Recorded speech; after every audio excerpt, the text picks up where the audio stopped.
The sun had barely begun to crest over the jagged stone faces of the Hokage monument, casting long, amber shadows across the village of Konoha. Inside a small, impeccably clean apartment, the air was still. Gone were the piles of instant ramen cups and the discarded orange jumpsuits of a lonely boy seeking attention. In their place were scrolls on anatomy, jars of medicinal salves, and a heavy iron seal used for weighted training. Naruto Uzumaki stood before his washroom mirror, methodically wrapping fresh bandages around his torso. At 14, he was a physical anomaly. He stood 5 feet 10 inches, his frame packed with dense, functional muscle that rippled under a complexion bronzed by thousands of hours in the forest. His golden hair, no longer a wild thicket, fell in deliberate, sharp bangs that framed an oceanic gaze far too calm for a boy of his reputation. "You're late, brat." A deep, melodic rumble echoed in the back of his mind. It wasn't the roar of a beast, but the smooth, dangerous purr of the Inkarama. Naruto glanced at the clock. 7:54 a.m. The graduation exam began at 8 a.m. sharp. Usually, he didn't care for the academy's rigid schedules, but today was different. Today was the day he would finally step out of the shadows of the failure and begin the long process of holding the village accountable for its lies. "I know," Naruto whispered, pulling on his black long coat. The heavy fabric settled over his shoulders, the high collar hiding the slight smirk on his face. He stepped out onto his balcony. The academy was miles away on the other side of the bustling village. Even a jonin using the shunshin body flicker would struggle to make it in 6 minutes through the morning crowds. Naruto closed his eyes, centering his breath.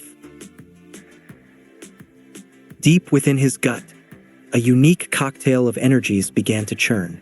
It was the weight of water, the void of wind, the jagged spark of lightning, and the ethereal, reality-bending form of Yin. Together, they didn't just create chakra.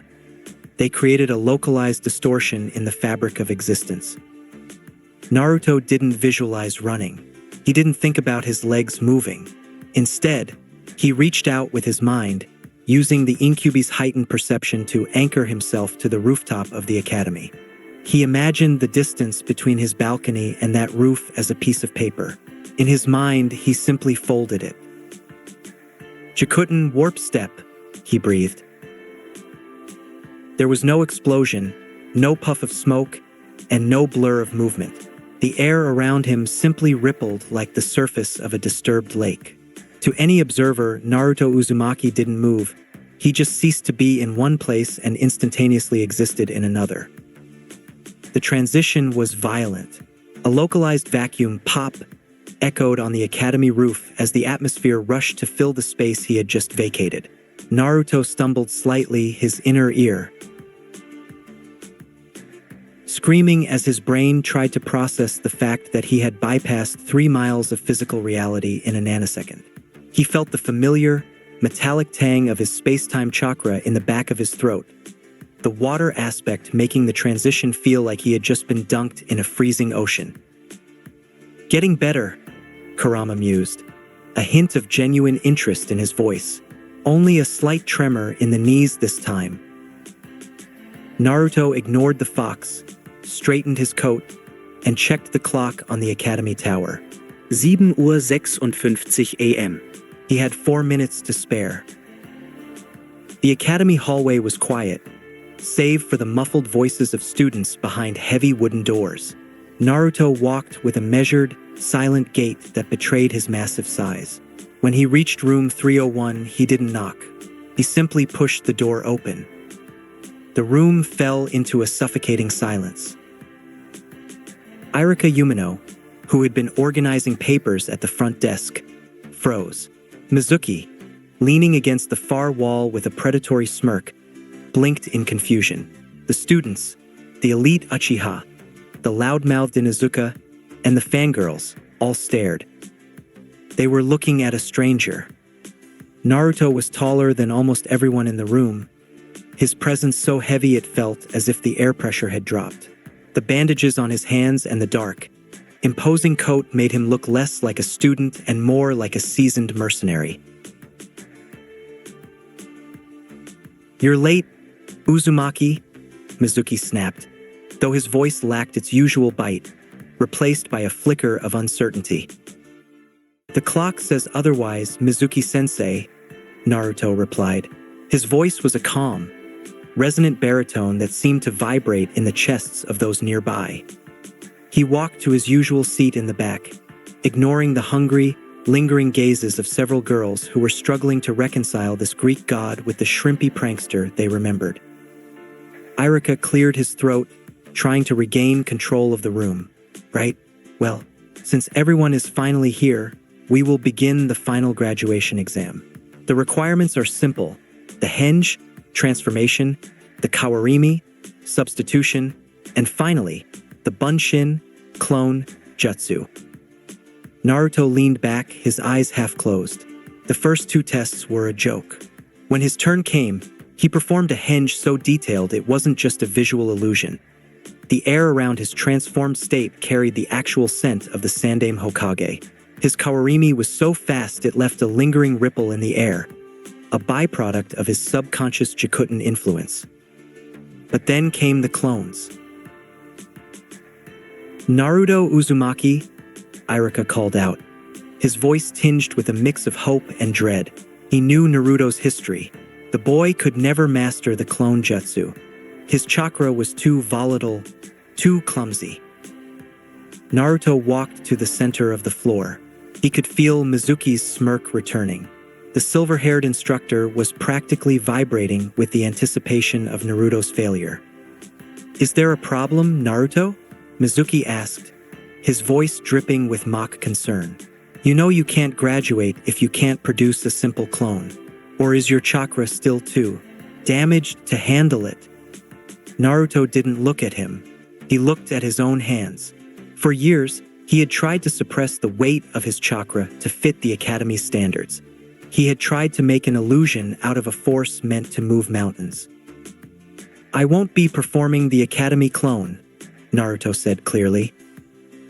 A gasp went through the room. Sasuke Uchiha narrowed his eyes, his ego piqued by the blonde's sudden shift in attitude. "The rules state," Irika began. "The rules state I must produce a functional clone," Naruto interrupted, his oceanic eyes locking onto Irika's. "It doesn't say it has to be a useless illusion." Naruto brought his hands together. He didn't use the standard ram sign. Instead, he formed a cross, the seal for the Kage Bunshin, but with a twist.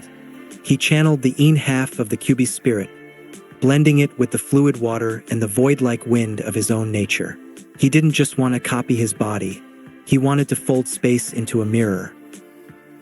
Jikuton, Kage Bunshin no Jutsu. The air in the room suddenly turned cold. A low, thrumming hum, like a swarm of bees, filled the ears of everyone present. The floorboards beneath Naruto's feet groaned under a sudden increase in gravitational pressure. Crack. The air to Naruto's right fractured like a sheet of dark glass. From the jagged ripple in space, a hand reached out, a hand wrapped in bandages. Slowly, a second Naruto stepped out of the void. This wasn't a pale, flickering image. This clone had a heartbeat. It had a scent. It had a presence so physical that the students in the front row could feel the heat radiating off its skin. What is this?" Irika stammered, standing up so quickly his chair clattered to the floor. "This isn't a bunshin. It's solid, but the chakra signature it's bending the light around it." Mizuki's face had gone pale. He looked at the clone, then at Naruto, his mind racing to understand how the dead last had manifested a technique that felt more like an S-rank kinjutsu than a graduation requirement. Naruto's clone didn't just stand there. It turned its head, looking at Mizuki with the same piercing, calm gaze as the original. "Is this sufficient, sensei?" the clone asked. Its voice was identical to Naruto's, but carried a strange metallic echo, as if it were speaking from the bottom of a deep well. Irika was speechless. Yes, Irika whispered, his voice trembling with a sudden, overwhelming pride. That is more than sufficient. Naruto Uzumaki, you pass. Naruto reached out, his hand steady as Irika placed a blue forehead protector into his palm. Naruto didn't tie it around his head. He looked at the metal plate, the leaf symbol reflecting his own cold, determined eyes. Thank you, Irika-sensei, Naruto said. He turned to leave, his clone dissipating not into smoke, but simply unfolding back into the air, leaving a faint scent of rain and ozone behind. As he walked past Mizuki, Naruto paused. He didn't turn his head, but his voice was low enough only for the traitorous instructor to hear. I can see the glint in your eyes, Mizuki. I know what you're planning for tonight. I'd advise you to reconsider. My clones aren't the only thing that's changed. Before Mizuki could respond, Naruto was gone, his silhouette disappearing into the bright morning light of the hallway. Inside his mind, the Inkarama chuckled darkly, his crimson eyes glowing in the darkness of the mindscape. The game has begun, Naruto. Let's see how long this old man can keep his secrets once you start breaking his reality. Naruto gripped the headband in his hand, his knuckles turning white. He won't have a choice, Kurama. By the time I'm done, the truth will be the only thing left standing. He walked out of the academy doors, the weight of his Jikuton chakra thrumming under his skin, a silent promise of the storm to come. The dead last was gone. The god of space and time had arrived. The graduation ceremony was a blur of whispered rumors and fearful glances, but Naruto barely noticed. He walked away from the academy, the blue fabric of his forehead protector wrapped loosely around his right fist. He didn't feel like a hero. He felt like a man who had finally found the right tool to dismantle a house of lies. As he walked toward the training grounds, his mind was already drifting away from the petty drama of the classroom. His focus was elsewhere, on the fundamental laws of the world and those who, like him, possessed the blood-given right to break them. You're brooding, brat, Kurama's voice hummed within his consciousness. The fox's nature made him particularly attuned to Naruto's growing obsession. Still thinking about that Uchiha's eyes? Or perhaps the Hyuga girl's vision? All of it, Naruto muttered, his boots crunching on the gravel path. If the old man won't tell me who I am, I'll find the answer in the blood of others. Every Kekkai Genkai is a mutation of the world's rules. My Jikuton isn't just power, Kurama, it's the ultimate perspective. To fold space, you have to understand exactly what space is made of. Since discovering his space-time release, Naruto had become a scholar of the strange. He spent his nights in the back corners of the public library and his days observing the various clans from a distance. He was fascinated by how a body could produce bone from nothing, or how the Hozuki could turn their cells to water. To him, these weren't just cool jutsus. They were blueprints for a reality he intended to master. His path to the training grounds took him past the shaded groves where the Aburame clan often gathered. He stopped, his oceanic eyes narrowing as he spotted Shino Aburame standing motionless near a cedar tree. To anyone else, Shino was just a quiet kid with a bug problem. To Naruto, he was a living laboratory of the Kikeichu. Shino, Naruto called out. The boy in the high collar turned slowly. Naruto, you graduated. Why? Because you are wearing the protector. Naruto stepped closer, his presence immediately causing the small insects on the tree to scuttle away in a wave of instinctive panic. They could feel the gravity of his chakra, the way it bent the air around him. Your insects, Naruto said, ignoring the small talk. They don't just eat chakra. They react to the frequency of it, don't they? They can sense a change in the environment before it happens. Shino adjusted his glasses, his interest peaked. That is an astute observation. Most only see them as a swarm. My bugs sense the minute ripples in the air's thermal and spiritual layers. Why do you ask? Because the air ripples when I move, Naruto said, a faint, dangerous light in his eyes. I wanted to know if they could track a distortion that doesn't exist in a straight line. Without warning, Naruto triggered a warp step. The air didn't just move, it displaced. Shino's insects erupted from his sleeves in a defensive cloud, but they were confused. They swirled in a chaotic spiral where Naruto had been standing, unable to find his trail. Naruto reappeared 5 feet behind Shino, the vacuum pop of his arrival causing the boy's coat to flutter. They couldn't follow it, Shino noted, his voice remarkably steady despite the sudden disappearance. It was as if you were deleted from the map and redrawn. That is not a body flicker. It's Jikuton, Naruto said, walking back into Shino's line of sight. Space-time. It's fluid, like water, but sharp like wind. I'm looking for the common thread. Shino, what makes your hive mind bloodline different from an Uchiha's eye or a Yuki's ice? There's a logic to it.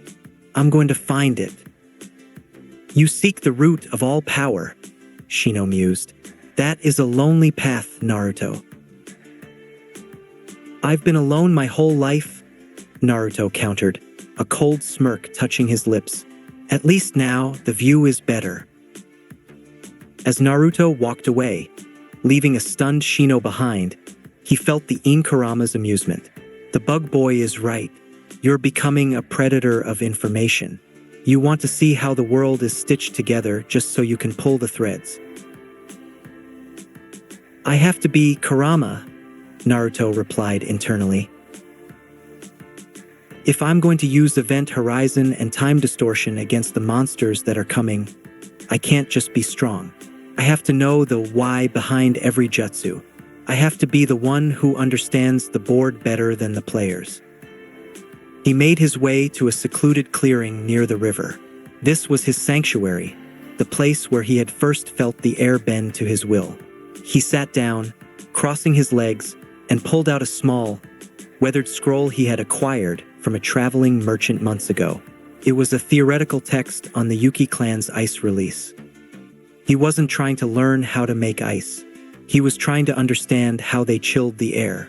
If he could understand the molecular slowing of water and wind to create ice, could he apply that logic to his Jikuton? Could he chill time itself? The Mizuki situation happens tonight, Kurama reminded him. The Forbidden Scroll. You've been eyeing it for weeks. I know, Naruto said, his fingers tracing the seal on his new headband.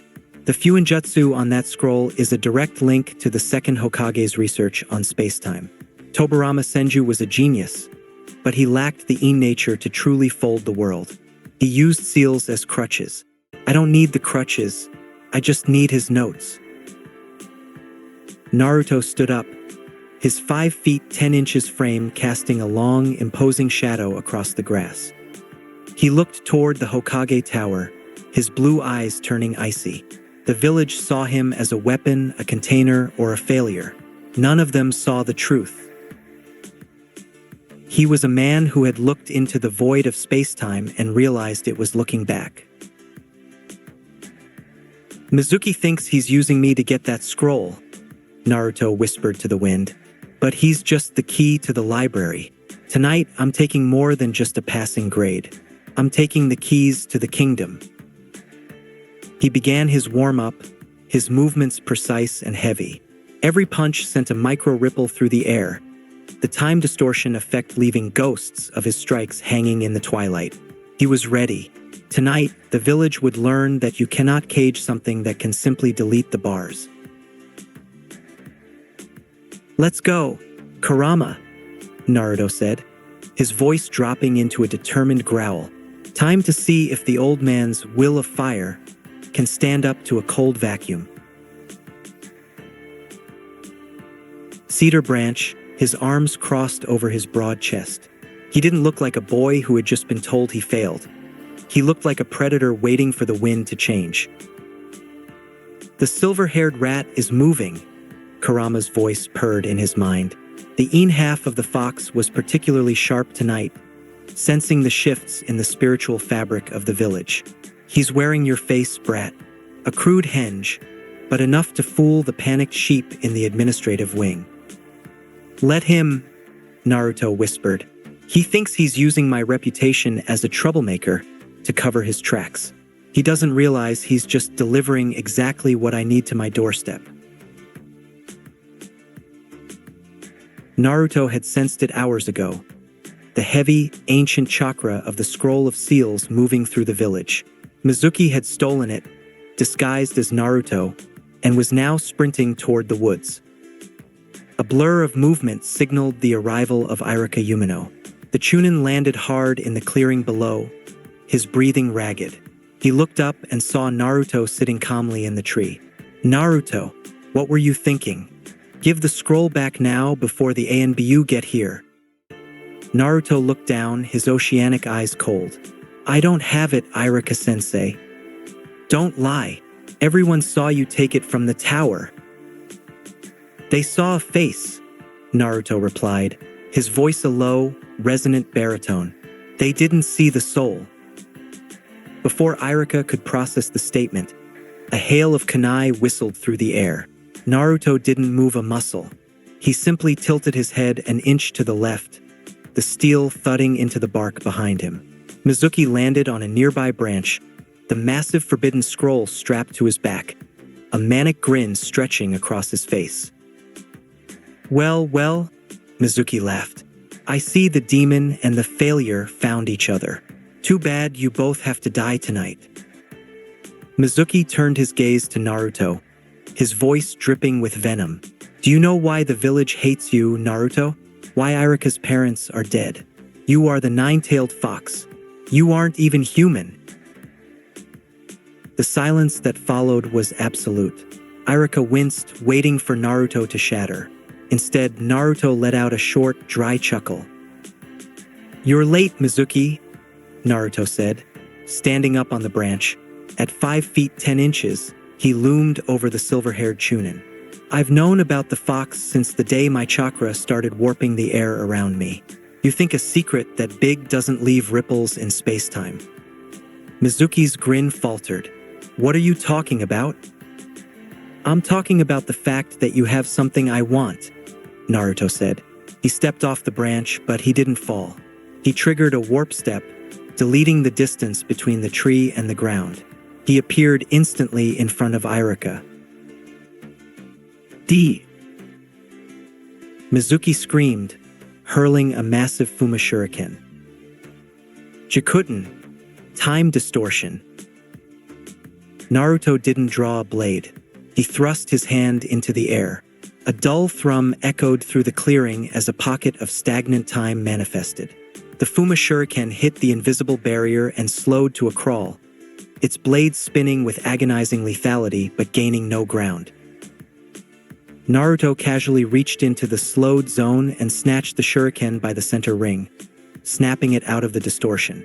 He crushed the reinforced steel with one hand, the metal groaning before shattering into dust. "My turn," Naruto said. He formed a cross seal. Jikūton, kage bunsin no jutsu. The air didn't puff with smoke. It fractured like glass. 100 Narutos stepped out of the ripples, their physical presence so heavy the grass beneath them flattened. "The scroll," the original Naruto commanded. The clones didn't run. They blinked. 100 vacuum pops sounded as they warp-stepped around Mizuki. The man didn't even have time to scream before a fist buried itself in his gut. Because of the water aspect of his release, Naruto made the impact flow through Mizuki's body, shattering his ribs and internal organs without breaking the skin. In seconds, Mizuki was a heap of broken meat on the forest floor. Naruto walked over and unstrapped the scroll of seals from the trader's back. "Naruto, stop," Irika whispered, clutching a wound in his shoulder. "That scroll. It's forbidden. Give it to me. Naruto ignored him. He sat down and unfurled the scroll, his eyes scanning the techniques at a speed that shouldn't have been humanly possible. His Yin chakra, bolstered by the fox, allowed his mind to photograph the spatial coordinates of the Hiratian, flying Raijin. He's here, brat, Kurama warned. Naruto looked toward the dark treeline. He could feel them, the ANBU squads, masked and silent, waiting for the signal from the Hokage who was undoubtedly watching through his crystal ball. I know you're there, Naruto said, his voice carrying through the woods like a physical weight. And I know the old man is watching. He stood up, the scroll gripped in his bandaged hand. He looked directly at a patch of shadows where a cat, masked ANBU, was hidden. Mizuki stole this, Naruto said, his gaze icy. I recovered it, but before I give it back, let's make one thing clear. I've seen the notes. I've seen the Second's research on space-time. I know the coordinates of the village's barrier seals now. He let out a sharp, dangerous smirk. Tell the Hokage that if he wants his weapon to stay in the cabinet, he needs to start being honest. I'm done being the village's ghost. Naruto tossed the scroll toward the hidden ANBU.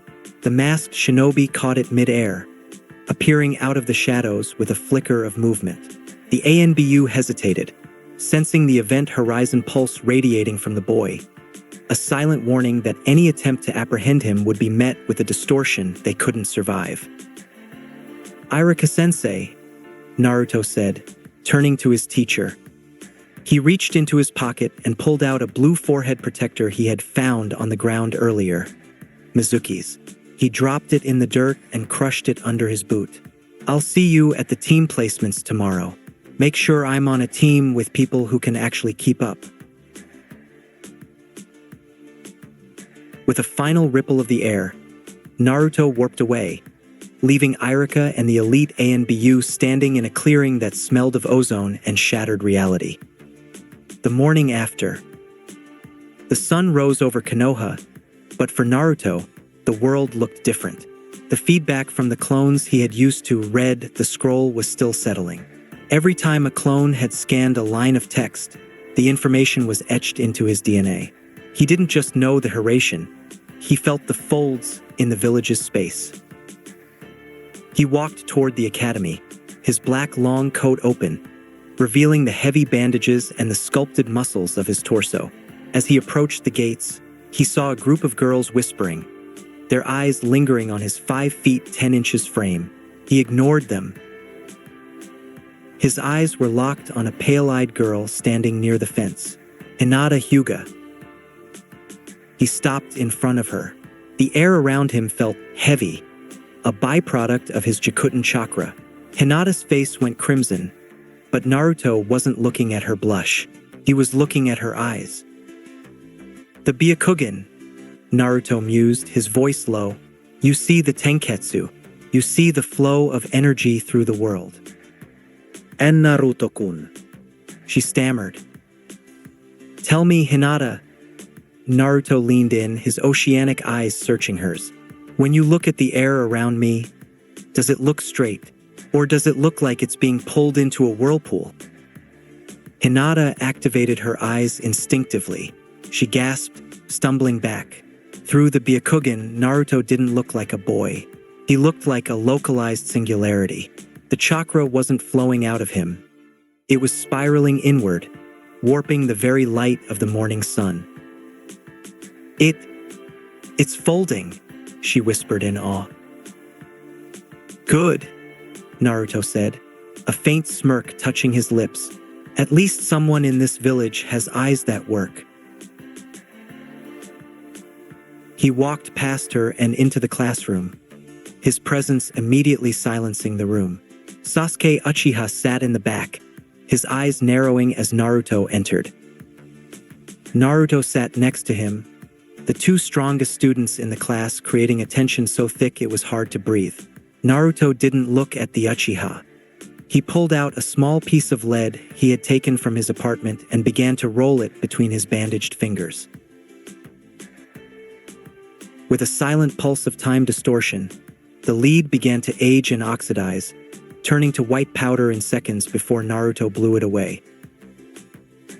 "You're showboating, loser," Sasuke muttered, though his hand was gripping his desk hard enough to crack the wood. "I'm practicing," Sasuke Naruto replied. "The world is changing. I suggest you find a way to see past those pretty red eyes of yours, or you're going to get left behind in a second that hasn't happened yet." Irika entered the room, looking tired and pale, his eyes lingering on Naruto with a mixture of fear and profound respect. "All right," Irika began, his voice shaky. "It's time to announce the teams. Team 7. Sakura Haruno, Sasuke Uchiha, and Naruto Uzumaki." Naruto leaned back, his oceanic eyes turning toward the window. "Team 7, he thought. The Uchiha, the civilian, and the demon. The old man still loves his little games." "Let him play," Kurama laughed. "He has no idea that you've already seen the bottom of the deck." The classroom had been empty for hours.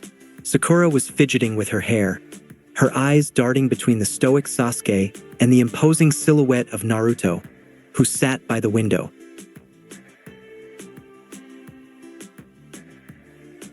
Naruto wasn't looking at them. He was watching a single leaf outside, using a microscopic application of time distortion to make it fall in slow motion, then reverse, then freeze. The door finally slid open. A man with gravity-defying silver hair and a mask covering half his face peered in. He took one look at the trio inside. "My first impression of you guys. You're a bunch of idiots." The introduction. They moved to the roof. The wind whipped at Naruto's long black coat, but he didn't seem to feel the chill. Kakashi sat on the railing, his visible eye scanning them with a deceptive laziness. "All right, why don't you introduce yourselves? Likes, dislikes, dreams for the future, that sort of thing." Sakura went first, her answers revolving mostly around Sasuke. Sasuke went second, speaking of restoring his clan and killing a certain someone. His voice was full of the usual Uchiha brooding, but his eyes kept flickering toward Naruto. He could feel the pressure coming off the blonde, a weight that made his skin crawl. "Next," Kakashi prompted, looking at Naruto. Naruto leaned back, his bandaged hands resting behind his head. "My name is Naruto Uzumaki. I like understanding the fundamental laws of existence. I dislike people who hide the truth behind layers of bureaucracy and fear. My dream isn't a dream. It's an inevitability. I am going to master the when and where of this world until no one can lie to me again." Kakashi's eye narrowed. This wasn't the loudmouth prankster from the files. This was something else entirely. "Interesting. Well, tomorrow we have a survival drill. Don't eat breakfast or you'll throw up." Before Kakashi could vanish, 3 NBU in porcelain masks flickered into existence around Naruto. The air in the clearing immediately turned cold. Naruto Uzumaki, the lead ANBU, wearing a bear mask, commanded, "The Hokage summons you to the tower. Immediately, regarding the incident with the Forbidden Scroll and your unauthorized development." Kakashi stepped forward, his hand dropping to his kunai pouch. "Now hold on. He's my student now." "It's fine, Kakashi-sensei," Naruto interrupted, standing up. He looked at the bear-masked ANBU with a bored expression. "You want me at the tower? Fine, but don't expect me to walk." "You will follow our lead," Bear began. "No," Naruto said. "Warp step." Before the ANBU could react, Naruto vanished. A series of thunderous vacuum pops echoed across the rooftops of Konoha. To the observers, it looked like a strobe light was flickering across the village. In less than 3 seconds, Naruto had deleted the miles between the academy and the Hokage's office, appearing directly in front of Hiruzen Sarutobi's desk. The give and take. The Hokage gasped, his pipe nearly falling from his mouth as Naruto materialized in a ripple of distorted air. The ANBU bear and his team arrived moments later, breathless and visibly shaken. "Dismissed," Hiruzen wheezed, waving the guards away. Once the door clicked shut, the old man leaned forward, his eyes sharp. "Naruto, we need to talk. Your personality, your strength, and the way you handled the scroll of seals. You claim to have seen the coordinates of the barrier seals. That is a dangerous thing to say to a Hokage." Naruto sat in the chair opposite Hiruzen, crossing his legs. "We're going to do this differently, old man. Give and take. You want to know how I became a monster overnight? I'll tell you, but in exchange, you answer my questions. Truth for truth." Hiruzen hesitated, then nodded. "Agreed."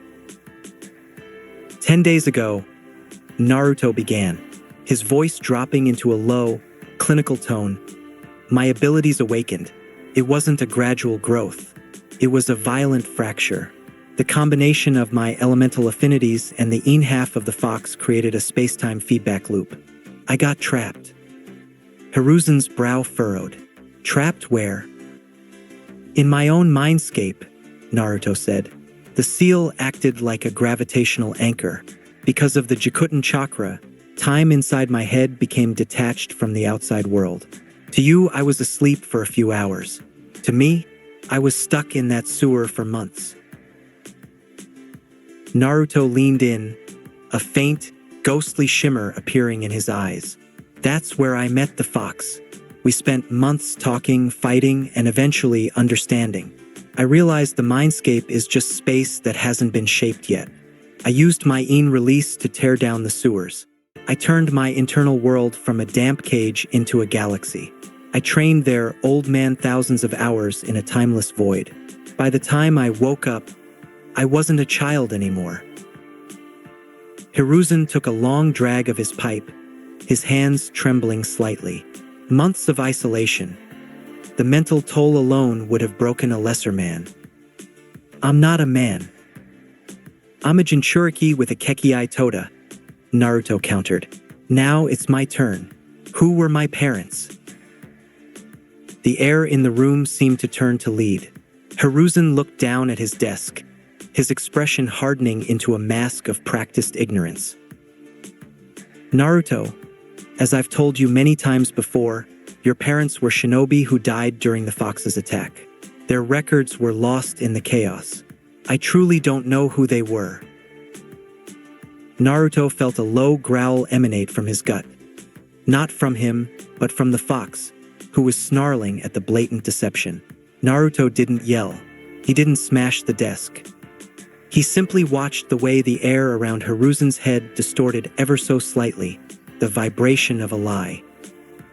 He knew his mother was Kushina Uzumaki. He knew his father was the man carved into the mountain outside the window. And hearing the man he once called grandfather lie to his face with such ease felt like a cold blade slipping between his ribs. "You don't know," Naruto repeated, his voice dangerously smooth. "I don't," Hiruzen lied again, looking Naruto in the eye. "If I did, I would have told you years ago." Naruto stood up slowly. The floorboards beneath his feet began to groan as his Jikuton chakra reacted to his silent fury.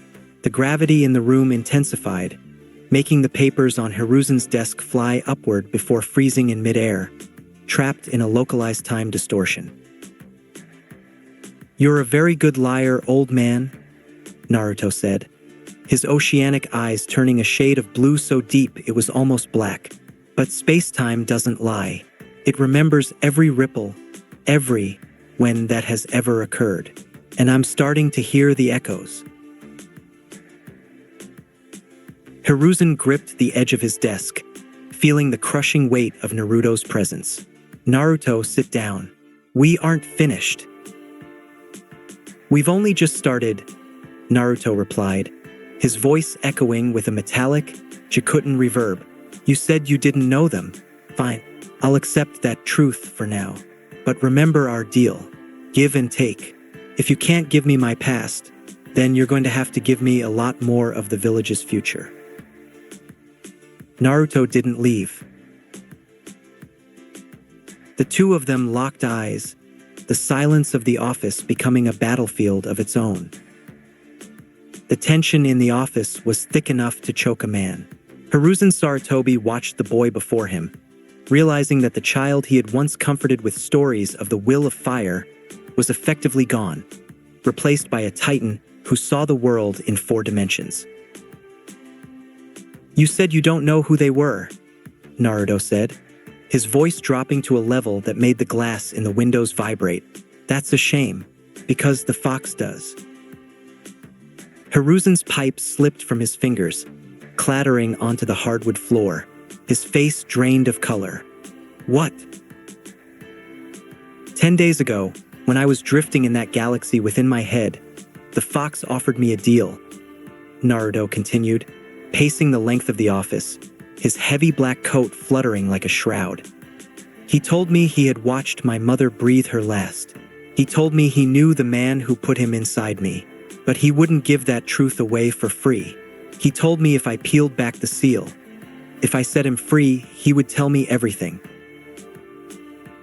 Hiruzen stood up so abruptly his chair flipped. Naruto, you couldn't have. If that seal is compromised, the village. Relax, old man, Naruto interrupted, a cold, mocking smirk touching his lips. I used to be incredibly stupid and needy, desperate for a scrap of affection or a name to belong to. But even I wasn't that stupid. I told him I wasn't going to let him out for a story. I told him we were going to settle it the old-fashioned way. Hiruzen sank back into his seat, letting out a long, shuddering breath of relief that ended in a dry, wheezing chuckle. A fight? You challenged the king of the Biju to a fight in your own mind. I told him if he beat me, I'd open the gate and walk into the void myself. But if I won, he would answer my questions. No secrets, no lies, just the truth of my blood. Naruto's eyes glowed with a sudden, fierce intensity. And since I'm still standing here, you can guess how it ended. The battle for the truth. Inside Naruto's mindscape, the universe was a swirling nebula of violet and deep oceanic blue. There was no sewer, no water, only an endless expanse of stars that hummed with the frequency of Jikuton chakra.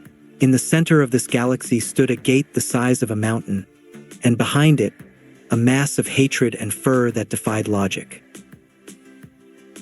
You think you are ready, little sprout? Kurama's voice had thundered, shaking the very foundations of Naruto's consciousness. You think because you can bend a few ripples of air that you can stand against the sun? I don't think, Kurama, the mental image of Naruto had replied, his bandaged hands glowing with white-hot Jikuton energy. I know. Naruto had moved first. He didn't run, he warped. He appeared directly in front of the fox's eye, a speck of dust compared to the mountain of the Biju. He hammered his fist into the air, screaming, "Time distortion!" The space around Kurama's head fractured. The fox's movements slowed to a crawl, his massive maw opening at a snail's pace as he tried to roar. Naruto didn't waste the opening. He unleashed a barrage of punches, each one amplified by the water aspect of his release. Every hit sent a kinetic wave through Kurama's chakra form, vibrating his very essence. The fox roared, the sound eventually catching up to reality and shattering the nearby stars of the mindscape. A massive tail, wreathed in red, corrosive chakra, swept through the void. Event Horizon, Naruto roared. The tail slammed into him with the force of a falling moon. Any other man would have had his soul pulverized. But Naruto simply stood there. The damage was pushed 5 minutes into the future. He felt nothing. He felt no pain, no impact. He lunged forward, grabbing the massive fur of the fox's snout. "You're fast, but you're still moving through time, Kurama.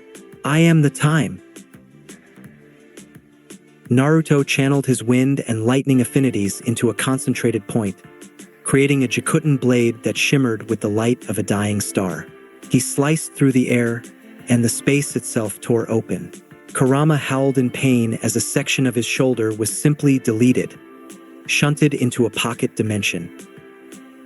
The fox fought back with a ferocity that defied description. He gathered a Baijidama, the orb of pure destruction blackening the nebula. But as he fired it, Naruto didn't dodge. He clapped his hands together. Subjugation of heaven and earth. Naruto released a counterblast of spacetime chakra. The two energies collided, but Naruto's element didn't just push, it erased.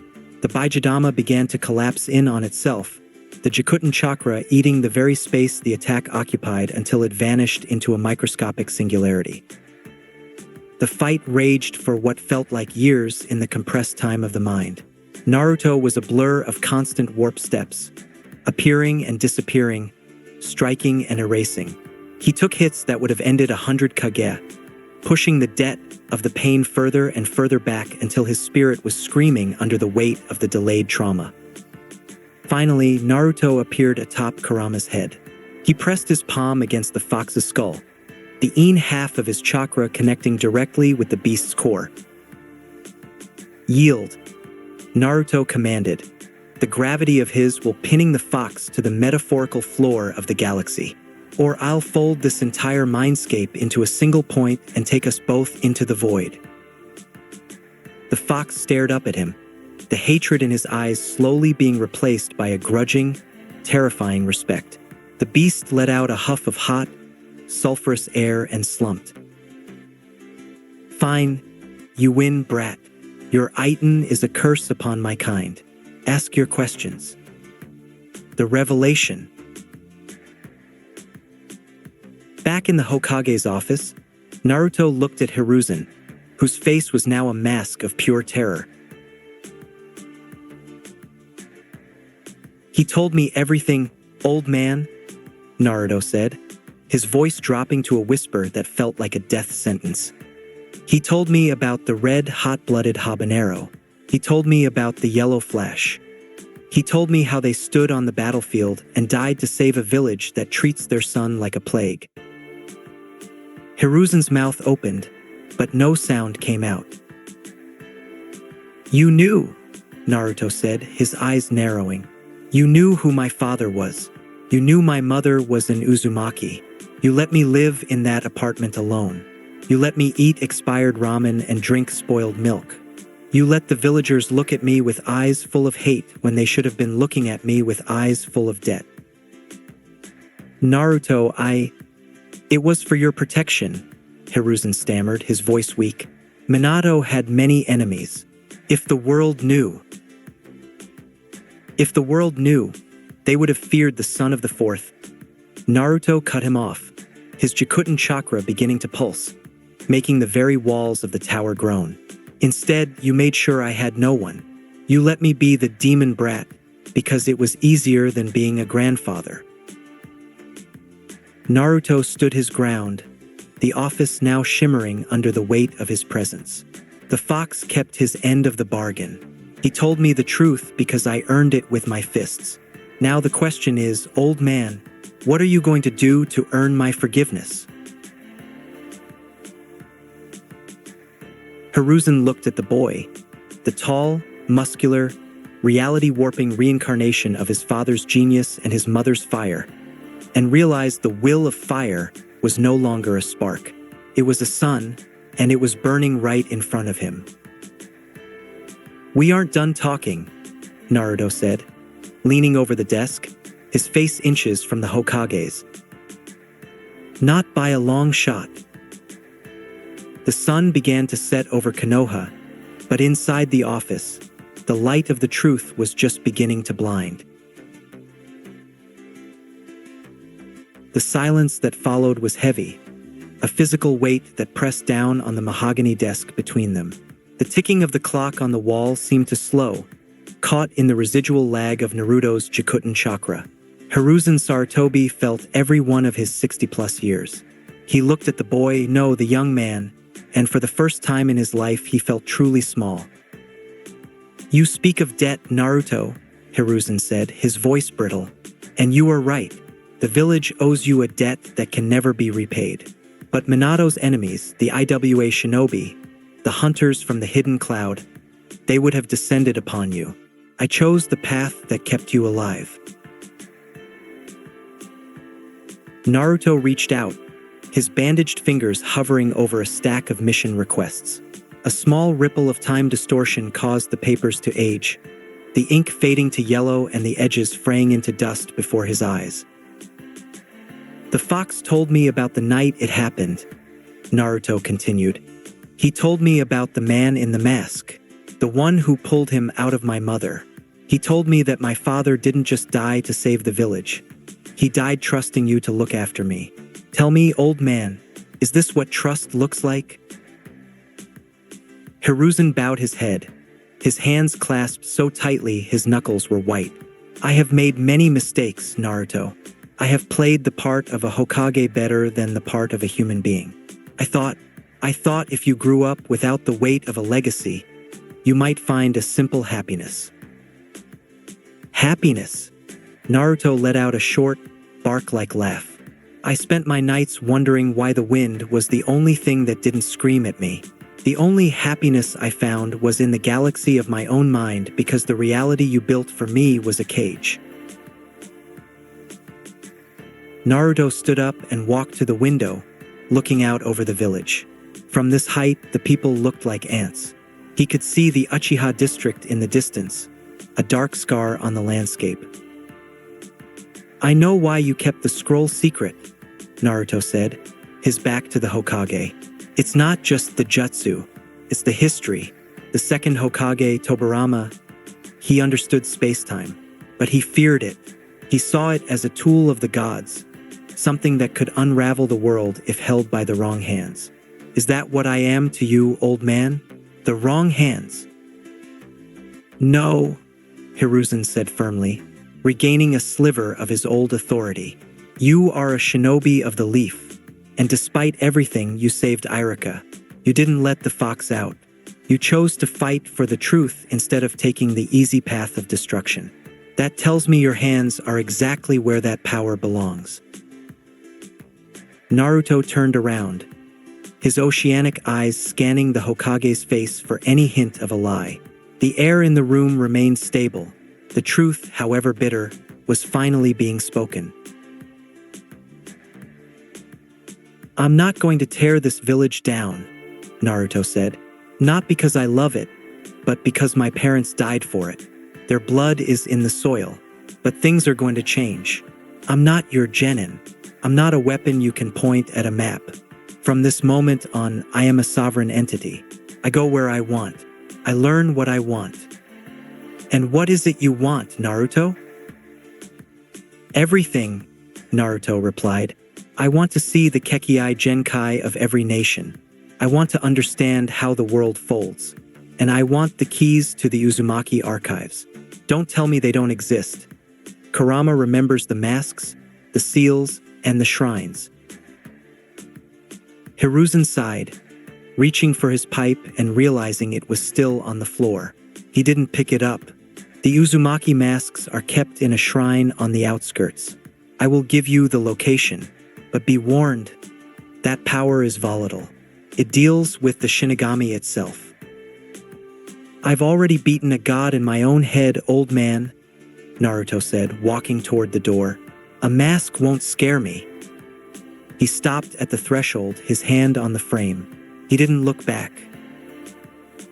"The fox said something else," Naruto whispered. "He said my father looked just like me, but with eyes that were always looking at the horizon. He told me my mother had a temper that could shake the heavens. I'm going to find what's left of them, and if I find out anyone else had a hand in their deaths, mask or no mask, I'll delete them from the timeline." The door didn't click shut. It simply vanished as Naruto warped out of the office. the vacuum pop blowing the remaining papers off Hiruzen's desk. Hiruzen sat in the dark office, the moonlight filtering through the window. He looked at the empty space where the boy had stood. He had wanted a hero for the village. Instead, he had created something the world hadn't seen since the Sage of Six Paths. A man who walked between the seconds, carrying the weight of a stolen childhood and the power of a shattered universe. Minato, Kushina, Hiruzen whispered to the empty room. Forgive me, the son you left behind is no longer a child. He is the storm. The morning sun hung low over Training Ground 3, casting long, sharp shadows across the grass. Sakura stood nervously, clutching her kunai, while Sasuke leaned against a post, his eyes hidden behind his bangs, though his entire body was wound tight like a spring. Naruto stood in the center of the clearing, his black coat swaying in the breeze. He wasn't even in a stance. He was simply existing, his presence warping the light around him so that he seemed to shimmer like a mirage. Kakashi pulled out a pair of silver bells, his lone eye curved in a closed smile.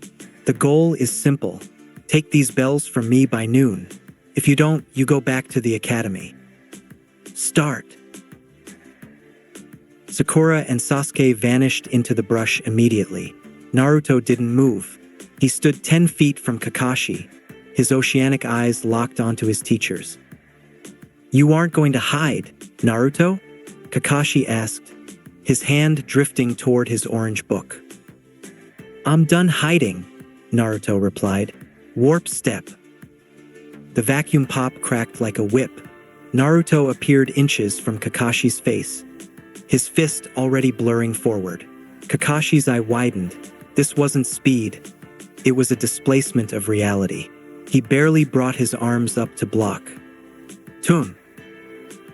The impact sent a shockwave through the clearing, the water aspect of Naruto's chakra making the punch feel like a tidal wave hitting a pier. Kakashi skidded back 20 feet, his boots furrowing the dirt.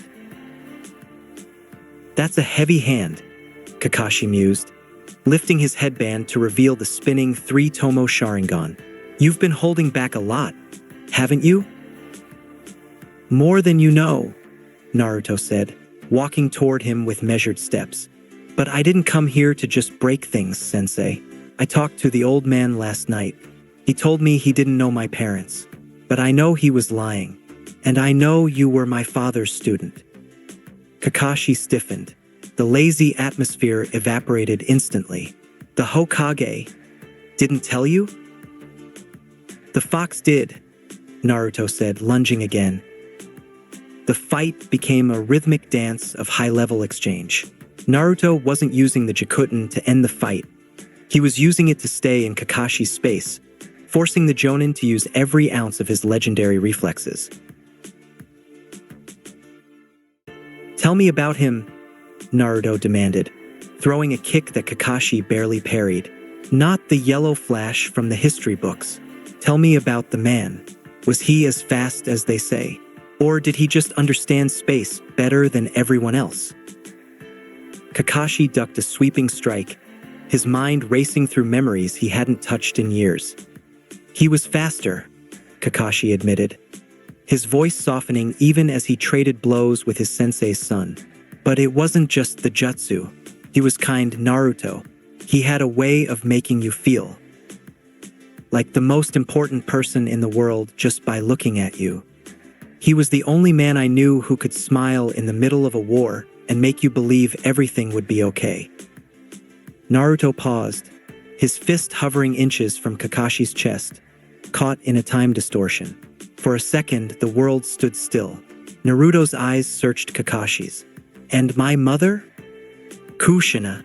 Kakashi chuckled, a genuine sound. She was the only person who could make Minato-sensei break a sweat. She was fierce. If you were her friend, she was your greatest shield. If you were her enemy, may the gods help you.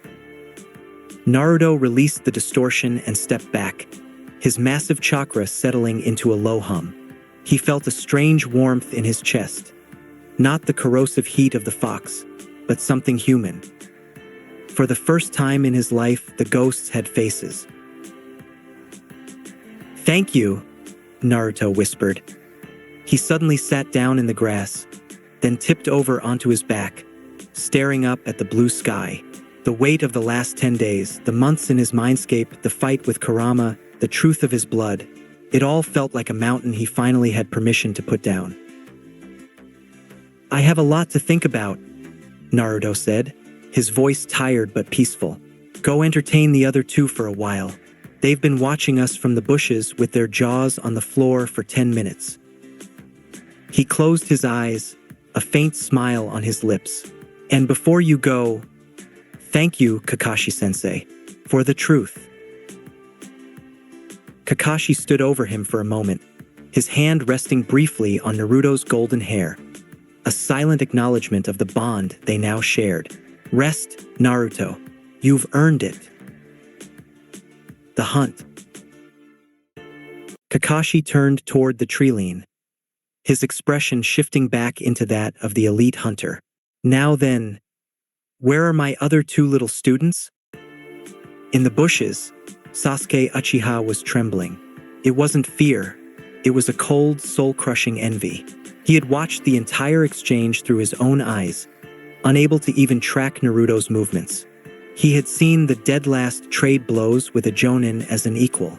He had seen Naruto use a power that made the Sharingan look like a toy. How? Sasuke's mind screamed. How did he get so strong while I was brooding in the dark? He's a monster. He's leaving me behind. "Sasuke-kun, we have to move," Sakura hissed, though she was practically useless, her kunai shaking in her hand. She hadn't understood a word of the conversation, but the sheer raw power Naruto had displayed made her feel like a child playing at being a ninja. "Shut up, Sakura," Sasuke spat, his eyes bleeding into the red of his Sharingan. Before they could even reposition, the air behind them shifted. "Looking for me?" Kakashi's voice was right in their ears. The rest of the morning was a masterclass in humiliation. Kakashi didn't treat them like he treated Naruto. He moved like a ghost, snatching Sakura out of the brush and placing her in a low-level genjutsu that had her sobbing in seconds. Sasuke fared little better. He charged with a fire-style jutsu, but Kakashi simply walked through the flames, appearing behind him and pinning him to the ground with a single hand. "You're focused on the wrong things, Sasuke," Kakashi said, pressing the Uchiha's face into the dirt. "You're looking at Naruto's back and letting it make you weak. If you want to reach that level, you need to stop worrying about your pride and start worrying about your team." By the time noon rolled around, Sakura was tied to a post, weeping about her ruined hair and her failed mission. Sasuke was slumped against another post, his eyes vacant, his mind looping the image of Naruto's Jikuton over and over again. Naruto, meanwhile, hadn't moved from his spot in the grass. He was fast asleep, the sunlight glinting off the blue metal of the protector on his hand, looking every bit the legend his father once was. Sasuke heard Sakura's stomach cry out for food and decided to feed her. This caused her to blush and imagine them being married. Without notice, Kakashi reappeared and passed them because Sasuke showed teamwork, Sakura showed a willingness to improve, and Naruto didn't just leave them behind. The following weeks were a grueling exercise in patience.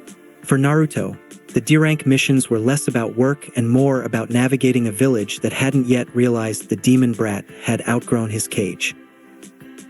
They spent their mornings chasing Tora the cat through thorn bushes and their afternoons weeding the gardens of bitter civilians. Every time Naruto walked down the street, the air grew cold. Shopkeepers intentionally increased prices when they saw him, and parents pulled their children away as if his very presence was infectious. "Hey, watch where you're going, you freak!" a grocer snapped, shoving Naruto aside after he accidentally brushed against a crate of apples. Naruto didn't even look at the man. His Jikuton chakra hummed beneath his skin. He could have deleted the man's entire stall in a heartbeat. But before he could even speak, a hand landed on his shoulder. Kakashi stepped forward, his lazy eye suddenly sharp enough to draw blood. "Is there a problem here?" the Jonin asked, his voice low and dangerous. The grocer paled, recognizing the flak jacket and the legendary gravity-defying hair. He's a menace, Kakashi-san. He shouldn't be allowed near decent folk." "This menace is a leaf shinobi who just finished clearing the pests from your backlot," Kakashi said, his hand tightening protectively on Naruto's shoulder. "If you have a problem with my student, you have a problem with me. And I assure you, my prices for problems are much higher than yours." The man scrambled back into his shop, slamming the door. Naruto looked up at Kakashi. "You don't have to do that, sensei. I don't care what they think." "I know you don't," Kakashi replied, his eye curving into a tired smile. "But they need to learn that the world has shifted. Let's go." Later that afternoon, the team sat at the training grounds, waiting for the Hokage to assign their next task. The silence was brittle. Sasuke was brooding, his eyes fixed on Naruto's bandaged hands, his envy still eating at his gut. Sakura, frustrated by the lack of progress and the annoyance of being around Naruto, finally snapped. "I just don't get it," Sakura sighed, crossing her arms. "The villagers are so mean to you, Naruto, but can you really blame them? If you hadn't spent years playing those idiotic pranks and acting like a complete loser, maybe people would actually like you." Naruto didn't respond. He was staring at a pebble, practicing a localized time distortion to make it vibrate at a frequency that made it glow. "I mean, look at you," Sakura continued, her voice rising with an entitled shrillness. "You're always so distant now, acting like you're better than everyone. You don't have parents to teach you manners, so you just do whatever you want. That's why nobody likes you. You're just annoying. You have no one to go home to, so you just seek attention in the worst ways." Kakashi froze, his hand tightening on his book. He was about to intervene, his blood boiling at the girl's cruelty, when someone else spoke first. "Shut up, Sakura." The voice was like a whip. Everyone turned to look at Sasuke. "Es Sasuke-kun." Sakura blinked, her face falling. Sasuke stood up, his dark eyes burning with a mixture of rage and a strange, begrudging respect. "You have no idea what you're talking about. You sit there with your perfect life and your perfect parents, lecturing him on manners? You think he played those pranks because he was annoying?" Sasuke stepped toward her, his presence forcing her to shrink back. He played those pranks because it was the only way to make people acknowledge he existed in a village that tried to erase him. And despite that, he's achieved a power you can't even comprehend while you're still worried about your hair. Sasuke glanced at Naruto, his jaw clenched. He's the only one of us who actually understands what it means to be a shinobi. He's the only one who had the strength to look into the dark and not blink. You're the one who's annoying, Sakura. You're a brat who doesn't realize she's standing next to a mountain. The clearing went silent. Sakura's lower lip trembled, her eyes filling with tears of shock. She looked at Naruto, expecting him to gloat, but he wasn't even looking at her. Naruto stood up, the pebble in his hand finally shattering into a fine white dust. Not from force, but from being aged 1,000 years in a second. "Thanks, Sasuke," Naruto said, his voice calm. He turned his oceanic eyes toward Sakura, and for a moment, she felt the sheer, crushing weight of his Jikuton chakra. It wasn't hateful, it was just vast. But she's right about one thing. I don't have anyone to go home to. He looked at Kakashi, then back at Sasuke. But I'm starting to think that doesn't mean I'm alone. Before leaving, Naruto had one more thing to say. Oh, and the reason the villagers hate me isn't because of anything that I have ever done to them. They hate me and they fear me because I house the Kyuubi. My father, the fourth Hokage, sealed the fox inside of me when I was born because the tailed beasts cannot be killed, but they can be sealed inside incredibly durable objects or incredibly strong living creatures. At the time of my birth, my father sacrificed his life for this village and placed the fox inside of me because there was no other way to protect this village.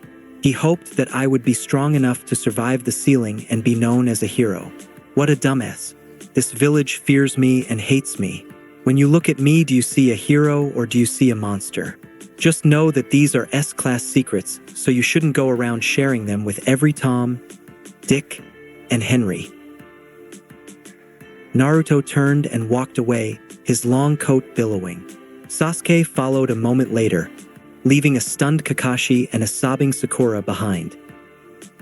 The Hokage's office was thick with the scent of old tobacco and the stifling aura of administrative boredom.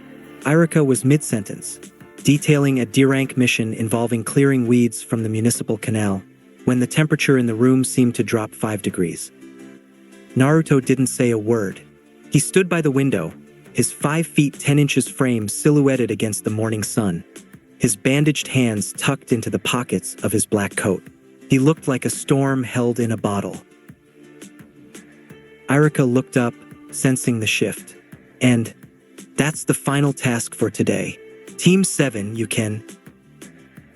Irika-sensei, Sasuke interrupted. He stepped forward, his posture rigid but his voice remarkably composed. He didn't yell and he didn't demand. He looked Hiruzen Sarutobi straight in the eye with a cold, analytical clarity. Hiruzen took a slow drag from his pipe. Yes, Sasuke, you have an objection to the canal work. It's not an objection, Hokage-sama. It's a matter of village resource management, Sasuke said. His tone was surgical, lacking his usual brooding edge. You have the last Uchiha and a Jinchuriki with a confirmed Kekkei Toda spending 8 hours a day pulling weeds. From a tactical standpoint, that is a gross misuse of Konoha's primary assets. Sakura blinked, surprised by Sasuke's sudden eloquence. Kakashi, leaning against the far wall, tilted his head, his interest peaked. Go on, Hiruzen prompted, a faint glint of amusement in his eyes. The village's reputation is built on the perceived strength of its shinobi, Sasuke continued, gesturing vaguely toward Naruto. Word travels. If other nations hear that Konoha's powerhouse genin are doing chores while lower-tier genin from the Cloud or Stone are taking C ranks, it sends a message of stagnation. You're coddling us, and in doing so, you're telling the world that Konoha is afraid of its own shadow. Sasuke glanced at Naruto, then back to the Hokage. We aren't asking for a favor. We are suggesting that if you want this team to be the deterrent it was meant to be, you need to stop wasting our time with cats and weeds. Give us a mission that requires a space-time specialist and a Sharingan. Give us something that justifies the rank on our foreheads. The room went silent. Even Naruto turned his head slightly, a small ghost of a smirk playing on his lips. Sasuke hadn't just whined. He had used the village's own political logic against the Hokage. Hiruzen let out a long plume of smoke. A clever argument, Sasuke. You're right. Protecting the image of the village is a shinobi's duty. And it seems the dead last and the elite are finally of one mind. The Hokage reached into a drawer and pulled out a green scroll. Very well. There is a bridge builder named Tazuna from the Land of Waves. He requires protection back to his home. It's a C-rank escort mission. There is a possibility of bandits, but no shinobi involvement is expected. Understood, Sasuke said, bowing slightly. He turned to Naruto, his dark eyes burning with an unspoken challenge. I got us the mission. Now don't make me look like a fool. Naruto stood up straight, the air in the room rippling as he moved. Land of Waves. Sounds like there'll be plenty of water. Good for my release. the road to the waves. 2 days later, the team was on the road. The atmosphere was different than their usual D-rank strolls. Tazuna, a grizzled old man who smelled heavily of sake, kept shooting nervous glances at Naruto. "Hey, kid," Tazuna muttered, looking at Naruto's 5 feet 10 inches frame and the black coat. "You look more like a bodyguard than a student. You actually know how to use those bandages for something other than show." Naruto didn't even look at him. He was walking with his eyes closed, sensing the folds in the forest around them. "I know how to make space disappear, old man. I suggest you keep walking and stop worrying about the bandages." They had only been walking for an hour when Naruto stopped dead. "Naruto, what is it?" Sakura asked, clutching her kunai. "Puddles," Naruto said, his voice flat. "It's just water, loser," Sasuke muttered, though his hand drifted to his shuriken holster. "It hasn't rained in 3 days," Naruto countered. He looked at a small puddle in the middle of the dry dirt path. "And the space inside that water is crowded." Suddenly, the puddle erupted.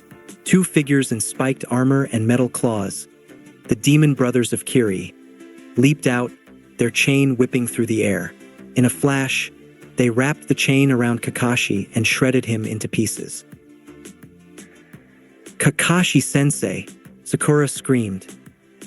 The brothers didn't stop. They lunged for Naruto, their claws gleaming with poison. "One down, 2-2. Naruto didn't flinch. He didn't even draw a kunai. Time distortion. Lag. Naruto thrust his hand forward. The space in front of the demon brothers turned into a viscous, shimmering wall. Their movements slowed until they looked like they were swimming through molasses. Their faces were contorted in shock, their claws inches from Naruto's chest, but unable to move forward. Naruto casually stepped to the side of the frozen air. "Sasuke," Naruto said calmly, "they're all yours. I'll handle the one in the back." Sasuke didn't hesitate. With the brothers trapped in Naruto's distortion, Sasuke leaped into the air, pinning their chain to a tree with shuriken and kicking them both in the face, sending them sprawling. "Where is he?" Sasuke demanded, looking for the one in the back. Naruto looked toward a thicket of trees 50 yards away. Warp step. The vacuum pop echoed through the forest. Naruto appeared behind a third hidden figure, a scout meant to report back. Before the scout could even breathe, Naruto grabbed him by the throat.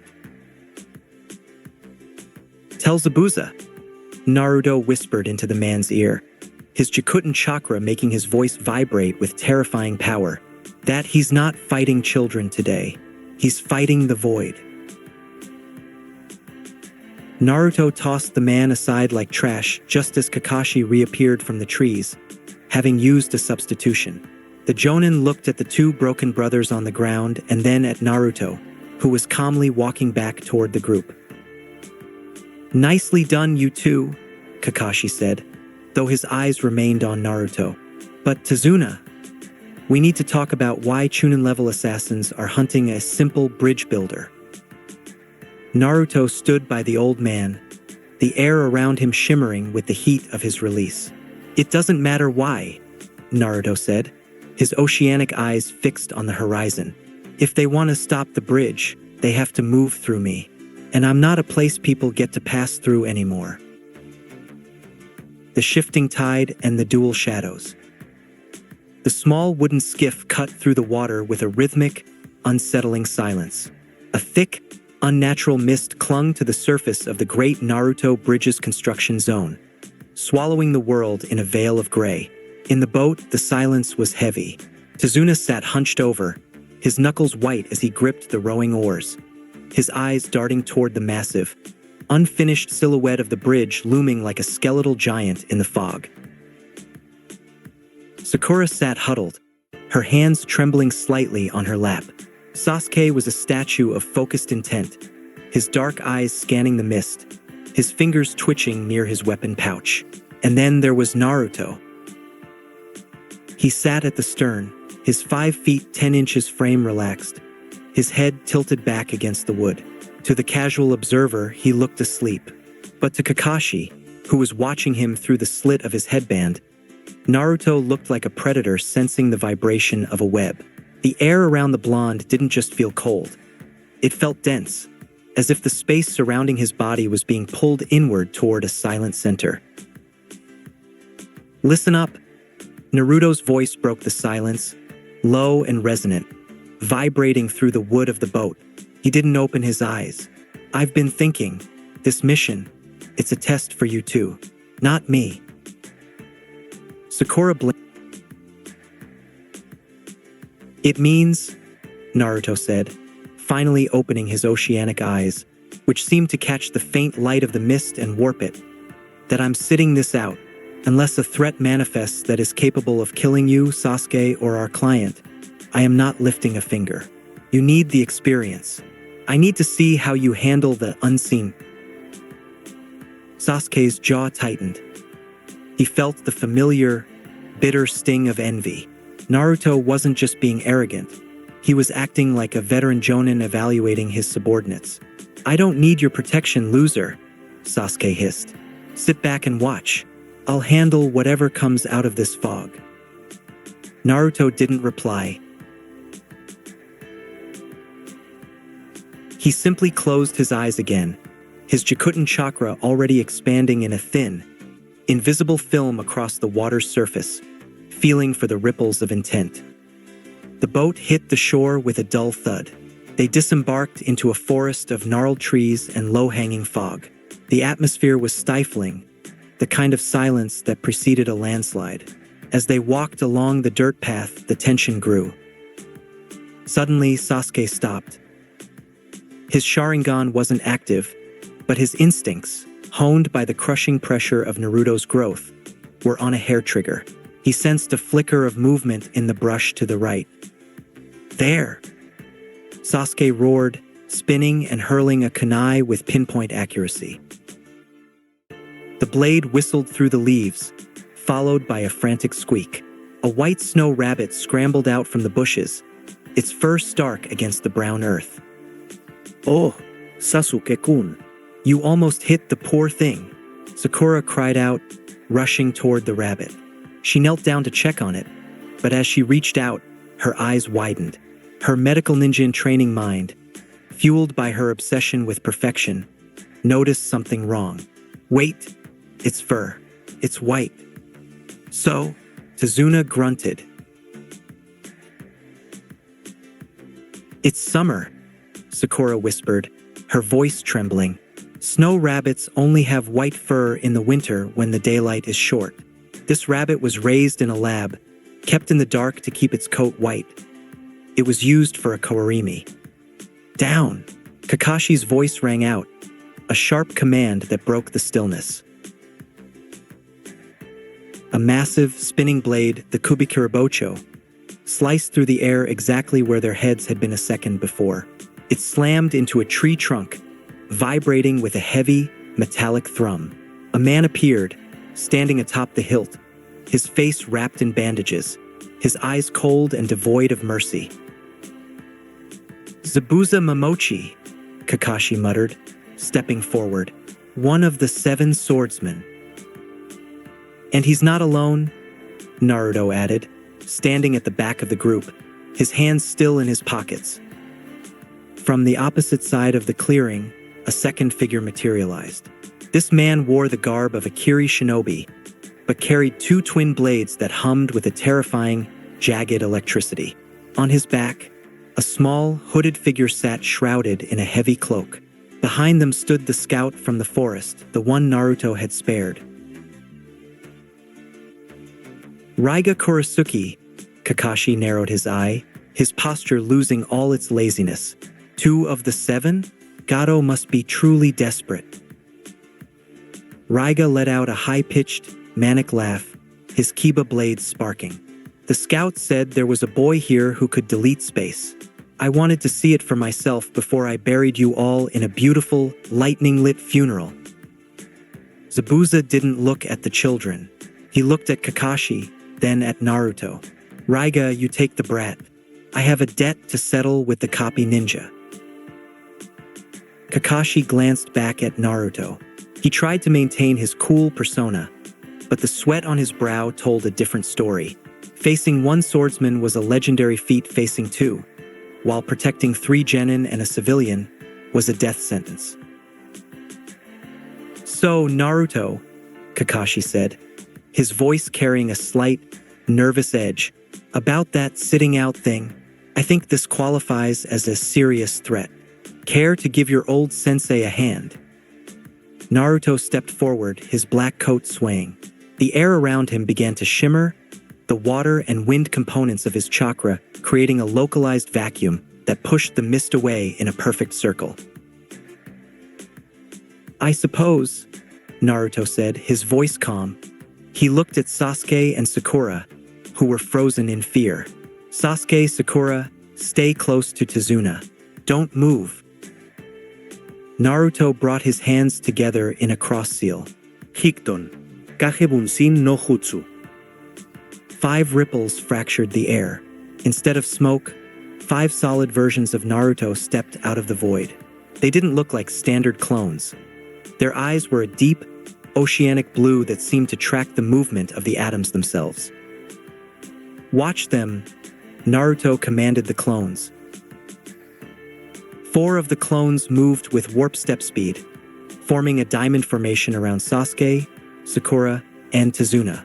The 5th clone stood directly in front of Kakashi.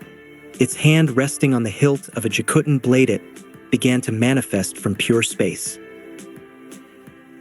I'll handle the lightning manic, Naruto said, his eyes locking onto Raiga. You take Zabuza, sensei. Try not to get too rusty. The clash of elements. Raiga didn't wait. He lunged forward, his Kiba blades crossing as he unleashed a massive wave of electricity. Lightning strike. Naruto didn't flinch. He walked toward the oncoming bolt of lightning as if it were a summer breeze. Just as the electricity was about to incinerate him, he raised a hand. Time distortion, lag. The lightning didn't hit him. It hit an invisible pocket of space where time had been slowed to a near halt. The jagged blue energy sat in the air, vibrating violently but unable to move forward, looking like a shattered piece of glass. Naruto walked around the frozen lightning and appeared in front of Raiga. What? Raiga gasped. He swung his twin blades in a frantic arc, but Naruto was no longer there. Warp step. Naruto appeared behind Raiga, his fist already blurring forward. He didn't use a kunai. His hand was wreathed in wind and lightning chakra, vibrating at a frequency that could liquefy bone.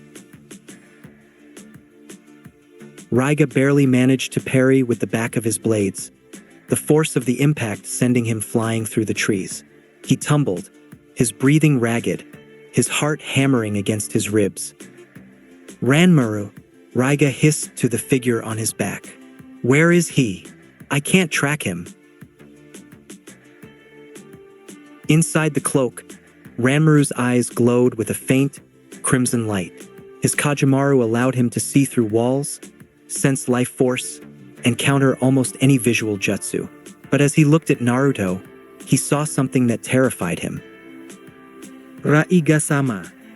Ranmaru's voice was a trembling whisper. He isn't moving through the forest. He's deleting the forest.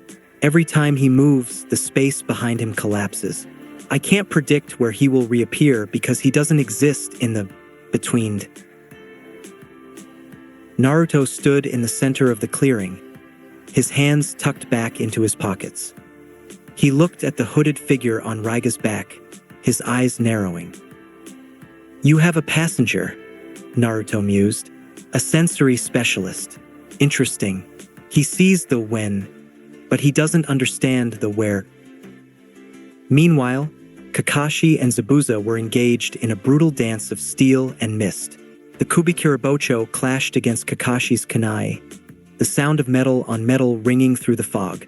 Zabuza was a monster of efficiency, but every time he tried to slip into the mist for a silent kill, one of Naruto's clones would let out a low, Jikuton hum.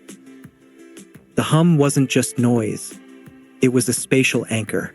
The clones were using a low-level time distortion to lock the mist in place around the genin, making it impossible for Zabuza to hide within it.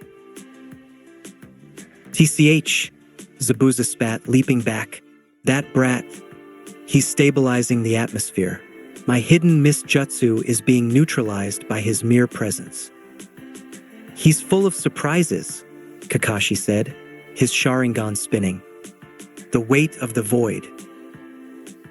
Raiga stood up, his manic energy replaced by a desperate, jagged fury. He raised his blades to the sky, drawing the natural static from the air into his own body. I'll burn everything, Raiga screamed. Lightning dragon tornado. A massive vortex of electricity and wind erupted from his blades, tearing through the ground and heading straight for Naruto. It was a jutsu capable of leveling a small village. Naruto didn't move. He stood his ground, his black coat fluttering in the intense wind. Event Horizon. The tornado slammed into him. The ground beneath Naruto's feet pulverized into dust. The trees around him were incinerated. Sasuke and Sakura watched in horror. Sakura screaming Naruto's name as the blue-white light of the lightning swallowed him whole. But when the light faded, Naruto was still standing. There wasn't a single mark on his coat. There wasn't a scratch on his skin. He stood in the center of a blackened crater, looking bored. The depth of that massive attack had been pushed 5 minutes into the future. For the next 300 seconds, Naruto was functionally a ghost, untouchable by the laws of physics. My turn to show you what a dragon looks like, Naruto said. He didn't use hand signs. He simply reached out and grabbed the air itself. Through the water and in aspects of his chakra, he treated the space in front of him like a heavy cloth. He twisted his wrist, and the forest groaned. Jikuton, spatial collapse. The air between Naruto and Raiga suddenly folded. Raiga felt a crushing pressure on his chest as the distance between him and Naruto was forcefully deleted. He was pulled toward Naruto as if by an invisible vacuum. Naruto met him halfway with a punch that carried the kinetic energy of a falling star. Boom! Raiga was sent spiraling through the mist, his kiba blades flying from his hands. He slammed into a rock wall with a sickening crunch. Ranmaru was thrown from his back, the small boy tumbling into the grass, his cloak falling open to reveal his frail, purple-haired form. Naruto didn't follow up. He stood at the edge of the crater, his breath steady. Sasuke, Naruto called out, not looking back. The man is down, but his blades are still active. There's a scout hiding in the canopy at 10 o'clock. If you want to prove you're an Uchiha, take him out before I decide to delete that tree. Sasuke didn't hesitate. Fueled by a mix of terror and a desperate need to prove his worth, he leaped into the trees. Sakura stood by Tazuna, her eyes wide as she looked at Naruto. She realized then that the pranks and the idiotic behavior she had mocked were the remnants of a boy who had been forced to hide a god within his skin. Naruto looked at Ranmaru, who was shivering in the grass. The boy's red eyes were wide with a fear that transcended the physical. You see it, don't you? Naruto asked, walking toward the boy. You see the void. It has no end, Ranmaru whispered, tears streaming down his face. Your chakra, it's not energy, it's a hunger. You're eating the world. I'm not eating it, Naruto replied, stopping inches from the boy. I'm just reminding it that it only exists because I allow it to. Zabuza, Seeing his partner defeated so easily, realized the situation had spiraled out of control. He looked at Kakashi, then at the 5 Naruto clones still standing guard, their Jikuton blades shimmering with an unstable light. Raiga was a fool, Zabuza growled, though his grip on his sword was trembling. But I don't fail my contracts. You already have, Naruto said, his voice appearing right next to Zabuza's ear. Zabuza spun, but Naruto was already gone, reappearing back in his original spot. The mist is clearing, Zabuza, Naruto said, gesturing to the sky. Sure enough, the heavy fog was beginning to dissipate. The sun was breaking through, illuminated the battlefield. The advantage of the 7 swordsmen was gone. They were exposed, their secondary assassin broken, and their scout hunted by an Uchiha. We retreat, Zabuza muttered, grabbing a smoke bomb.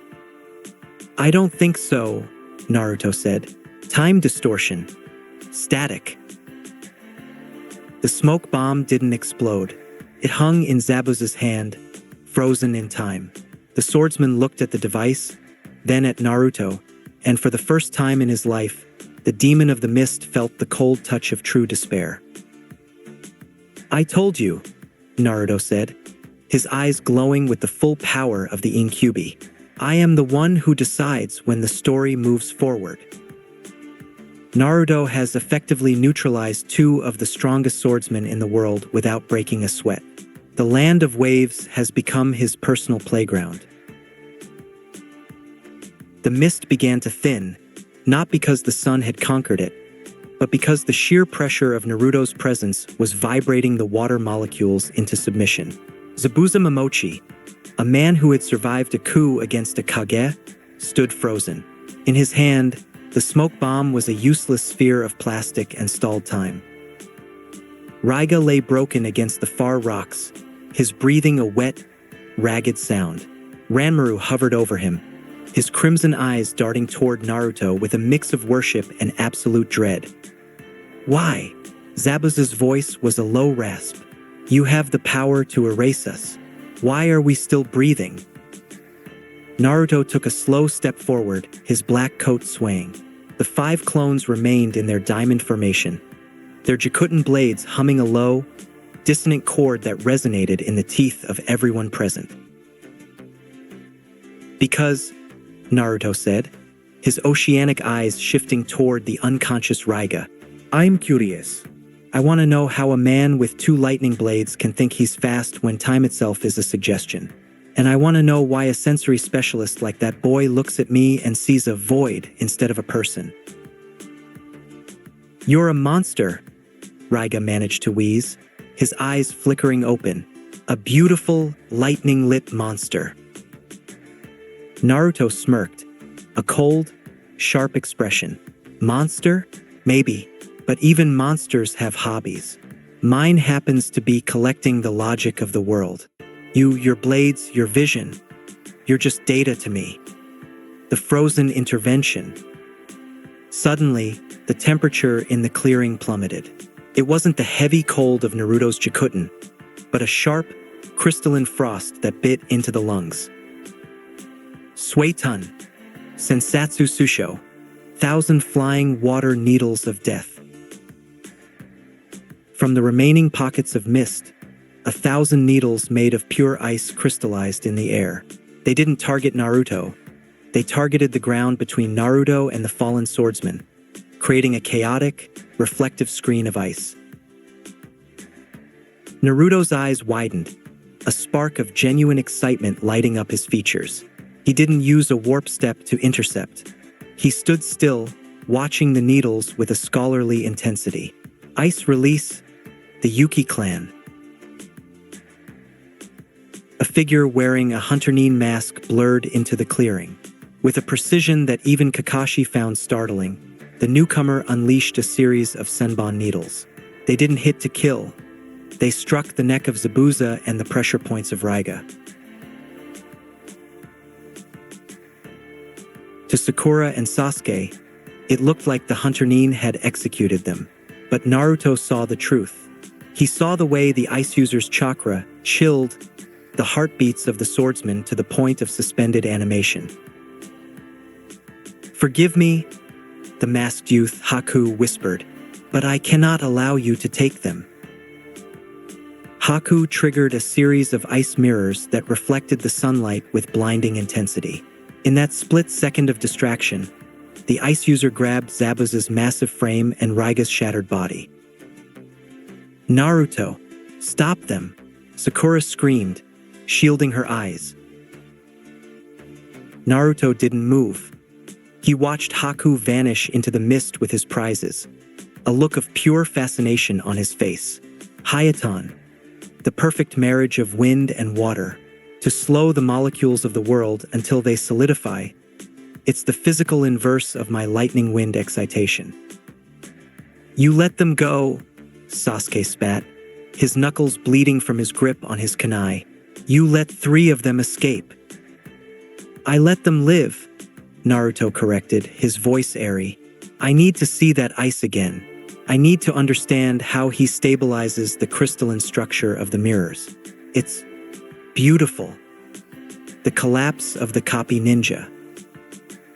As the adrenaline faded, the reality of the situation. "Pakin," Kakashi wheezed, biting his thumb and slamming his palm onto the ground. A small pug with a blue vest appeared in a puff of smoke. "You look like hell, Kakashi." "No time," Kakashi gasped. "Get back to the village. 2 of the 7, and a Yuki survivor. Tell the Hokage we need immediate reinforcement. 2 weeks for a full team, but tell him to send him first." "Got it," Pakin said, sniffing the air before bolting into the woods at a speed that belied his size. Kakashi turned to his team.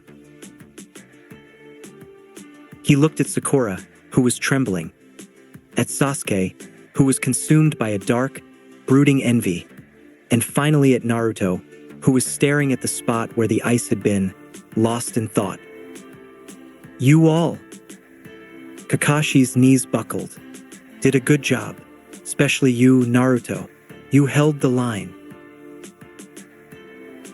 Before Kakashi's face could hit the dirt, Naruto was there. In a flicker of a warp step, he caught the Jonin by the flak jacket, hoisting him up with effortless strength. Naruto's oceanic eyes scanned Kakashi's face. "Rest, sensei," Naruto said, his voice unusually soft.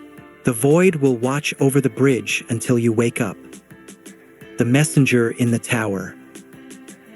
Back in Konoha, the afternoon sun was casting long shadows across the Hokage's office. Hiruzen Sarutobi sat behind his desk, reviewing scrolls with a man who seemed to be a physical manifestation of energy itself. Might Guy stood with his arms crossed, his teeth glinting in the light. Behind him, Niji Hyuga, Rock Lee, and Tenten stood in respectful silence. "The power of youth, Hokage-sama. My team is ready for their next challenge." Guy proclaimed, striking a pause. Crash. The window burst open as Pakin tumbled into the room, sliding across the mahogany desk and scattering papers everywhere. "Hokage, we have a problem," Pakin barked, his voice urgent. "Team 7 is engaged in the Land of Waves. Zabuza Momochi and Raiga Kurasuki are on the scene. There's also a Yuki clan survivor with ice release." The atmosphere in the room changed instantly. The silence was deafening. Even Guy's boisterous energy vanished, replaced by the sharp, focused aura of a master combatant. "2 of the 7 swordsmen?" Hiruzen whispered, his pipe clattering into the ashtray. "And a Yuki? That's an S-rank threat level." "Kakashi is down," Pakin added. "Naruto is holding them off, but the situation is volatile. Kakashi sent me to ask for help." Guy didn't wait for an order. He turned to his team. "Niji, Lee, Tenten, stay in the village. This is beyond a standard genin deployment." "But Sensei," Lee started. No. Guy roared, his voice full of a rare, terrifying authority. I am going ahead. My eternal rival is in danger, and there are youths out there who need a shield. Guy turned to Hiruzen. I am leaving now. I can reach the waves in 48 hours if I push my gates. Hiruzen looked at the map of the Land of Fire, his brow furrowed in a deep, troubled frown. Guy, go. But I cannot send a full support squad yet. The border disputes with the Stone have pulled every available Jonin and specialized Chunin into the field. To mobilize a team capable of fighting the Seven Swordsmen, I need at least 2 weeks to pull them from their current assignments.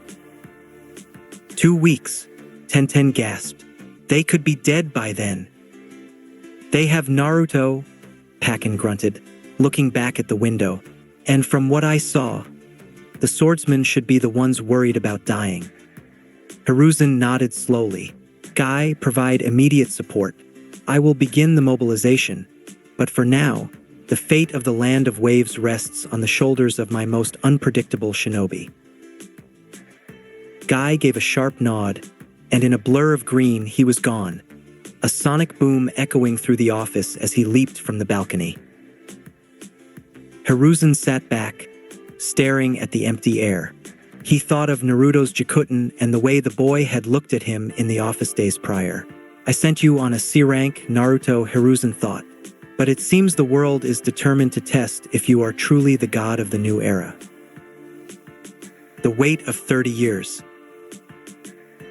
The trek from the forest floor to Tezuna's humble seaside home was a procession of ghosts. The mist, now thinning under the midday sun, swirled around Naruto's boots as he moved with a preternatural steadiness. Over his shoulder, the legendary copy ninja, Kakashi Hatake, hung like a broken marionette. Naruto's grip was firm, his 5 feet 10 inches frame barely straining under the weight, but his expression was unreadable, a mask of oceanic blue and stoic resolve. Tezuna led the way, his breathing ragged, his hand trembling as he gripped his half-empty bottle of sake.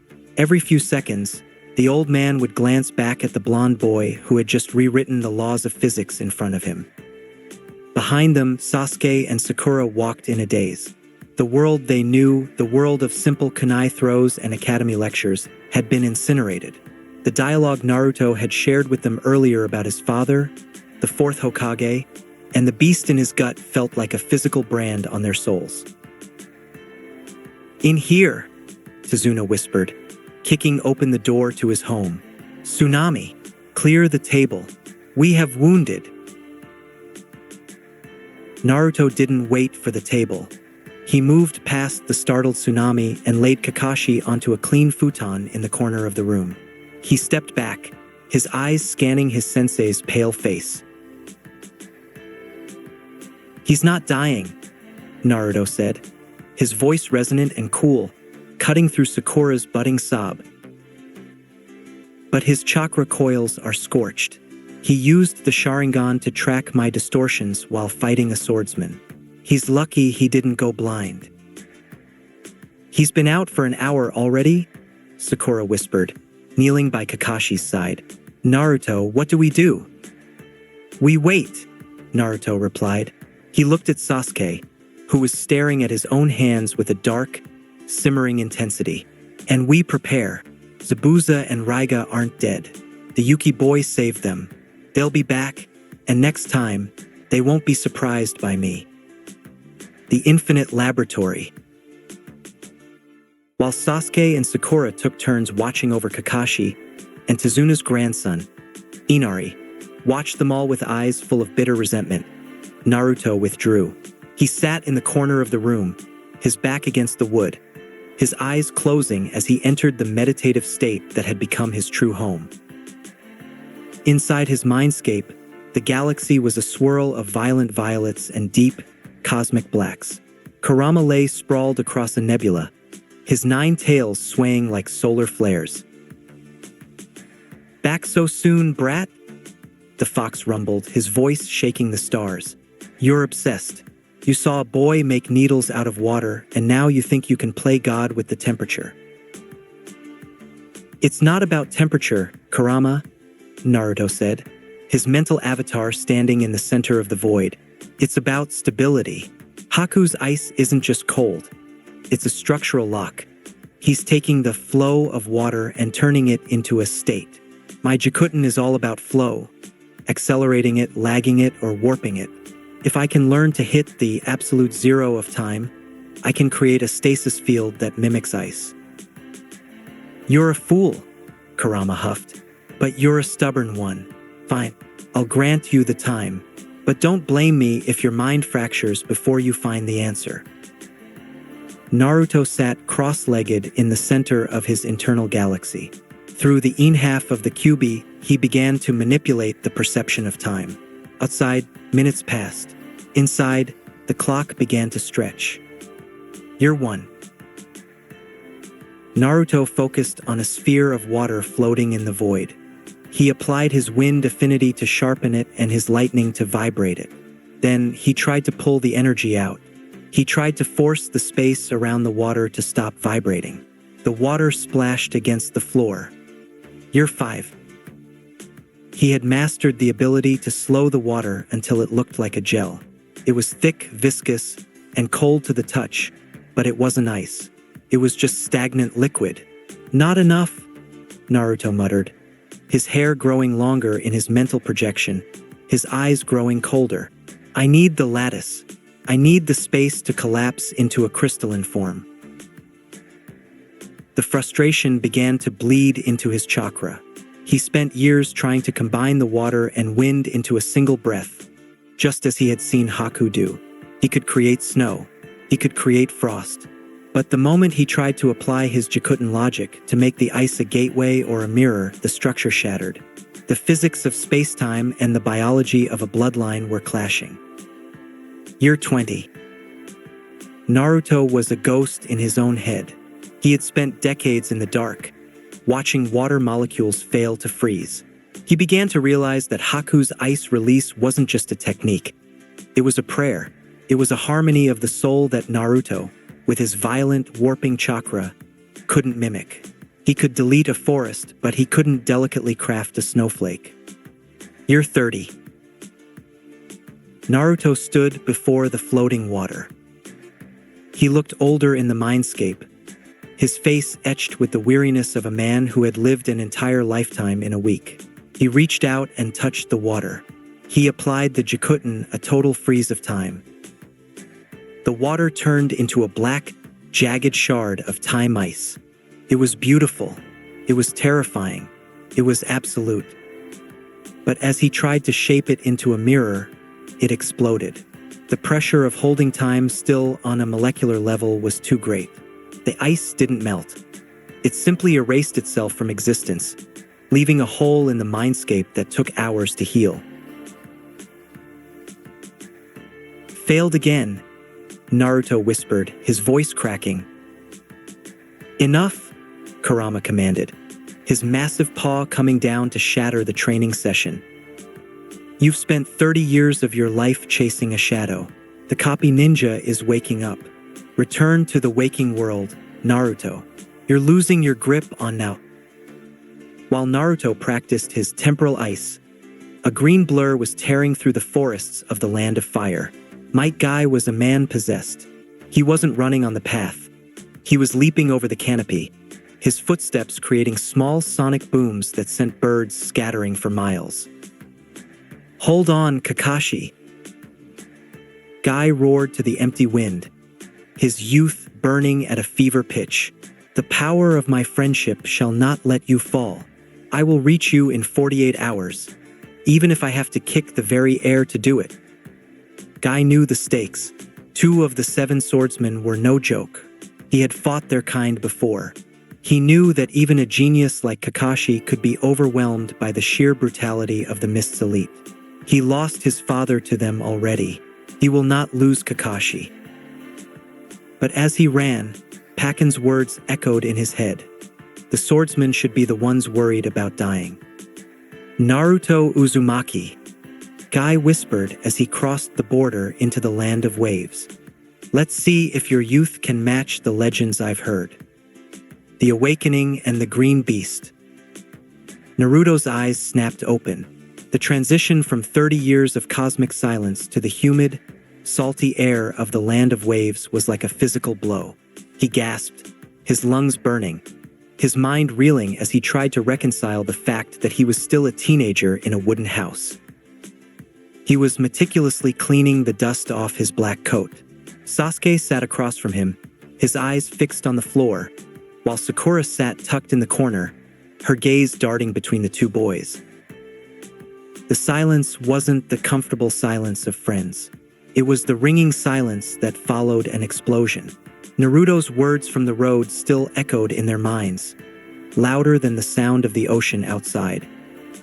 My father, the fourth Hokage, sealed the fox inside of me. Sakura was the first to break. Her voice was small, almost a whisper. Naruto, the things you said about the fourth.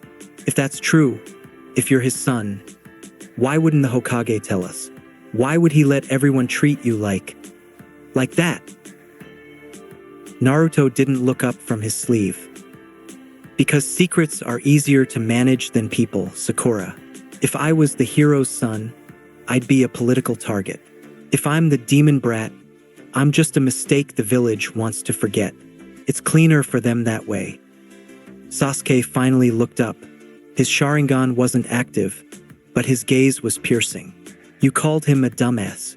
Your own father, the man who saved this village. I called him a dumbass because he trusted a village to be better than it is, Naruto said, his oceanic eyes finally meeting Sasuke's. He gave his life and he gave my life, hoping they'd see a hero. But fear is a stronger emotion than gratitude. Sasuke. You should know that better than anyone. When people look at you, they see the tragedy of the Uchiha. When they look at me, they see the monster of the fox. Neither of us is a person to them. Naruto stood up, his 5 feet 10 inches frame dominating the small room. So I'll ask you both what I asked before. Now that you know, when you look at me, sitting here in this house, do you see a hero or do you see a monster? Sakura looked at her hands, her mind racing. She thought of the way she had mocked him for not having parents, the way she had called him annoying. The guilt was a physical knot in her stomach. I don't see a monster, Naruto. I see someone who's been carrying a lot more than any of us knew. Sasuke didn't answer immediately. He stood up, walking to the door and looking out at the mist. I see a wall, Sasuke said, his voice low. A wall I have to climb if I'm ever going to kill him. Hero or monster, it doesn't matter. You're my teammate, and you're the son of a man who didn't know when to quit. I can respect that. Naruto let out a short, dry chuckle. Good enough. Just remember, those are S-class secrets. If I hear a whisper of this from every Tom, Dick, or Henry in the village when we get back, I'll know exactly who to look for. Naruto. Sakura's voice was full of concern. You've been in that trance for 2 days. You didn't even eat. Naruto looked at her, and for a second, his gaze was so ancient, so heavy with the weight of decades, that Sakura flinched. I'm fine, he managed to rasp, his voice returning to its normal pitch. In the corner, a groan echoed. Kakashi Hatake was finally sitting up, his head resting in his hands. Ugh. My head feels like a summoning scroll just went through a paper shredder. Sensei. Sakura rushed to his side. Sasuke stood up from the window, his posture losing a fraction of its tension. How long was I out? Kakashi asked, his visible eye scanning the room. 2 days, Sasuke said, his voice clipped.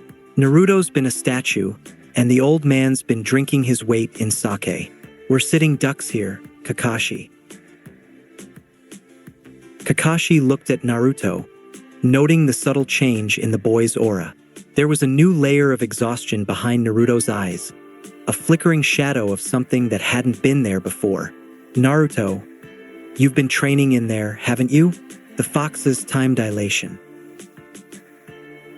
30 years, Naruto said, standing up. His joints popped, a sound like dry wood snapping. 30 years of trying to copy the Yuki boy, and 30 years of failing. I can't do it, sensei. I can't make the ice stay. Kakashi's eye widened. 30 years? To a human mind, that was a lifetime of isolation. Naruto, you can't. Knock. Knock. Knock. The door didn't just rattle. It nearly flew off its hinges. A thunderous, booming energy radiated from the other side. So bright and hot it felt like a second sun had arrived. Kakashi, my eternal rival, I have arrived on the wings of youth to protect the blooming flowers of Konoha. The door burst open, and a man in a green spandex suit, with eyebrows that defied the laws of nature, struck a pose in the doorway. Might Guy stood there, sweat glistening on his forehead, his teeth throwing off a literal sparkle in the light. Guy! Kakashi sighed, a mixture of relief and profound annoyance crossing his face. You're early. Early? No, my friend. I am exactly on time. I leaped over 17 mountains and 3 rivers to reach your side. Guy's eyes shifted to the genin. He pointed a thumb at himself. And you must be the youths. Sasuke Uchiha, Sakura Haruno, and the boy who has the village talking, Naruto Uzumaki. Guy walked into the room, his presence filling every corner. He stopped in front of Naruto, his grin fading into a look of genuine, high-level appraisal. He didn't see a boy. He saw a vessel of space-time energy that made his own skin tingle. You, Guy said, his voice dropping to a surprisingly serious tone. And Gado's army, Kakashi added, struggling to his feet. We have a weak Guy. The bridge is almost finished. Zabuza and Raiga will strike then. We need to be ready. Then we train, Guy roared, punching the air. I will show you the true meaning of the 8 gates.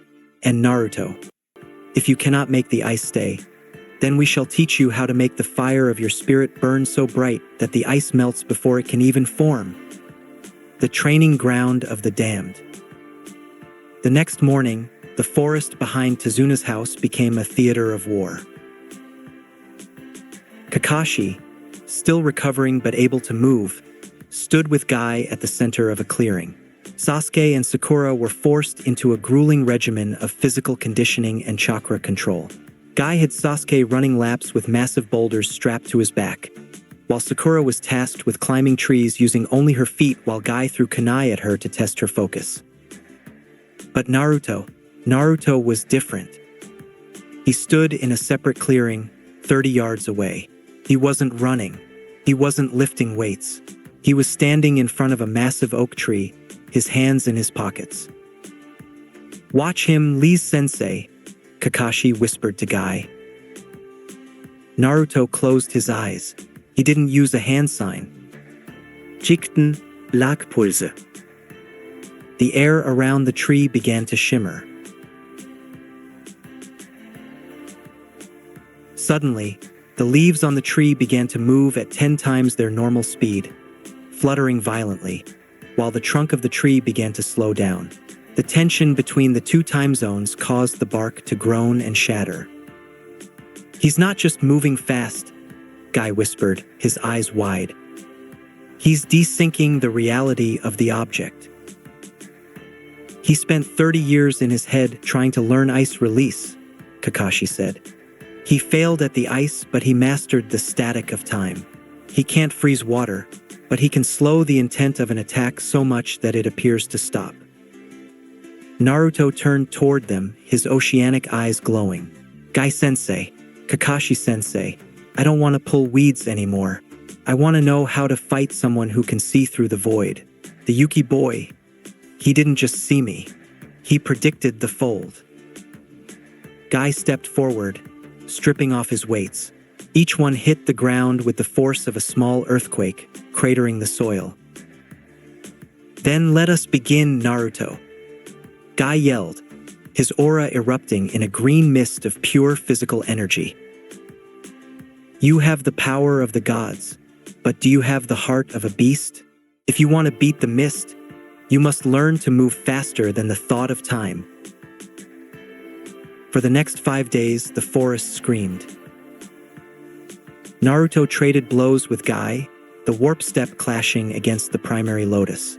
Sasuke watched from the sidelines, his jealousy turning into a cold, hard ambition. He began to push himself harder, his Sharingan spinning as he tried to copy the weight of Guy's movements, realizing that if he couldn't warp space like Naruto, he would have to become the fastest thing in the 3 dimensions he was trapped in. Sakura, for the first time, stopped thinking about Sasuke's hair and started thinking about her own survival. She began to focus on her chakra control with a desperate intensity, realizing that in a battle of gods and swordsmen, she was the only thing standing between Tizuna and death. As the sun set on the 6th day, Naruto stood at the edge of the water, looking toward the bridge. His mind was calm. The 30 years of failure in his mindscape had been burned away by the 5 days of combat with Guy. "They're coming," Naruto whispered. Behind him, Sasuke and Sakura stood tall, their breath steady. Kakashi and Guy stood at the front, 2 titans of Konoha ready to face the ghosts of the mist. "Let them come," Sasuke said, his Sharingan bleeding red. "I'm ready to see if the elite can keep up with the monster." Naruto smirked. The bridge was almost finished. The time for training was over. The void was hungry. The longest night. The dinner table at Tizuna's house was a theater of unspoken tensions. The smell of Tsunami's fish stew wafted through the cramped room, but no one seemed to have an appetite. Kakashi and Guy sat at the head of the table, their massive frames making the small furniture seem fragile. Sasuke and Sakura sat opposite each other, their eyes constantly drifting toward Naruto. Naruto sat at the far end, his oceanic eyes fixed on the steam rising from his bowl. He looked like a man made of glass, clear, cold, and dangerously sharp. The silence was broken by a sharp clack. Inari, Tizuna's grandson, had dropped his spoon, his small shoulders shaking. He looked up, his eyes swimming with tears and a bitter, jagged resentment. "Why do you even bother?" Inari hissed. "You play ninja, you train, but Gato is going to kill you all, just like he killed Kaiza. There's no such thing as a hero. You're just acting." Sakura started to speak, but Naruto's voice cut through the air like a guillotine. "Acting? You think this is a performance, kid? You don't know what it's like," Inari screamed. "You've probably had everything handed to you. You don't know what it's like to be hated, to see your world destroyed." Naruto finally lifted his gaze. The weight of his presence made the candles on the table flicker. "You're right, Inari. I don't know what it's like to lose everything. Because to lose something, you have to have it first." He leaned back, the shadows dancing across his whisker-scarred cheeks. Sasuke, sitting right there, he had a family. He had a clan. He had a mother and a father who loved him until his own brother slaughtered them all in a single night while Sasuke watched. That's a hole in the soul that never heals. Sasuke flinched, his eyes darkening, but he didn't stop Naruto. "And me," Naruto continued. "I don't know my parents because the nine-tailed fox, the monster I carry in my gut, tore them apart the second I was born. My father, the 4th Hokage, died pinning a demon into his own son's stomach. My mother died in the wreckage of a village that decided I was the one to blame for it." Inari's jaw dropped. The boy's rage was suddenly met with a tragedy so vast it made his own grief look like a puddle next to an ocean. "I spent 12 years being treated like a plague," Naruto said, his eyes boring into Inari's. "So don't talk to me about acting, kid. I've lived more lifetimes of pain in my head than your entire village has in its history. If you want to cry, do it in the dark. But don't you dare tell us we don't know what it means to stand up." Inari began to sob and bolted from the room. Naruto stood up, his chair scraping against the floor. I'm going to finish my training. Don't wake me up tomorrow. I'm going to be deep in the void. If the bridge is attacked, go ahead. I'll find you. The 70-year siege. Naruto sat in the center of his room, crossing his legs and entering the meditative state. Inside the mindscape, 70 years began to tick away in the span of a single night. Years 1 to 40, the futility of ice. Naruto spent 4 decades trying to replicate Haku's ice release. He tried to force his Suiton and Futon into a crystalline bond, but every attempt ended in steam or a violent explosion of chakra. His Jikuton was too fundamental, too rooted in the warping of reality to mimic the delicate biological harmony of a Yuki. He had to face the truth. Some things couldn't be copied through sheer will. Years 41 to 67, the formula of the second and fourth. Frustrated, Naruto turned his focus back to the scroll of seals. He stopped trying to mimic the mist and began to refine the legacy of the leaf. He obsessed over his father's notes on the flying Raijin. He didn't want to rely on custom kunai. A kunai could be deflected. It could be stolen. He wanted the mark to be his will. He spent 26 years learning to project the Hiratian formula through his chakra alone, allowing him to place a seal on any surface, a leaf, a wall, or a person's skin, just by looking at it or touching it. Years 68 to 70, the synthesis of the void. Brat, Kurama's voice boomed. The bridge is finished. The mist has returned. Wake up. The awakening and the rescue. Naruto's eyes snapped open. The 70 years of mental isolation fell away, leaving him with a mind that perceived the world as a series of geometric folds. He stood up. The house was silent. A note on the table confirmed they had left for the bridge. Suddenly, his sense flared. 2 thugs were in the yard, holding Tsunami and Inari at sword point. Naruto didn't run. He walked onto the porch. One thug sneered, "The little hero wakes." Naruto didn't let him finish. He didn't reach for a weapon. He simply focused his chakra. An invisible Hiratian mark appeared on the thug's chest. Hiratian, Jikuhaiki, flying Raijin, space collapse. In a literal skip in reality, Naruto was standing behind the thug. He hadn't even appeared to move. He tapped the man's shoulder, and a pulse of Jikuton chakra sent the man flying 100 yards into the bay, the water erupting in a massive plume. The second thug swung his sword at Inari, but Naruto blinked again. He caught the blade between 2 fingers, the metal groaning as the space around the steel began to warp and twist into a knot. "Go inside, Inari," Naruto said, his voice echoing with the weight of 70 years. "I have a bridge to finish." The road to the bridge. Naruto stepped off the porch. He looked toward the coast. He could feel the marks he had left on the bridge's stone from their previous skirmish. He didn't run. He performed the perfected flying Raijin. He focused on a mark miles away. He stepped forward, and the distance between the house and the bridge simply ceased to exist. One step.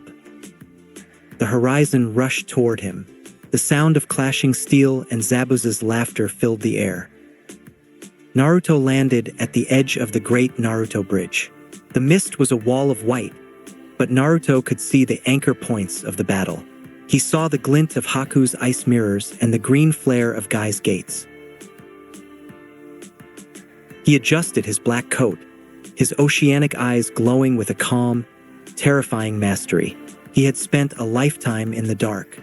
Now, it was time to show the mist what happens when the son of the yellow flash stops being a child and starts being the law. Naruto stepped into the mist. The battle for the bridge had truly begun. The mist on the bridge was not merely water and chakra. It was a living shroud, thick and suffocating, tasting of salt and impending death. Naruto stood at the edge of the construction, his black coat barely fluttering. His oceanic eyes were wide, not with fear, but with a clinical, detached focus. He didn't jump in. He watched. In the center of the bridge, a dome of shimmering crystalline mirrors had trapped Sasuke and Sakura. Within that cage, Haku moved like a ghost, his senbon needles flashing through the air with a frequency that defied human reflexes. Outside the dome, the atmosphere was even more chaotic. Kakashi was locked in a brutal stalemate with Zabuza, their blades creating sparks that briefly illuminated the gloom. A few yards away, Might Guy was a blur of green, his fists clashing against Raiga's dual Kiba blades in a symphony of thunder and lightning. Naruto's gaze narrowed on the mirrors. He tracked the trajectory of the masked boy. The speed, the grace, the way he hesitated, just for a fraction of a second, before striking a non-vital point on Sasuke's arm. That mask, Naruto thought. The pattern of the ripples, the scent of the herbs on the wind. A ripple of memory fractured Naruto's focus, pulling him back to the 3 days of waiting at Tezuna's house. The memory, a path of strength. It had happened in the early morning, 48 hours after their first skirmish. Naruto had been in the woods, his hands stained with the sap of the trees he had been using as anchors for his Jikuton calculations. He had found a youth in a pink kimono gathering medicinal herbs in a clearing. The youth, Haku, though Naruto hadn't known it then, had looked up with a smile that was far too kind for a world of shinobi. "You're working very hard," Haku had said, his voice soft as the morning dew. "Is there someone you're trying to protect?" Naruto had stopped, his bandaged hands hovering over a spatial seal. "I'm trying to find the truth of my own strength. I don't need to protect anyone to do that." Haku had stood up, holding a basket of herbs. He walked toward Naruto, his presence lacking any killing intent. Strength is a strange thing. People think it comes from the self or from the jutsu we master. But true strength, the kind that never wavers, only comes when you have someone precious to you. Naruto had scoffed. Precious people are just anchors. They make you slow. They give your enemies a target. No, Haku countered gently. When you fight for yourself, you are limited by your own will. But when you fight for someone you love, you become a tool for their survival. You transcend your limits because failing isn't an option. That is the true path to strength, Naruto-kun. Without a precious person, a shinobi is just a wandering ghost. Naruto had looked at the boy, feeling the 70 years of mental isolation weigh heavy on his heart. For a moment, the void within him had felt a little less cold. The triple front, the bridge of destiny.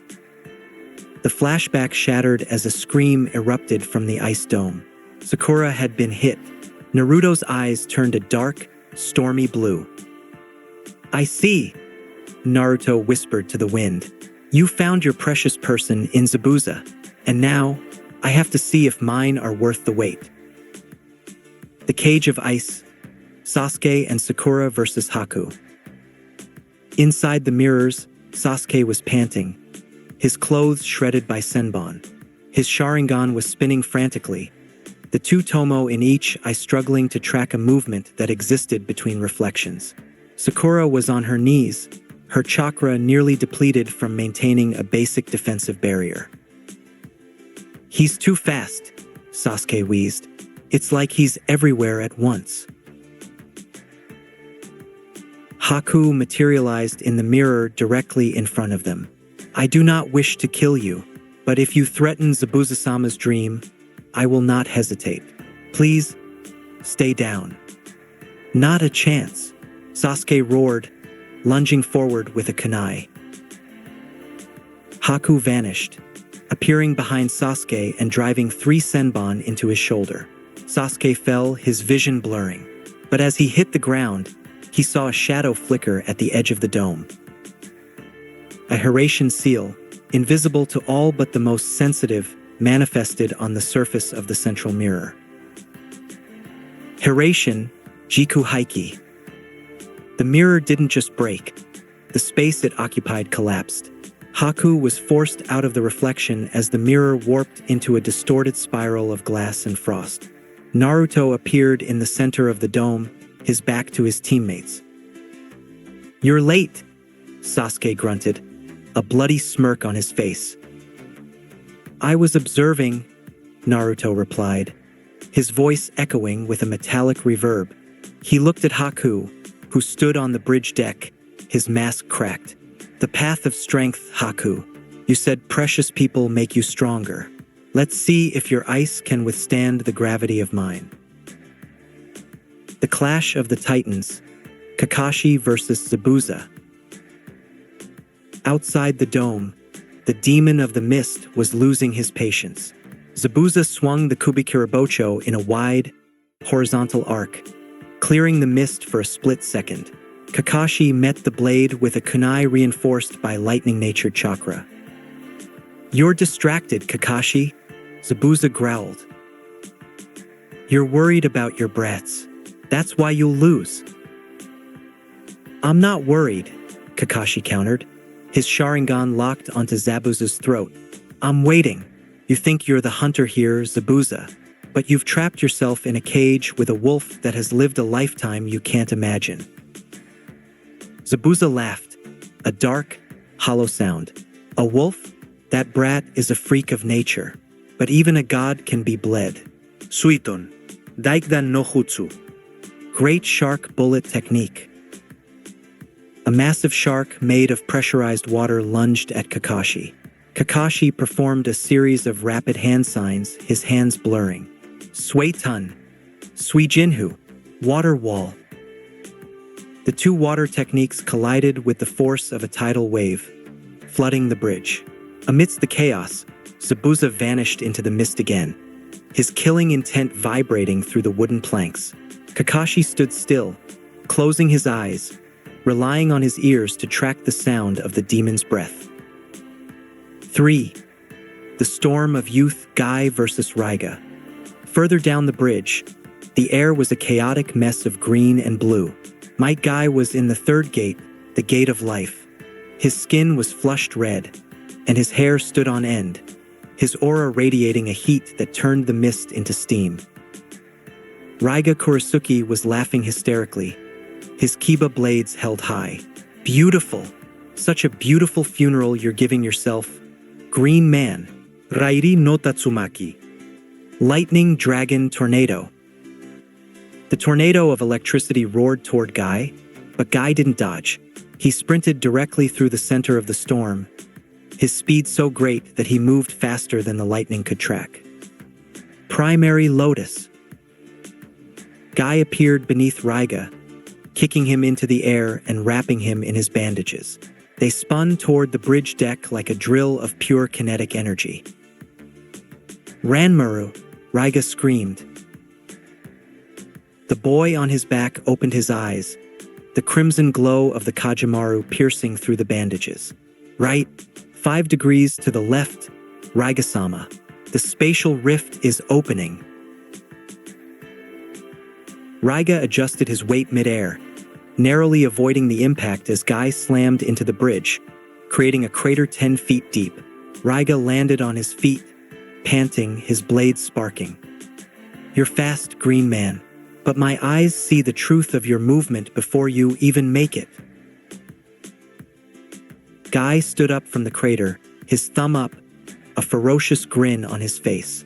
"Then I shall simply move beyond the truth.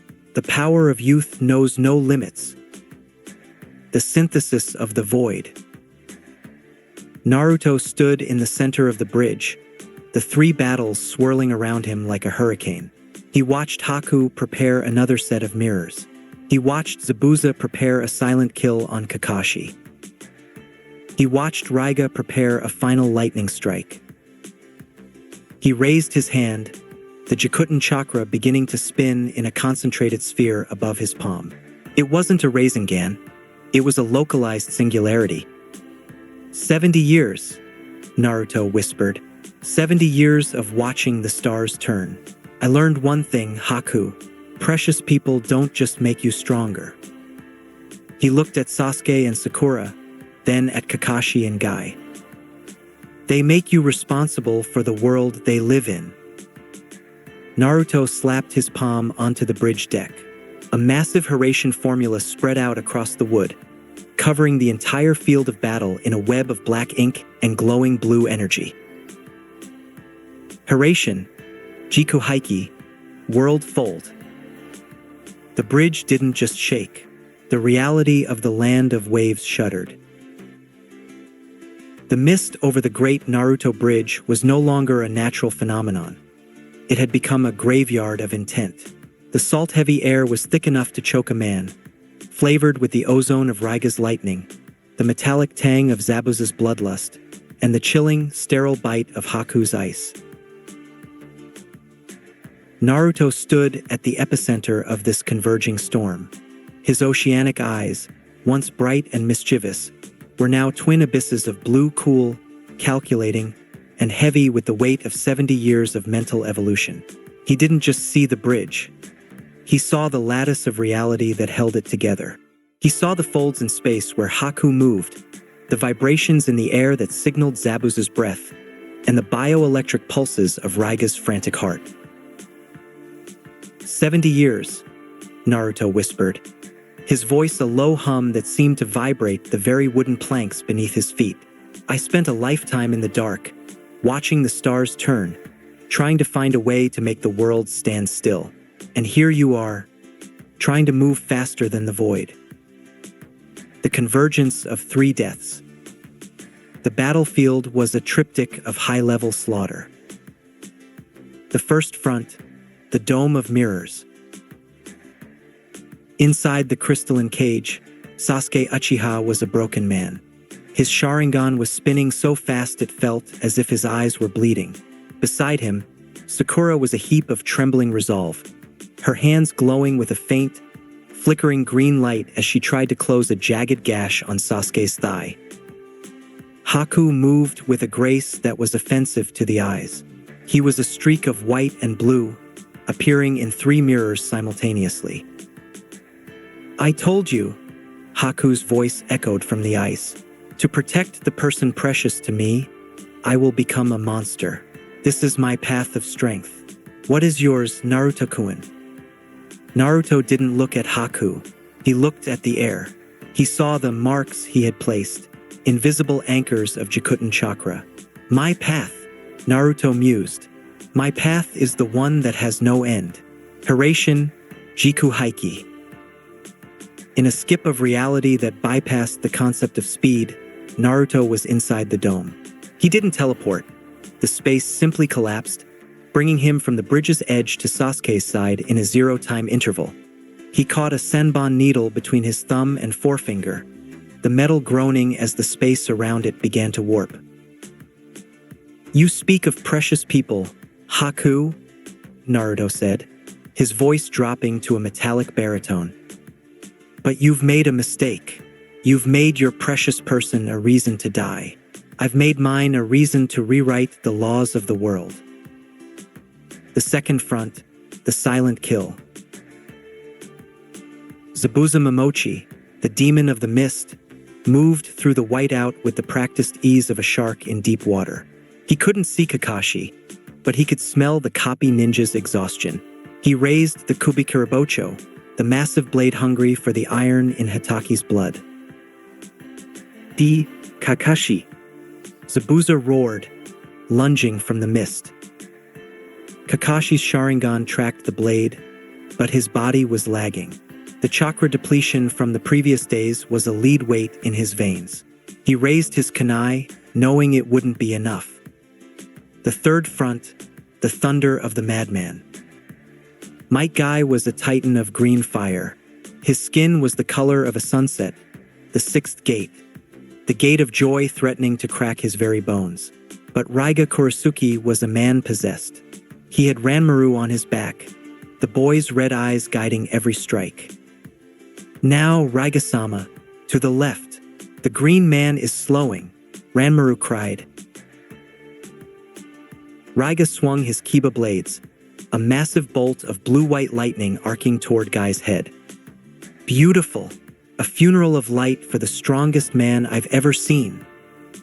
The world fold, the architecture of the void. Naruto slammed his palm onto the bridge deck. The Jikuton chakra didn't just pulse.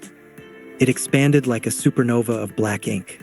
The Hiraishin formulas he had perfected over 70 years in his mindscape spread across the entire length of the bridge in a fraction of a second. Every soldier, every mirror, every drop of mist was suddenly tagged by the void. Jikuton, world fold. The sensation was akin to a planet stopping its rotation. For a microsecond, the three separate fights were no longer separate. Naruto manipulated the spatial coordinates of every being on the bridge, pulling the geography of the battlefield into a single, localized point of convergence. The result was a masterpiece of tactical impossibility. Zabuza's Kubikirabocho, intended for Kakashi's neck, suddenly found itself swinging toward Raiga's lightning-charged Kiba blades. Raiga, intending to strike Guy, found his bolts of electricity slamming into the back of Haku's ice mirrors. What? Zabuza roared as his massive sword met the sparking resistance of the Kiba blades.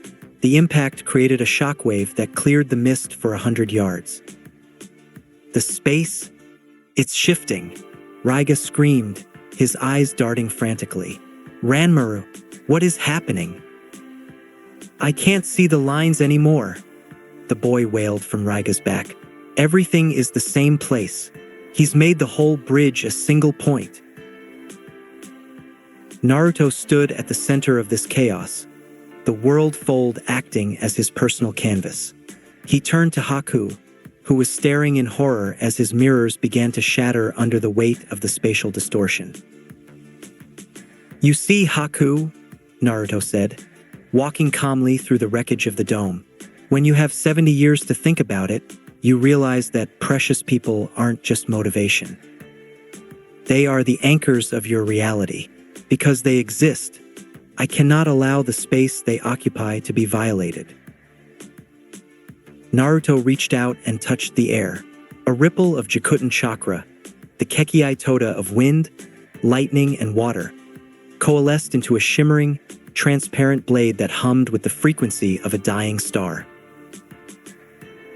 Now, Naruto said, his eyes glowing with the full, unbridled power of the fox and the void. Let's see how many of you can survive the collapse of the world. The final exchange. The bridge groaned. The spatial folding was putting a terrifying strain on the physical matter of the construction. Kakashi and Guy, recognizing the shift, moved in perfect synchronization with Naruto's rhythm. Kakashi didn't need to see through the mist. Naruto was feeding him the coordinates of Zabuza's every muscle twitch through the Hiraishin network. Guy didn't need to worry about Ranmaru's vision.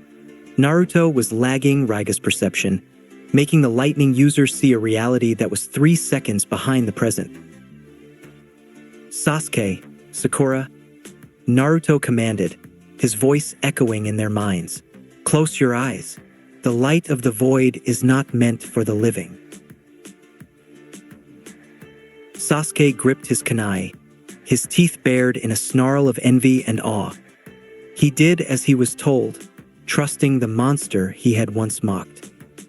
Naruto raised his hand to the sky. The Jikuton chakra began to swirl, creating a massive, black spiral that sucked the remaining mist and lightning into its center. Jikuton, absolute event horizon. The bridge went silent. The sound of the ocean, the wind, and the screams vanished. There was only the hum of the void.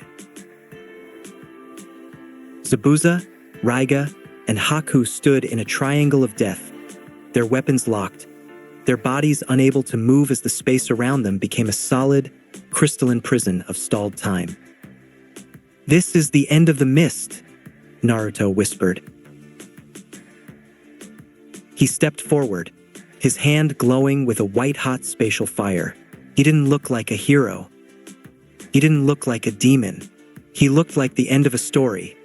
A man who had lived too long in his own head and had finally decided to bring the darkness outside. The final clash was not a battle. It was an execution. With a flick of his wrist, Naruto released the fold. The stored kinetic energy of the last 3 minutes, Zabuza's strength, Raiga's lightning, and Haku's ice, exploded inward on the 3 assassins. The shockwave leveled the remaining construction of the bridge.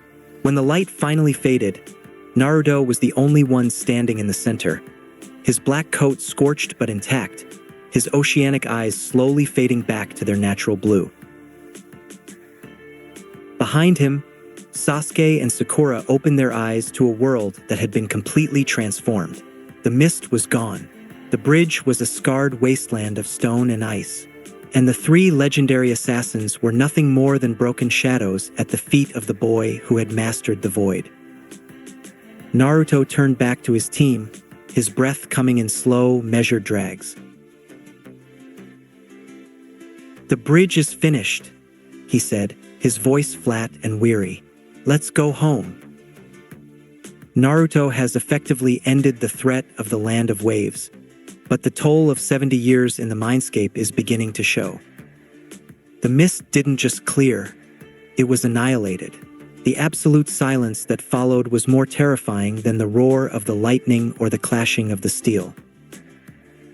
Naruto stood in the center of the wreckage, his boots anchored to a section of the bridge that shouldn't have existed. Around him, the geometry of the battlefield was a jagged, impossible puzzle. Because of the world fold, the laws of physics were still trying to reassert themselves, causing the air to crackle with small, spatial tremors that sounded like glass breaking in a vacuum. The aftermath of the fold. Zabuza Momochi lay 20 feet away. His massive Kubikurabocho snapped in 2. The blade, designed to regenerate from the iron in blood, lay dull and lifeless.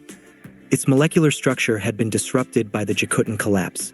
The demon himself was gasping, his chest crushed not by a punch, but by the sheer weight of the atmosphere Naruto had folded onto him. Raiga Kurisuke was barely conscious.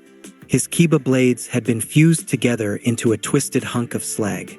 Ranmaru, the boy on his back, was staring at Naruto with a look of pure, crystalline terror. He had seen the void up close and it had looked back. But it was Haku who drew Naruto's attention. The youth sat amidst the shards of his broken mirrors, his mask shattered. A single trail of blood ran down his pale cheek. He wasn't looking at his wounds. He was looking at the way Naruto stood, heavy, ancient, and utterly alone. You didn't kill us," Haku whispered, his voice trembling. "Killing you would be easy," Naruto said. His voice didn't sound like a 13-year-old's. It sounded like the voice of the man who had spent 70 years staring into the Kyuubi's cage. "But I wanted you to see. Your path of strength is a circle, Haku.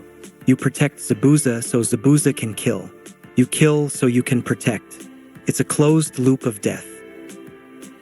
Naruto took a step forward, and the bridge groaned under the weight of his chakra.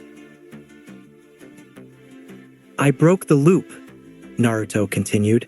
"I folded the space so there was nowhere to run and no one to kill. You lost because your precious person was your only anchor."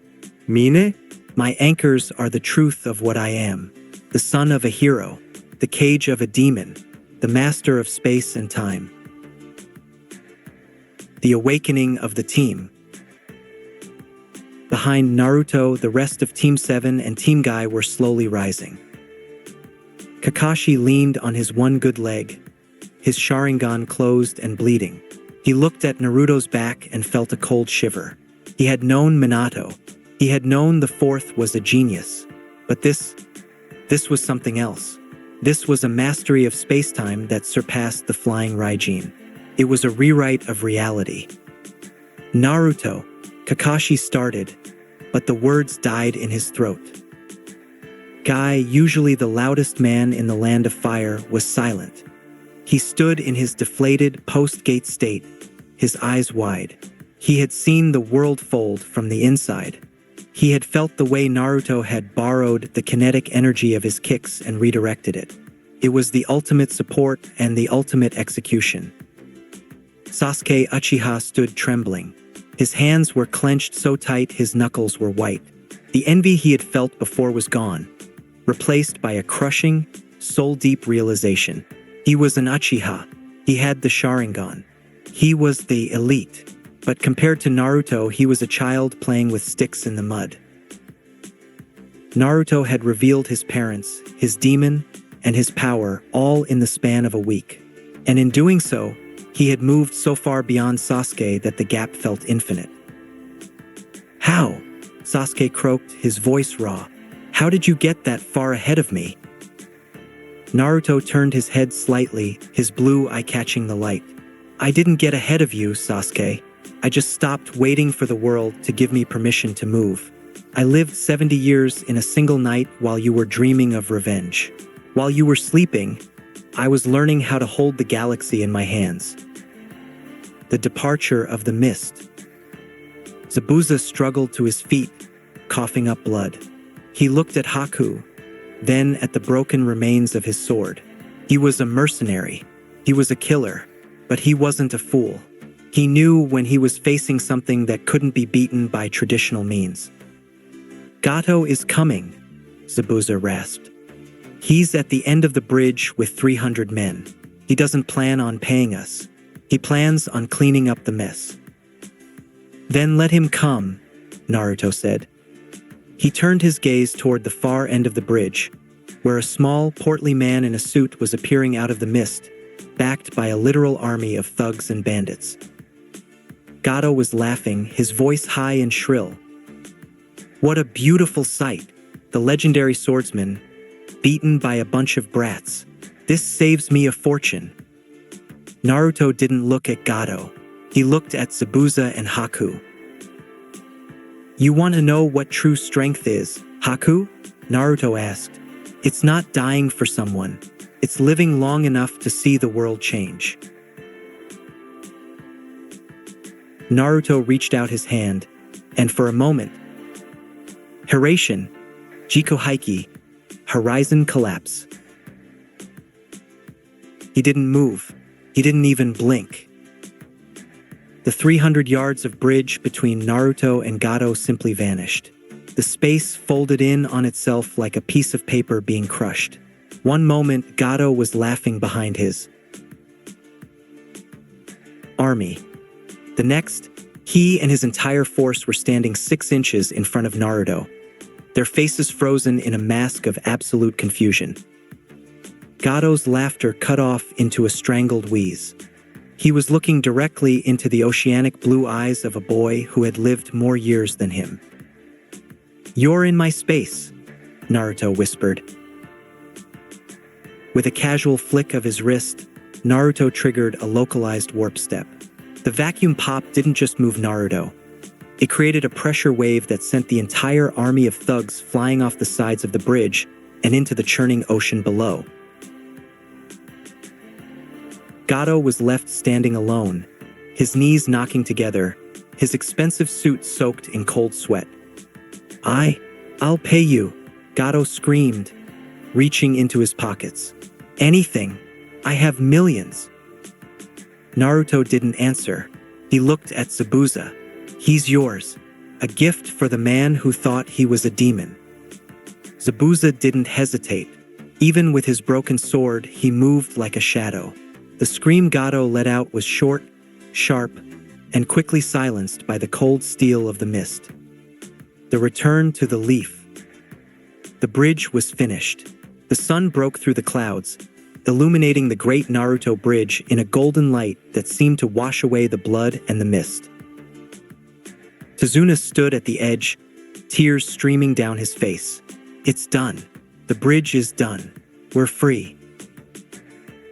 Naruto stood at the railing, looking out toward the horizon. The 70 years of mental training were settled deep in his bones. He felt old. He felt tired. But for the first time in his life, He felt like he was the one holding the pen of his own story. "We're going back," Naruto said to his team. Kakashi nodded, his hand on Naruto's shoulder. "Yeah, back to the village." "They won't recognize me," Naruto said softly. "No," Kakashi replied, his eye curving into a sad, knowing smile. "They won't. You've brought the fourth back to life, Naruto. And the village isn't ready for the storm you're bringing home." Sasuke and Sakura walked behind them, silent and changed. Sakura looked at Naruto's back, no longer seeing the boy she wanted to mock, but a titan she was afraid to touch. Sasuke looked at Naruto's hand, the one that had folded the world, and promised himself that he would either catch up or burn trying. As Team 7 and Team Guy crossed the border back into the Land of Fire, the news of the world fold began to spread like wildfire. The demon brat was gone. In his place stood a master of the void, the son of the Yellow Flash, who had returned from 70 years of darkness to claim his birthright. The return to the Hidden Leaf was a somber procession. The great gates of Konoha loomed ahead, their deep green with a stark contrast to the bleached, jagged wasteland Naruto had left behind on the bridge. Naruto walked at the front, but he was no longer the steady anchor of the team. His movements were twitchy, his steps occasionally landing with a heavy thud that cracked the cobblestones, only for the next to be weightless. His oceanic eyes were bloodshot, the pupils vibrating with a frantic, microscopic rhythm. "Naruto," Sakura whispered, reaching out a hand. You're glowing." She wasn't exaggerating. Faint, jagged rifts of blue-black chakra were flickering off his skin like static electricity. I'm fine, Naruto rasped. His voice sounded like two stones grinding together. "My mind is just trying to remember which now I'm supposed to be in." As they crossed the threshold into the village, Kakashi placed a firm hand on Naruto's shoulder. He could feel the boy's muscles vibrating at a frequency that made his own palm go numb. "Go home, Naruto," Kakashi commanded, his voice uncharacteristically soft. "That's an order. Eat, sleep, and do not, under any circumstances, touch your chakra. Guy and I will handle the report." Naruto didn't argue. He couldn't. The world was beginning to look like a hall of mirrors, every second overlapping with the one before it. He gave a sharp, jerky nod and turned toward the residential district. The Tower of Secrets. In the Hokage's office, the air was thick with the scent of tobacco and the grim weight of the truth. Hiruzen Sarutobi sat behind his desk, his fingers interlaced, as Kakashi and Guy stood before him. Sasuke and Sakura remained by the door, silent witnesses to the dismantling of a legend. "He did what?" Hiruzen whispered, his pipe long forgotten. "He folded the bridge, Hokage-sama," Kakashi said, his voice flat. "He didn't just move. He manipulated the spatial coordinates of the entire battlefield. He combined the Hiraishin with a Jikuton output that, frankly, shouldn't be possible for a human vessel." Guy stepped forward, his usual fire replaced by a haunting sobriety. He fought for 5 days with the weight of 70 years in his eyes. He is a master, Hiruzen, but his body is 13 years old. The debt of that much space-time manipulation is coming due. Hiruzen looked out the window toward the fourth stone face. And the villagers? The swordmen? Zabuza and Raiga are neutralized. But the real threat isn't the mist, Kakashi said, glancing at Sasuke. The threat is that we have a boy who can rewrite reality, and he's currently walking through our streets with a mind that has lived a lifetime in the dark. If he loses control, the fracture of reality. A mile away, Naruto was struggling. The path to his apartment kept stretching. Every time he took a step, the distance seemed to double. His Jikuton was reacting to his exhaustion, warping the space around him in a desperate, subconscious attempt to find rest. Just one jump, Naruto thought, his vision blurring. Just one warp step to my bed. He gathered a spark of chakra, just a tiny drop. But in his fatigued state, the drop felt like a mountain. The Jikuton didn't just activate, it buckled. Warp. The world didn't vanish, it shattered. Naruto felt himself being pulled through a needle-thin hole in reality. His senses screamed as he was dragged across the village in a jagged, uncontrolled line. Wrong coordinates. Too far south. Collapse. The Hyuga compound. In the pristine, white-walled courtyard of the Hyuga main house, the air was cold. Hayashi Hyuga, the stern head of the clan, stood over his eldest daughter, Hinata. The girl was panting, her hands trembling as she held her gentle fist stance.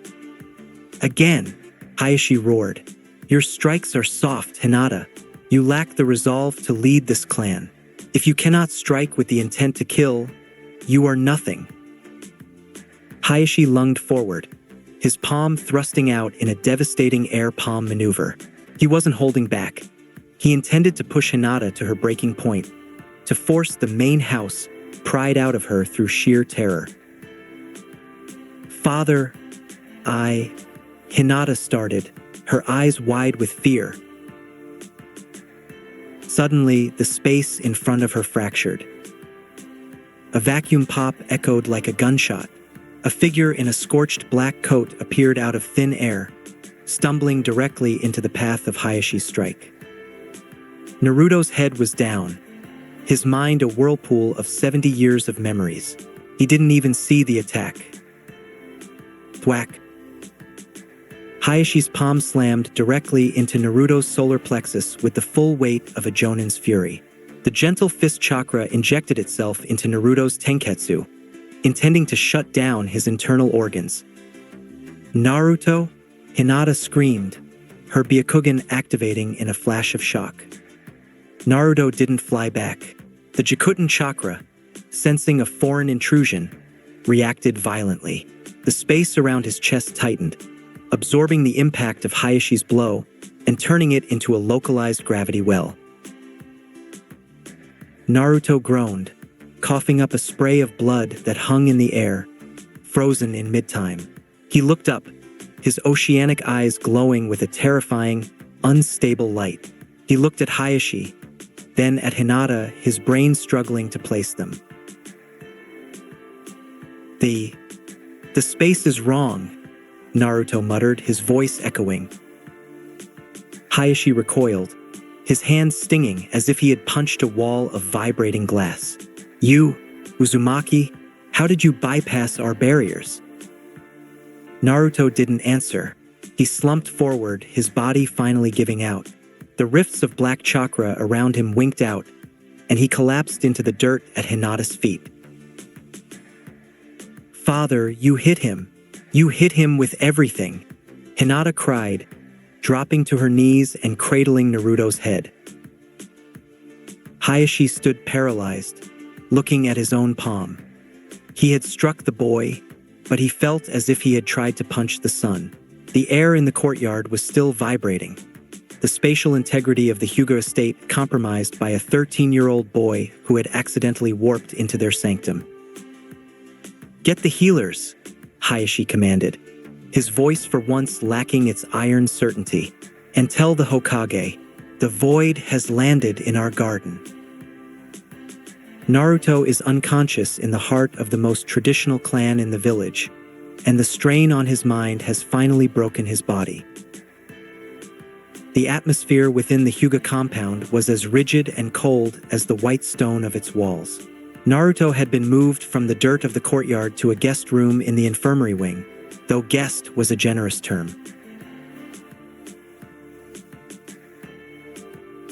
Two members of the branch house stood guard outside his sliding door, their Byakugan active, watching the erratic, pulsing chakra within the boy's body like scholars studying a ticking bomb.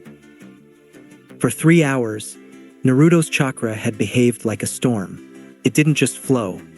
It flickered in and out of existence, causing the air in the room to hum and the light to distort. Finally, the fever of space-time exhaustion broke. Naruto's eyes snapped open, the deep oceanic blue clouded with a heavy, ancient weariness.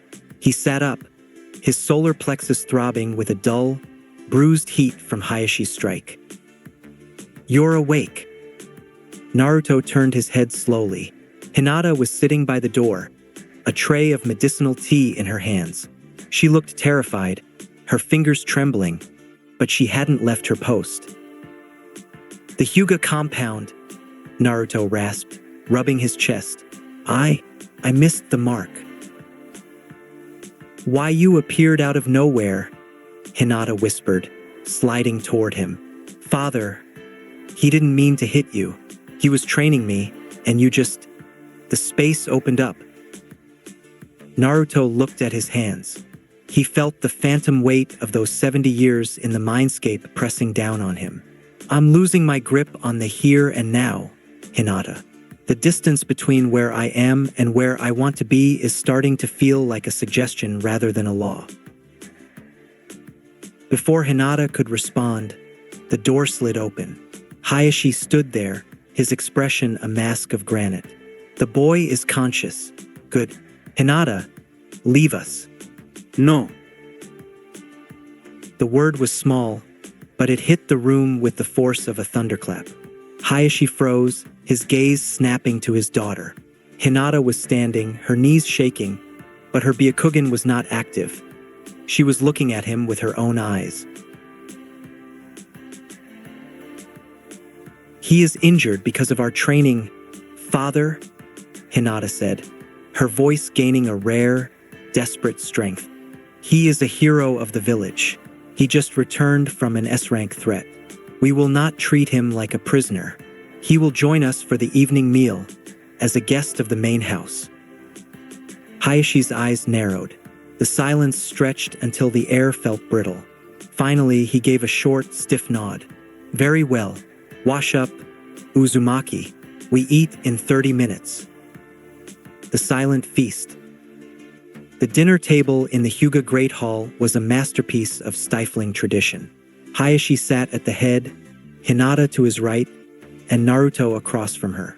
Hanabi, the younger sister, watched Naruto with a sharp, predatory curiosity, her eyes darting to the whisker marks on his cheeks. The food was impeccable, delicate, balanced, and utterly tasteless in the mouth of someone whose mind was still half-integrated with a cosmic fox. "Your performance in the waves has reached my ears," Hayashi said, his voice level as he picked up his chopsticks. "The Hokage's report mentions a world fold, a manipulation of spatial coordinates that bypasses the limitations of the second and fourth formulas." Naruto didn't eat. He watched the steam rise from his rice, seeing it move in slow motion. "It's not a performance, Hayashi-sama. It's a consequence. When you spend enough time in the void, you stop seeing walls. You just see the gaps between atoms." "It is a dangerous power," Hayashi countered. "You bypassed the Hyuga barriers, seals that have stood for centuries, because you didn't enter our compound. You simply existed here. That is a violation of every law of security we hold dear." "I was trying to go home," Naruto said, his voice dropping to that ancient baritone. "If I wanted to violate your security, you wouldn't have felt the wind change before your heads were in the garden." Hanabi gasped, and the guards in the shadows shifted. Hayashi's aura flared, his chakra pressing against Naruto's. "Father, stop!" Hinata cried out, slamming her hands on the table. "He isn't threatening us. He's tired. Can't you see it? He spent more time fighting than any of us, and he did it so we could be safe." She turned to Naruto, her eyes pleading. "Naruto-kun, please. My father. He only understands strength. He doesn't know how to look at someone who is hurting." Naruto looked at Hinata, and for a moment, the 70-year-old master in his head softened. He saw the girl who had been watching him from the trees for years. He saw the precious person Haku had spoken of. It's all right, Hinata, Naruto said, his chakra stabilizing, the flickering rifts around his body finally smoothing out. He looked back at Hayashi. I apologize for the intrusion. My mind is fragmented. The Jikuton requires a stability I haven't quite mastered in this 13-year-old frame. Hayashi lowered his chakra pressure. He looked at his daughter, the girl he had called weak, and saw her standing up to the strongest force he had ever encountered. He looked at Naruto and saw a weapon that could erase his clan, yet chose to apologize for a bruised rib. The Hyuga owe you a debt for the protection of the Leaf's interests, Hayashi said stiffly. You will stay here tonight. Our healers will stabilize your tenketsu. Tomorrow, you will return to your apartment. Thank you, Naruto said. As the meal continued in a more bearable silence, Hinata caught Naruto's eye. She gave him a small, shaky smile. For the first time since he had entered that mindscape 70 years ago, Naruto felt his feet touch the ground. He wasn't in the void. He wasn't on the bridge. He was home. Naruto has found an unexpected ally in the Hyuga, and Hinata has found her voice. The lanterns in the Hyuga Great Hall flickered, casting long, dancing shadows against the sliding shoji screens. The meal had ended, but the weight of the conversation had only just begun to settle. Hinata and Hanabi had been dismissed, leaving the two men, one an elder of a legendary lineage, the other a boy who had outgrown the concept of age, alone in the cavernous room. Hayashi sat perfectly straight, his hands resting on his knees. He looked at Naruto, who was staring out into the moonlit garden, his presence still occasionally causing the air to ripple like a stone dropped in a pond. You speak of the void as if it is a place you call home, Hayashi said, his voice echoing in the silence. But power like yours, it demands a price. What is power to you, Uzumaki? Naruto didn't turn around. He watched a single leaf fall from a tree in the courtyard, his eyes tracking it with a focus that seemed to slow its descent. Power is just the ability to choose which reality you want to live in, Hayashi-sama. Most people are forced to live in the reality others build for them. I decided I wanted to be the one who builds it. And at what cost? Hayashi pressed. You have bypassed the laws of nature. You have lived lifetimes in a week. You are becoming something other than human. Naruto finally turned, his oceanic eyes catching the moonlight. They looked cold, yet profoundly weary. The cost is the very thing Haku told me about on that bridge. He told me that true strength comes from having people precious to you. He was right, but he was also wrong. Naruto stepped closer to the table, his shadow stretching across the floor. He thought love was the path to strength. But I look at myself, and I see a vessel that has never known it. I don't know what it's like to have a mother tuck me in. I don't know what it's like to have a father proud of my grades. I have lived 70 years in the dark with nothing but a demon for company. He paused, a small, hollow smirk crossing his face. I don't think I can be loved, Hayashi-sama. Not romantically, and certainly not like a family. When people look at me, they see a god or they see a monster. You don't love a hurricane. You don't love a black hole. You just survive them. Hayashi remained silent, his Byakugan eyes unreadable. But, Naruto continued, his voice dropping to a whisper, there are still people precious to me. Sasuke, Sakura, Kakashi, even Hinata. They are precious not because they love me, but because they are the anchors that remind me I am still on this earth. They are the only reason I haven't let the void swallow me whole. Naruto leaned forward, his gaze boring into Hayashi's. Who is precious to you, Hayashi-sama? Is it the clan? Is it the main house bloodline? Or is it the daughters you treat like soldiers? Hayashi's jaw tightened. The survival of the Hyuga is my responsibility. Everything I do is for their protection. Protection isn't the same as value, Naruto countered.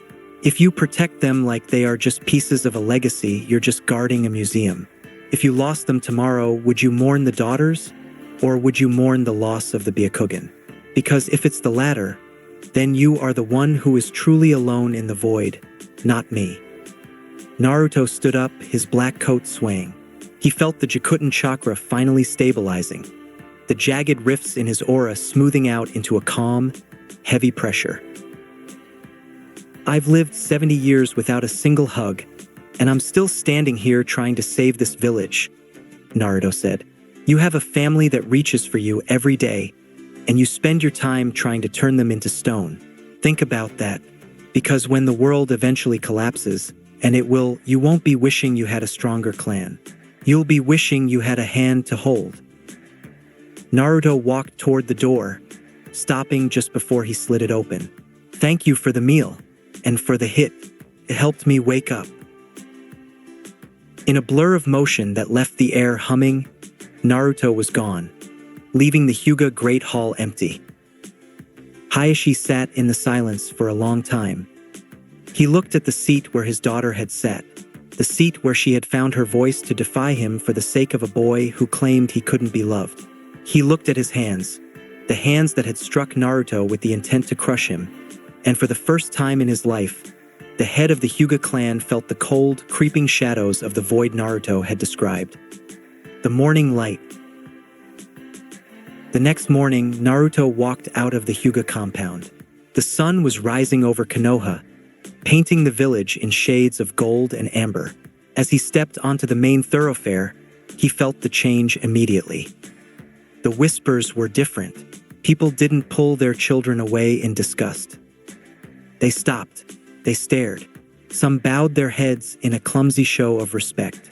The news of the Land of Waves had spread, not as a rumor of a demon, but as the legend of the son of the fourth who had brought down the mist. Naruto walked toward his apartment, his hands in his pockets.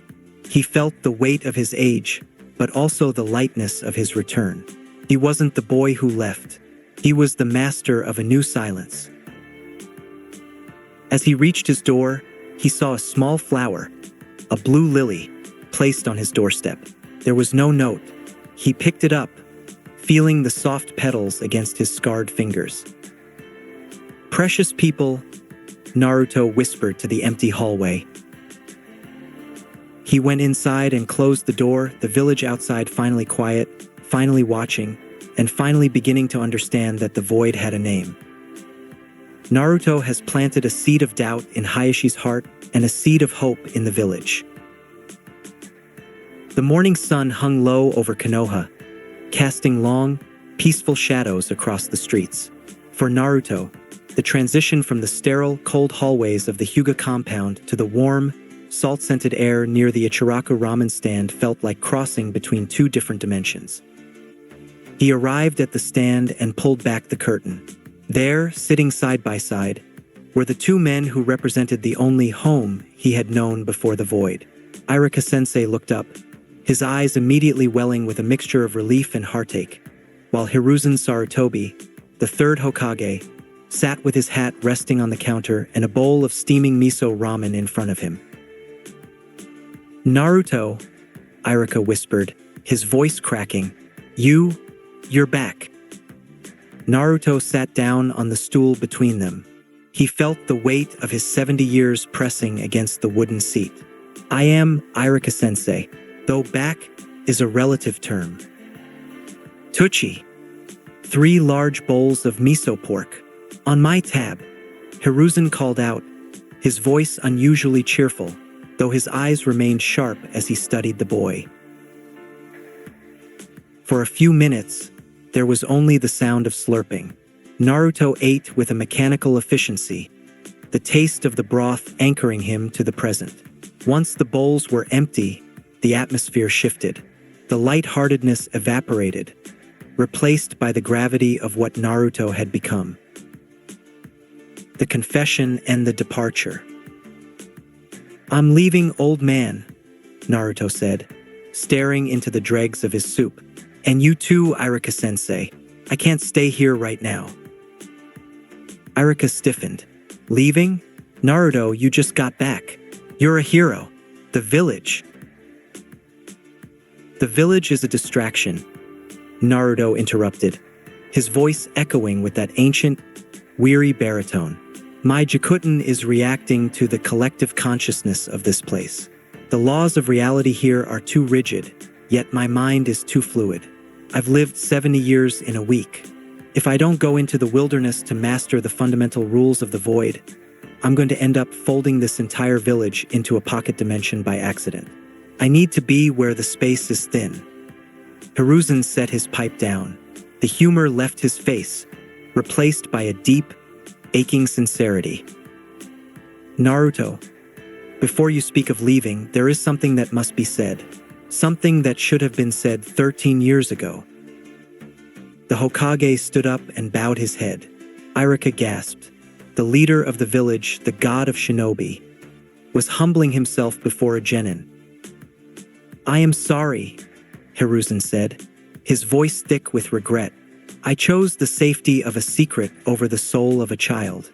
I allowed the village to see you as a weapon because I was too afraid of the political fallout of naming you a prince. I failed Minato, I failed Kushina, and most of all, I failed you.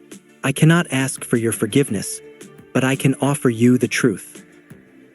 Hiruzen reached into his robes and pulled out a heavy, ornate key and a scroll sealed with the Uzumaki swirl. This is the key to the Namake's estate. It has been preserved exactly as it was. And this scroll, it contains the location of the Uzumaki masks and the remaining sealing archives. Everything that belongs to your bloodline is yours. It always was. Naruto took the key. He felt the cold metal in his palm, a physical link to a past he had only seen in scrolls. Thank you, old man. It's a start. The trap of the hat. But, Hiruzen said, a sudden mischievous glint returning to his eyes. If you leave now, the village will lose its momentum. The people are finally starting to see the light. If you vanish, the darkness of their prejudice will return. I have a proposal. Naruto narrowed his eyes. I told you I need to train. And you shall, Hiruzen exclaimed. But as you know, I am old. The paperwork is killing me faster than any shinobi could. I need a provisional acting deputy to oversee village affairs while I take a sabbatical to research the very laws you speak of. It's a temporary position, only for a few months. It would give you access to the most restricted space-time scrolls in the world. Scrolls even I haven't fully decoded. Naruto paused. Access to the Shodai and Nidame's private research into reality warping? A few months? And I can train while I work. Absolutely, Hiruzen lied smoothly, ignoring the mountain of trade disputes and sewer repair permits on his desk. Think of it as a leadership laboratory. You'll have the authority to change the laws you find so rigid. Iruka looked at the Hokage in horror, realizing the old man was essentially tricking a 13-year-old into doing his chores. Fine, Naruto said, his curiosity finally outweighing his weariness. Temporary, until I master the next stage of the Jikuton. Then I'm gone. Excellent. Hiruzen beamed, standing up and practically shoving his Hokage hat onto Naruto's head. The hat was far too big, slipping down over Naruto's eyes. I'll have my things moved out by noon. Iruka, help the acting deputy to his new office. Before Naruto could adjust the hat or realize that he had just traded the freedom of the wilderness for the prison of a desk, Hiruzen Sarutobi had vanished in a flicker of smoke, laughing quietly to himself. Naruto pushed the brim of the hat up, looking at Iruka. He just played me, didn't he? Iruka sighed, a small smile breaking through his shock. He's been trying to retire for 10 years, Naruto. You just gave him a way out. Congratulations, Lord Deputy. Naruto looked at the key to his father's house in one hand and the Hokage's hat in the other. He had spent 70 years mastering the void, But as he looked at the massive pile of paperwork visible through the Hokage's window across the street, he realized he had finally met an enemy he couldn't warp away. Naruto is now the acting deputy of the Leaf, with the keys to his heritage and a village that is about to find out what happens when a master of spacetime starts running the government. The Hokage's office was silent, save for the rhythmic scritch-scratch of a fountain pen and the occasional soft thump of a scroll hitting the floor. Naruto sat behind the massive mahogany desk, the ceremonial Hokage hat perched on the stack of books beside him. He found the brim interfered with his peripheral vision. To any observer, Naruto was sitting perfectly still. But to a sensory ninja, the room would have looked like a shattered mirror. Naruto was using a localized temporal echo. Within the 3-foot radius of the desk, time was moving at a ratio of 60-1. Every time he reached for a new document, his hand blurred into a dozen ghost images. He wasn't just reading the trade agreements with the Land of Iron. He was deconstructing the syntax, cross-referencing them with historical precedents from the Second's archives, and signing them before the ink from the previous page had even dried. In exactly 4 minutes of real time, Naruto had cleared a backlog that had been haunting Hiruzen for 6 months. A sharp, rhythmic knock echoed against the heavy oak door. Naruto didn't look up. He didn't even slow his pen. Enter. The door creaked open. Kakashi stepped in first, his lone eye widening as he took in the sight of his student submerged in a sea of completed paperwork. Behind him, Sasuke and Sakura trailed in, followed by a shy, hesitating Hinata. Sasuke stopped dead, his gaze fixing on the stack of S-rank scrolls sitting casually to Naruto's left. Sakura's jaw dropped. Naruto, Sakura whispered. What? Why are you behind the desk? Where is the Hokage? Naruto finally set the pen down. The echo collapsed with a soft chime like a crystal bell, and the air in the room suddenly felt heavy and still again. He looked at them, really looked at them, with eyes that seemed to see through their very atoms. The old man is researching, Naruto said, his voice flat. I'm the acting deputy. Apparently, the village needs someone who can process reality faster than a pipe-smoking retiree. Acting deputy? Sasuke spat, his pride stinging. You're a genin. You can't lead a village. I'm a master of the laws, Sasuke, Naruto replied, leaning back in the chair, to fit him better than it ever had Hiruzen. Rank is a social construct. Power is a physical one. Right now, I have both, which brings me to why you're here. Naruto reached into a drawer and pulled out a fresh scroll. He didn't write on it. He simply touched it, and a Hiraishin-based script etched itself into the paper instantly. Team 7 is being redeployed, Naruto stated. Kiba and Shino are still in the infirmary following their skirmish at the border. Hinata, you are being officially attached to Team 7 for this duration. Your Byakugan is the only thing that can track the specific chakra fluctuations of the target. Hinata stepped forward, her face flushing but her stance firm. T-target, Naruto-kun? There's a splinter cell of Kirinin, remnants of Gato's funded mercenaries, hiding in the Fire Ridge. They're using a low-level cloaking field. Kakashi, you'll lead. Sasuke, Sakura, try to keep up with the Hyuga. She's the only one who can see the seams in their cloaking. He flicked the scroll across the room.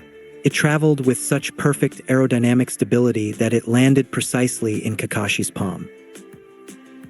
Go, Naruto said, his eyes already drifting back to the next file. Don't come back until the ridge is clear. I have a village to reorganize. Kakashi looked at the scroll, then at Naruto. He gave a sharp, respectful nod, one jonin acknowledging another. Understood, Lord Deputy. Move out. As the team exited, Hinata lingered for a fraction of a second, catching Naruto's gaze. He gave her a singular, slow nod of encouragement. She beamed, a spark of newfound confidence lighting up her face, before vanishing into the hallway. The door clicked shut. The silence returned. Naruto picked up his pen, but he didn't start writing. He waited. "You can stop hiding in the floorboards," Naruto said to the empty room. "The wood grain is distorted where you're standing.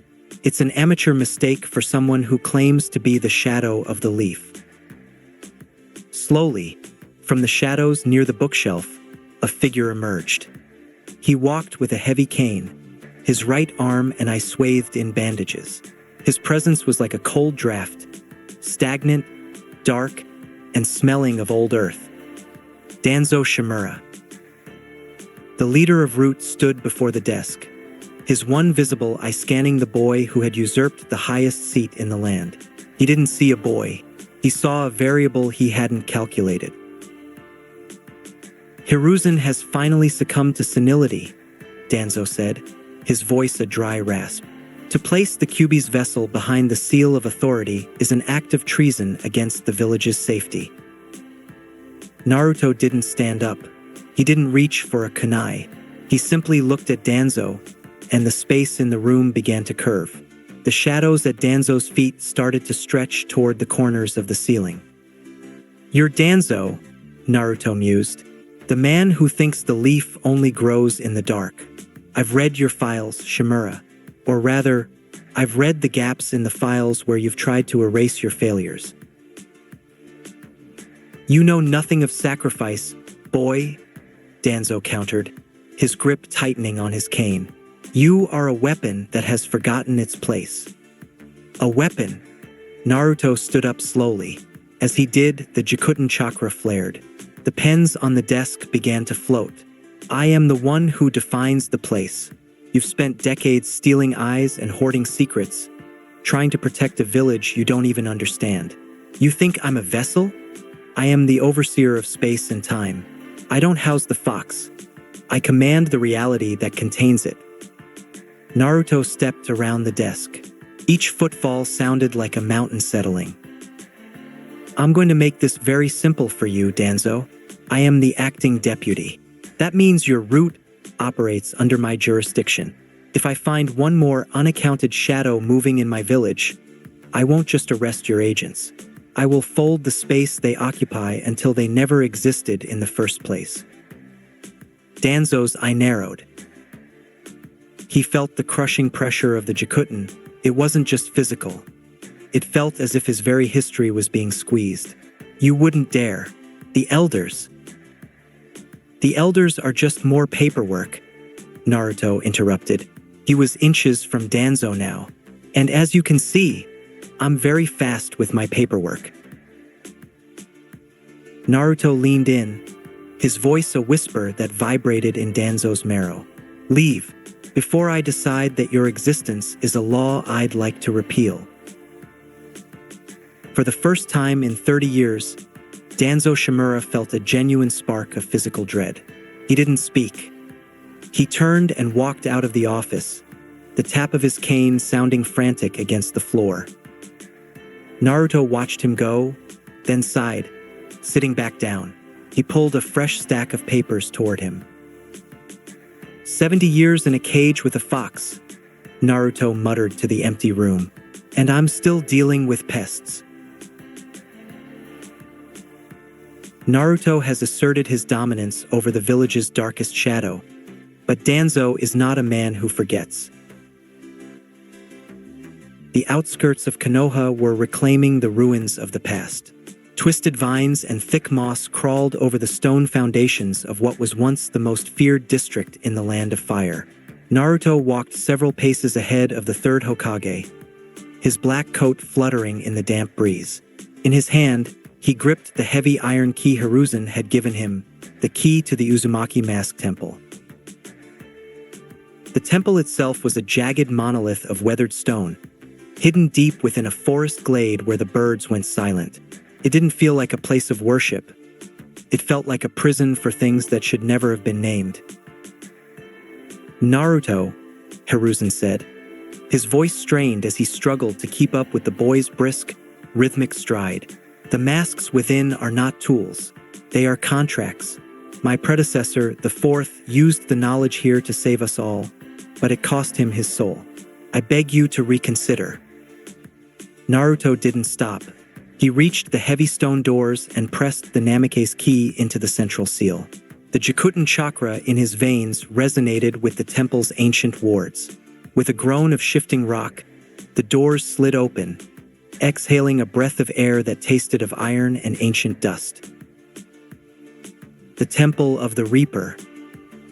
The interior was lined with dozens of masks, each one a different demonic visage. But in the center, resting on a pedestal carved with the seal of the Reaper Death Seal, was the mask of the Shinigami. It was bone white, with jagged horns and a grin that seemed to move when viewed from the corner of the eye. Naruto reached for it. Naruto, no. Hiruzen lunged, but the space between them suddenly stretched, turning a few feet into an infinite mile. Naruto didn't even look back. He pulled the mask onto his face. The world turned cold, not the cold of ice, but the cold of the grave. Through the mask, Naruto's vision split. His Jikuton sense, normally focused on the physical folds of space, was suddenly dragged into the spectral. He saw 5 seconds into the future of the physical world, but he also saw 5 minutes into the echoes of the past. He saw the ghosts of movements, the fading trails of chakra that had long since dissipated. "Brat, take it off!" Kurama roared from the depths of his mind, his voice sounding like it was underwater. "You're inviting the Reaper into our house."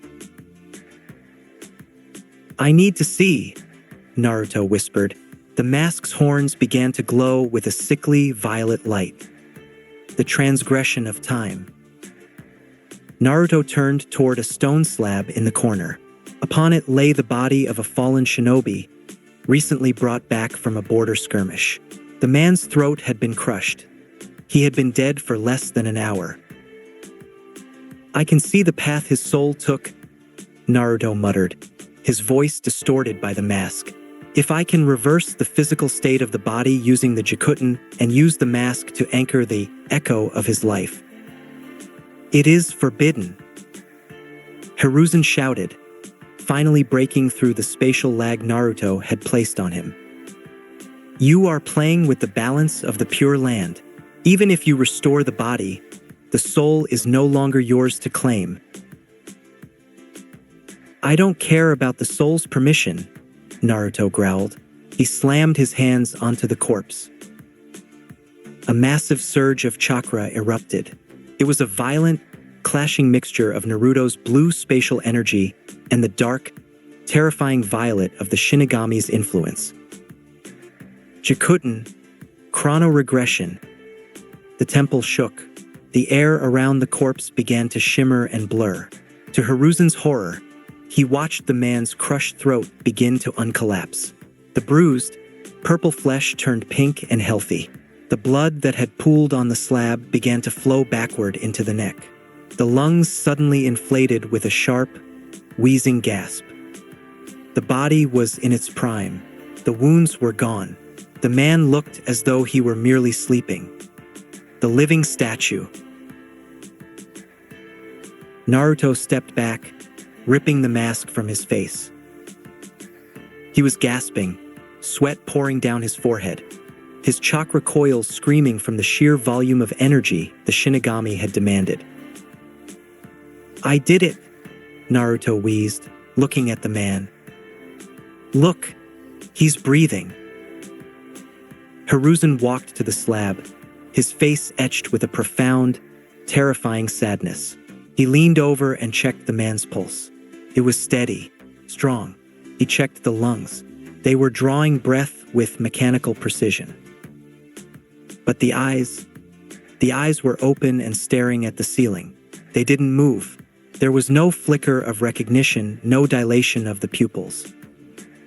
"He's not here, Naruto," Hiruzen whispered. Naruto grabbed the man's shoulder.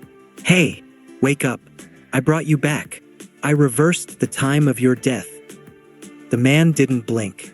He sat there, a warm, breathing vessel of perfect health. But there was no chakra flow, the system was static. There was no consciousness. It was a masterpiece of biology with the spark of life entirely absent. "You brought the body back to its prime," Hiruzen said, his voice echoing in the stone temple. "But the soul is the only thing the Shinigami does not allow to travel backward. You've created a living void, a man who is not dead, but can never be alive." Naruto looked at the mask of the Shinigami lying on the floor. It seemed to be laughing at him. He had spent 70 years mastering the void, believing he could rewrite the laws of the world to protect his precious people. But he had just discovered the one law that was absolute. "I can fold space," Naruto whispered, his hands shaking. "I can collapse time, but I can't find a soul once it's gone." He stood in the dark temple, the acting Hokage of a village he could rewrite but never truly heal, realizing that for all his power, some ghosts were meant to stay in the past. Naruto has faced the ultimate limitation of his godlike abilities. Naruto stared at the breathing shell for a long, harrowing minute. The silence of the temple was broken only by the rhythmic, artificial rise and fall of the man's chest, a sound that felt like a mockery of every law Naruto had fought to master. He reached down and picked up the bone-white mask. It felt impossibly heavy, colder than the vacuum of space. With a flick of his wrist, he unfurled a heavy sealing scroll from his side. His fingers moved with a practiced, mechanical grace as he channeled a thin thread of Jikuton chakra, binding the Shinigami's influence within the parchment. He rolled it tight and secured it to his hip. It was a weight he would now carry everywhere, a reminder of the one boundary he couldn't warp. What will happen to him?"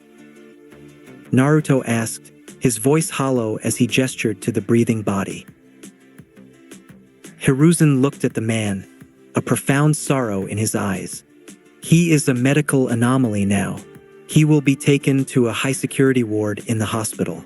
Research will be conducted, but I suspect he will remain as he is, a vessel waiting for a ghost that will never return. We will provide for his family and tell them he is in a deep, irreversible coma. It is a kinder truth than what has happened here." Naruto didn't reply. He turned and walked out of the temple, the afternoon sun feeling strangely pale against his skin. The weight of the hat.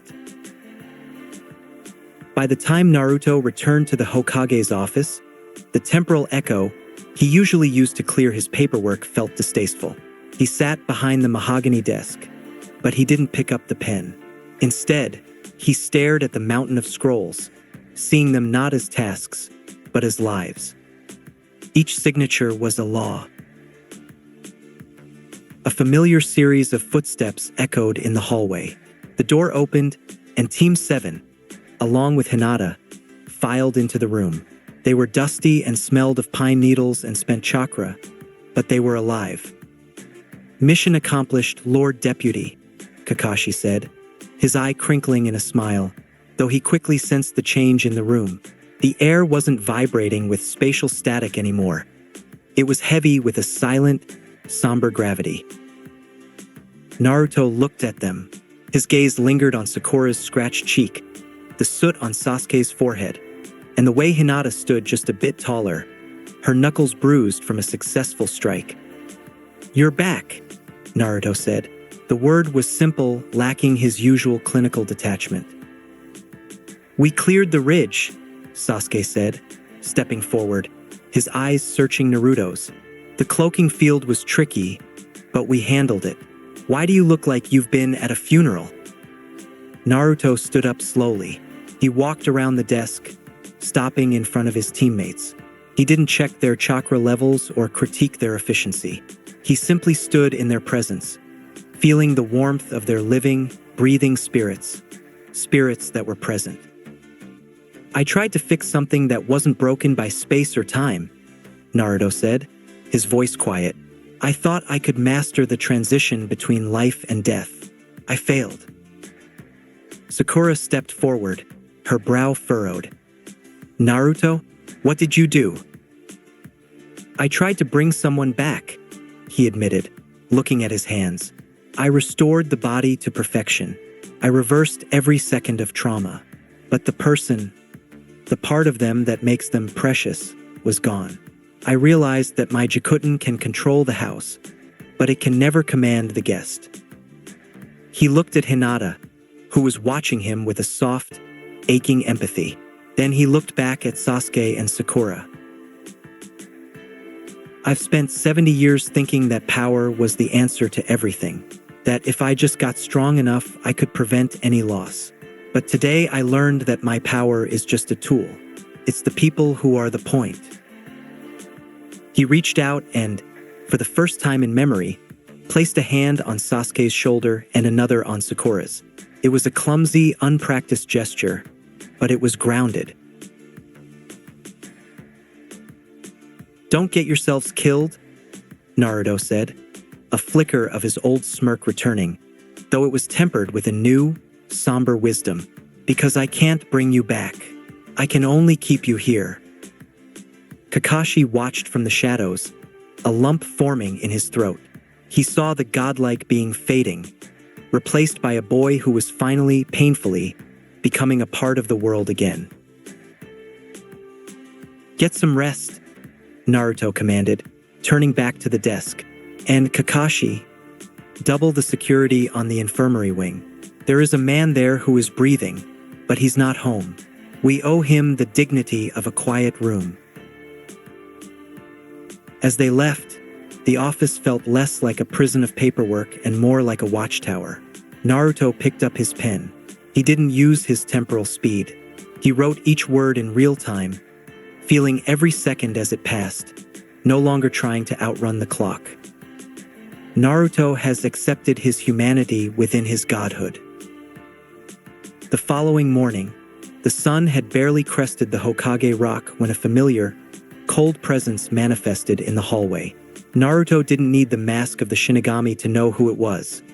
His Jikuton sense picked up the stagnant, heavy space that Danzo Shimura occupied, a void that didn't flow with the rest of the world. The door to the office opened without a knock. Danzo entered, his cane thudding against the hardwood with a deliberate, rhythmic finality. He didn't look at the paperwork. His one visible eye was fixed on the scroll strapped to Naruto's hip, the one containing the Reaper's mask. "I heard of your excursion to the temple," Danzo said, his voice like the rustling of dry leaves. "And I heard of the miracle in the infirmary, a man whose heart beats without a soul. You call it a failure, Uzumaki. I call it a breakthrough." Naruto didn't look up from the report he was signing. "I'm sure you do, Danzo. To a man who views people as parts for a machine, a body that never tires and never argues is the ultimate soldier." "Think of the possibilities," Danzo continued, ignoring the bite in Naruto's tone. He stepped closer to the desk, his presence casting a long shadow over the maps of the Fire Country. A legion of such vessels, powered by the village's chakra, capable of holding the front lines without fear or hesitation. You have found the key to an immortal army. All that is missing is the will to drive them. My root agents could. Enough. Naruto set his pen down. He didn't use the temporal echo. He simply leaned forward, and the air in the room became so dense that Danzo's next breath hitched in his throat. "I spent 70 years in a mental cage, Danzo. I have seen the beginning and the end of seconds. I have seen what happens when you try to play God with the clock," Naruto said, his voice a low, vibrating hum. "That man in the infirmary isn't a breakthrough. He is a tragedy. He is a biological recording of a life that has already ended. To use him as a puppet would be a crime against the very concept of the leaf." Danzo's eye narrowed. "You are emotional. It is the weakness Hiruzen instilled in you. You have the power to reshape the world, yet you hesitate because of a phantom soul?" "It's not hesitation. It's a boundary," Naruto countered. He stood up, his height seeming to double as the space around him curved upward. You want an army of the dead because you're afraid of the living. You're afraid of the unpredictability of will. But it's that will that makes this village worth protecting. Naruto walked around the desk, his hand resting on the scroll containing the Shinigami mask. I've decided on the fate of that body, Naruto stated, and any others I might accidentally create in my research. They will be placed in a state of true stasis and sealed within the Uzumaki vaults. No one, not even you, will have access to them. And as for this mask, Naruto's chakra flared, and a localized gravity well formed around the scroll on his hip, reinforcing its seals until the space around the parchment began to shimmer. If I catch one of your root agents near the infirmary or the temple, I won't just fold them, Danzo. I will use the Jikuton to pull every second of your life out of the timeline until you're nothing but a memory that never happened. I have the power to erase your very existence from the history of this village. Do not test if I have the will to do it. For the first time, Danzo saw the absolute lack of bluff in Naruto's eyes. This wasn't the demon brat lashing out. This was a master of space-time stating a physical fact. To Naruto, erasing a man was no different than erasing a spelling error on a scroll.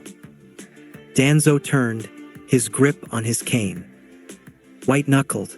You are a greater threat than the fox ever was, Naruto Uzumaki. One day, the village will realize that the boy they feared was the only thing keeping the man they should truly fear at bay.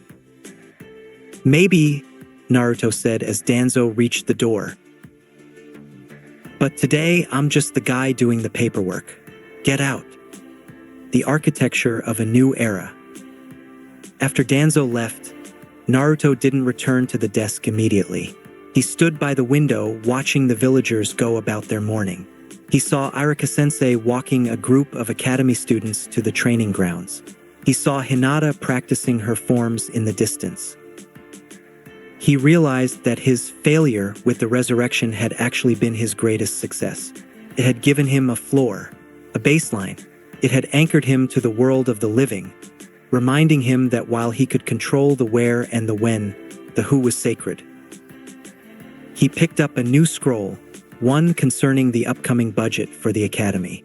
He began to write, but this time he added a footnote. Provision for a memorial garden near the infirmary.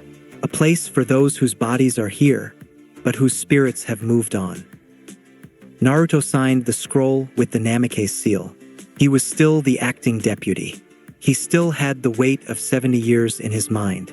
But as he looked at the blue lily Hinata had left on his desk, he realized that for the first time, he wasn't just counting the seconds. He was making them count. The village is stabilizing under Naruto's quiet, powerful leadership, but the world outside is moving. The news of Naruto's ascension didn't travel by messenger bird. It rippled through the fabric of the elemental nations like a seismic wave. Within weeks of the world fold at the land of waves and the subsequent shifting of the Hokage's hat, the intelligence networks of the four great nations were in a state of high-velocity panic. To the outside world, Konoha had just reactivated its most terrifying weapon, the space-time mastery of the fourth Hokage, but evolved into something far more predatory. Sunagakure, the desert's dread. Deep within the Wind Country, the fourth Kazekage, Raza, sat in his darkened council chamber. On the table before him lay a single, scorched kunai recovered from the border, a blade that had been warped out of existence before it could strike a leaf scout. They are calling him the God of the Seconds, Baki reported, his voice low. He didn't just defeat Zabuza. He collapsed the bridge into a single point, and now, he sits in the Hokage's office, managing the village with a speed that defies the sun. Raza's eyes narrowed. He thought of his own son, Gaara, a Jinchuriki of sand and slaughter. If the leaf has found a way to stabilize their vessel and grant him the powers of the Namikaze, the balance of the five Kages is broken. We must accelerate our plans for the exams. We need to see if this boy is a leader, or just a ghost haunting a desk. Kumogakure, the Raikage's fury. In the land of lightning, the sound of a shattering desk echoed through the Raikage's tower. A's massive fist had reduced his workspace to splinters after reading the report on the absolute event Horizon Naruto had manifested. Another one? A roared, the blue lightning of his armor flickering. We spent years trying to figure out how to counter the yellow flash's speed, and now the brat has improved it? Space collapse? Temporal regression? This isn't ninjutsu. It's a cheat code for reality. Mabui, his assistant, adjusted her glasses, her expression grim. The spies say he is also the acting deputy. He is essentially the political and military heart of the village now. If he moves, the distance between Kumo and Konoha becomes zero. We can no longer assume our borders are safe. Iwagakure, the stone's grudge. On the highest peak of the stone village, Anoki, the third Tsuchikage, hovered in the air, looking toward the distant horizon. His back ached, but the sting of the Third Great War's memory ached more. The Uzumaki, the Namikaze, it's a cursed lineage, the old man hissed. They don't just fight, they rewrite the geography.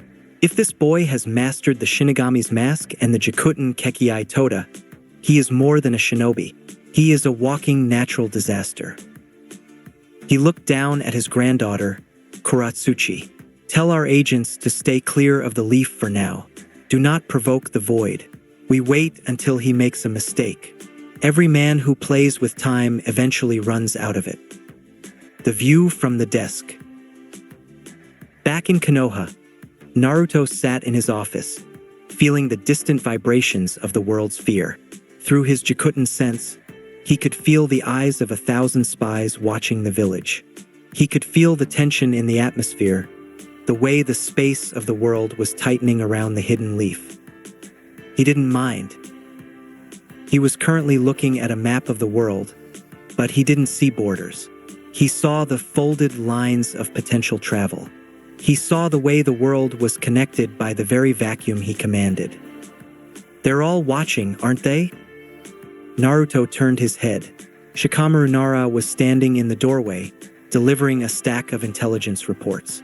The lazy genius was one of the few who could look at Naruto's current state without flinching.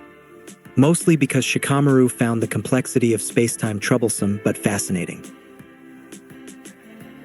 The whole world is holding its breath, Naruto, Shikamaru said, leaning against the doorframe. You've turned the village into the center of a gravity well. Everything is pulling toward us now. Let it pull, Naruto said, his pen moving with deliberate grace as he signed a trade agreement that would essentially monopolize the spatial transport of goods through the land of fire. The void doesn't have a side, Shikamaru. It just exists. If the other villages want to fear the dark, that's their choice. I'm just making sure the leaf has a light that never goes out. Shikamaru looked at the boy, who was more of a man than anyone realized, and sighed. Just don't forget to eat. Irika-sensei will have my head if the god of the seconds faints from low blood sugar. Naruto smiled, a real 13-year-old smile. I've got it handled. Go home, Shikamaru. Tomorrow we start the infrastructure reforms. I want to build a transport system that uses Hiraishin anchors. We're going to make distance obsolete. As Shikamaru left, Naruto looked at the sunset. He had the mask of the Shinigami on his hip, the weight of 70 years in his mind, and the future of a world in his hands. He wasn't just a ninja anymore. He was the law of the land. The world has acknowledged the new power of the leaf. The shift in Naruto's title happened almost overnight. The god of the seconds had been a fearful whisper, a title born of his speed. But as the villagers watched him mend the very foundations of the village using his Jikuton, shifting massive stone monoliths without touching them and folding the distance between the training grounds, the name evolved. He was now the god of space and time. Naruto walked through the bustling center of Konoha, his black coat swaying. He wasn't using his speed. He was walking among his people, his presence a calm, heavy center of gravity. Behind him, Shikamaru and a small detachment of Umbu followed, acting as the administrative tail for the acting deputy. Suddenly, a poorly disguised boulder moved in the middle of the street. Aha! Prepare to be defeated, boss! A small explosion of smoke revealed Konohamaru, Udon, and Moegi. The grandson of the third Hokage lunged forward with a wooden shuriken, his face set in a grin of pure mischief. Naruto didn't even stop walking. As Konohamaru reached the 3-foot perimeter of Naruto's aura, the boy's momentum didn't just stop, it diverted. The space around Naruto curved, and Konohamaru found himself running in a perfect circle, ending up right back where he started, looking dizzy. "You're getting faster, Konohamaru," Naruto said, his voice warm but carrying that ancient resonance. "But your spatial awareness is still flat. You're attacking where I was, not where I am." "Avo, man," Konohamaru groaned, rubbing his head. "I thought I had you that time. Hey, boss, why are you wearing that cool hat sometimes? And why does everyone look at you like they're afraid of a ghost?" "It's a long story, kid," Naruto replied, ruffling the boy's hair. "One that involves a lot of paperwork. The sand in the gears." The playful moment was shattered by a sharp, discordant spike in chakra. Naruto's Jikuton sense flared, a sensation like a needle pricking the back of his neck. In a nearby alley, a scuffle had broken out. A tall, lanky shinobi in a black catsuit with purple face paint, Kankuro of the Sand, was holding a civilian boy by the scarf. Beside him stood a girl with a massive fan on her back, her expression one of bored irritation. "Hey, put him down," Konohamaru yelled, rushing toward the alley. Kankuro sneered, raising his fist. "You leaf brats are so annoying. Maybe I should give you a lesson in." Kankuro's hand froze mid-air. He didn't just stop. He couldn't move his fingers. The air around his arm had become as solid as diamond. Naruto appeared. He didn't walk there. He simply existed in the space between Kankuro and the boy. The transition was so seamless it didn't even create a breeze. "You're a long way from the desert sand shinobi," Naruto said. Kankuro looked into Naruto's oceanic eyes and felt a primal, bone-deep instinct to run. It was the same feeling he got when his younger brother, Gaara, lost control. But where Gaara was a chaotic storm of sand, this boy was the absolute silence of the void. We have permits," Tamari stuttered, her hand instinctively reaching for her fan. "We're here for the exams." "I know," Naruto said. He flicked his wrist, and the spatial stasis holding Kankuro's arm shattered. Kankuro stumbled back, gasping. "But in my village, we don't lay hands on the innocent. If you want to fight, wait for the arena." "And who are you to tell us that?" A dark, rasping voice asked from the shadows of a nearby tree. Naruto didn't turn his head. He already saw the boy hanging upside down from the branch, 5 seconds into the future and 5 minutes into the past. Gaara of the desert, the vessel of the Shikaku, was staring at Naruto with a hunger that was almost physical. "I am the acting deputy of this village," Naruto stated, his gaze shifting to meet Gaara's. "And you are the guest who just insulted my hospitality." The sand in the gourd on Gaara's back began to vibrate, leaking out in a frantic, scratching rhythm. You are like me," Gaara whispered, his eyes wide. "But your mother doesn't scream for blood. She screams for the stars." "My mother is dead, Gaara," Naruto said, his voice dropping to a baritone that made the sand fall still. "And yours is a memory. Don't let the monster in your gut dictate your manners in my home." The tension was a physical weight. The two Jinchuriki stood locked in a silent exchange of killing intent, one a chaotic red, the other a deep, crushing blue. The mention of the exams. The stalemate was broken by the arrival of the third Hokage, who appeared on a nearby rooftop, his pipe trailing a thin line of smoke. Now, Naruto, Hiruzen called out. Let's not start the war before the guests have even checked into their hotels. Naruto let his chakra recede. The oppressive gravity in the alley lifted, and the Sand siblings finally found they could breathe again. They're here for the Chunin exams, Naruto, Hiruzen said, hopping down to the street. The official announcement was supposed to be tomorrow, but it seems word has traveled faster than the paperwork. Naruto looked at the Sand trio, his eyes lingering on Gaara. The exams, a display of power disguised as a test. It is a tradition, Hiruzen said, placing a hand on Naruto's shoulder. But this year, things are different. Every village is sending their best because they want to see the god of space and time for themselves. They want to see if the rumors of the second and fourth's legacy are true. Naruto turned back toward the Hokage tower. He looked at the scroll on his hip, the mask of the Shinigami, and then at the 3 Sand shinobi who were still shaking from the encounter. If they want a show, I'll give them one, Naruto said. But the exams aren't just for them. They're for my team. I want to see if Sasuke and Sakura can stand in the world I'm building. He looked at Gaara one last time. Control your sand, Gaara. In this village, the space doesn't belong to you. It belongs to me. With a soft vacuum pop, Naruto vanished, leaving the alley in a stunned, ringing silence.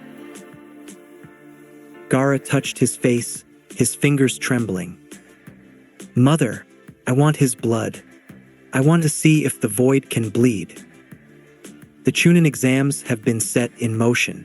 The world is descending upon Konoha to challenge the boy who commands space and time itself.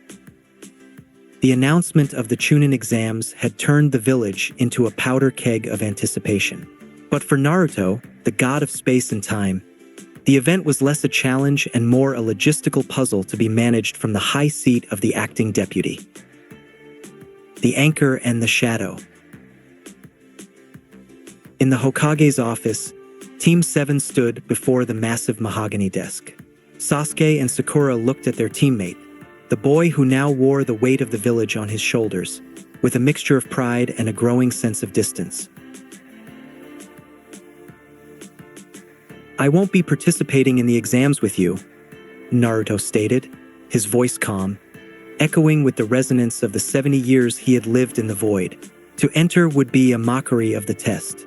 I am a variable that would break the curve before the first scroll is opened. Then we're a 2-man team? Sasuke asked, his eyes narrowing. That's against the regulations. No, Naruto replied. He gestured to the shadows behind the bookshelf. Enter. A boy with pale skin and an ink-stained scroll strapped to his back stepped forward. His smile was artificial, a practiced mask of pleasantry that didn't reach his dark, hollow eyes. This is Sai, Naruto said. He is a specialist from the Tactical Archives. He will be my temporary replacement on Team 7. He possesses a unique skill set that will complement your current abilities, while I focus on the structural and spatial integrity of Konoha's defenses. Sasuke eyed the newcomer with suspicion, while Sakura looked confused. Naruto leaned forward, his gaze piercing. Sai, you report to me directly. Sasuke, Sakura, treat him as a teammate, but remember that the strength of this team now lies in how you adapt to the absence of the sun. I expect you both to transcend. With a flick of his wrist, Naruto dismissed them. As they filed out, Sai cast one lingering, analytical look at Naruto, the boy who had intimidated even Danzo, before vanishing into the hallway. A show of respect. Naruto stood up, the mask of the Shinigami on his hip humming with a faint, spectral cold.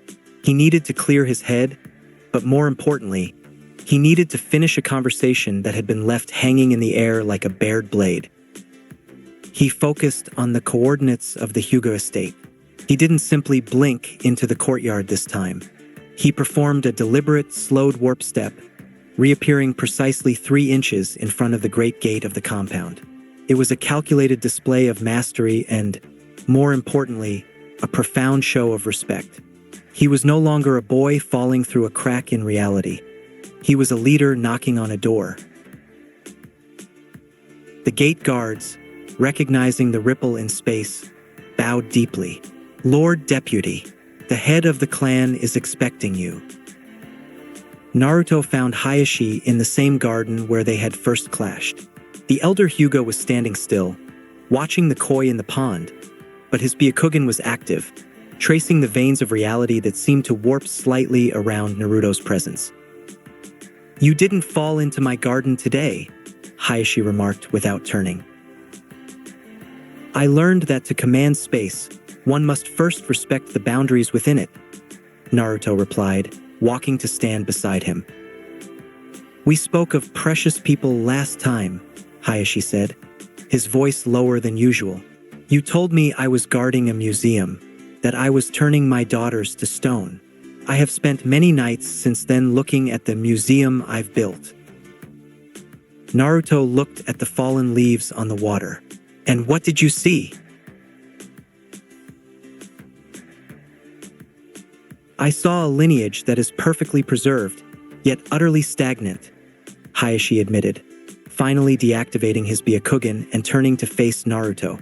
"Hinata, she defended you with a fire I didn't think she possessed. She stood against me not out of rebellion, but out of a conviction for someone she deemed precious. You claim you cannot be loved, Uzumaki, yet you have inspired the very thing you say you lack." Naruto closed his eyes, the 5-second foresight of his Jikuton showing him the ripples of the water before they formed. Strength isn't just the ability to crush Hayashi-sama. It's the ability to endure the weight of others. Hinata endures more than anyone I know. The challenge of the god. Hayashi stepped forward, his eyes searching Naruto's ancient, oceanic gaze. "I am a man of tradition. I am a man of the gentle fist. My way has kept this clan alive for centuries. But I see the world shifting. I see you, a boy who commands the stars, and I realize my way may no longer be enough for the era that is coming." Hayashi bowed his head slightly, a monumental gesture for the head of the Hyuga. "I want you to prove me wrong, Naruto. I want you to train Hinata." Naruto went still. The air around them thrummed with a sudden, heavy pressure. "Prove to me that your anchors are stronger than my museum," Hayashi challenged. "Train her in your way. Show me that a shinobi can be built on the foundation of what is precious, rather than what is required. If you can make her a leader who stands on her own, then I will know that my way was the shadow, and yours is the light." Naruto looked toward the training hall, where he could sense Hinata's quiet, steady chakra. He felt the mask of the Shinigami at his side, a reminder of the dead, and then he felt the blue lily in his mind, the reminder of the living. "She won't learn the Jikuton," Naruto said softly, "but she will learn how to make the space around her move to her will. I will train her, Hayashi, not as a weapon of the Hyuga, but as the master of her own seconds." Hayashi nodded, a faint, almost invisible look of relief crossing his face. "Then the god of space and time has a student. Let us see what you can build in the time we have left before the world descends upon us." Naruto has taken on Hinata as his personal apprentice. The sun was barely a suggestion behind the Hokage rock when Naruto arrived at the Hyuga compound. He stood at the gates, the obsidian mask of the Shinigami strapped to his hip, humming with a low, necrotic frequency that contrasted sharply with the vibrant, golden aura of his presence. Hinata was waiting, dressed in her training gear, her fingers interlaced so tightly they were white. She looked at him, not at the god of space and time, but at Naruto, and the air between them shimmered, "Are you ready?" Naruto asked, his voice resonant, sounding as if it were being spoken by three versions of himself at once. "Yes, Naruto-kun," she whispered, her resolve a small but steady flame in her chest. Naruto didn't offer words of encouragement. He offered his hand. When Hinata took it, the world didn't just move, it folded. The fold to the edge of the world. To Hinata, the sensation was like being pulled through a needle's eye. The village vanished in a vacuum pop of displaced atmosphere. For a microsecond, she saw the seams of the world, the raw, white lattice of reality that Naruto navigated daily. Then, the scent of pine and wood smoke was replaced by the sharp, stinging salt of the great Eastern Ocean. They stood on a jagged cliff overlooking a horizon where the water met the sky in a seamless blue blur. The waves below crashed against the rocks with the force of falling mountains. "Why are we here?" Hinata asked, her hair whipped by the gale. "Distance is the first illusion I had to break," Naruto said, letting go of her hand. He looked out at the water, his eyes reflecting the vastness. "To find your own strength, you must be away from the museum of your father's expectations. Here, there is only the tide and the time I am about to give you." The paradox of the 10 million shadows. Naruto turned to her, his expression somber. "The training I am about to subject you to is a violation of the laws of nature. It is a refinement of the Kage Bunshin, amplified by the Jikuton. Normally, the strain of 10 million clones would kill a shinobi instantly, but I am going to manipulate the seconds of your existence." Naruto began to weave signs, not at the speed of a ninja, but with the rhythmic, terrifying grace of a weaver. Jikuton, infinite echoes of the soul. He reached out and tapped Hinata's forehead. A spark of her own chakra was pulled into the air. Suddenly, Naruto triggered the Shinigami mask's resonance.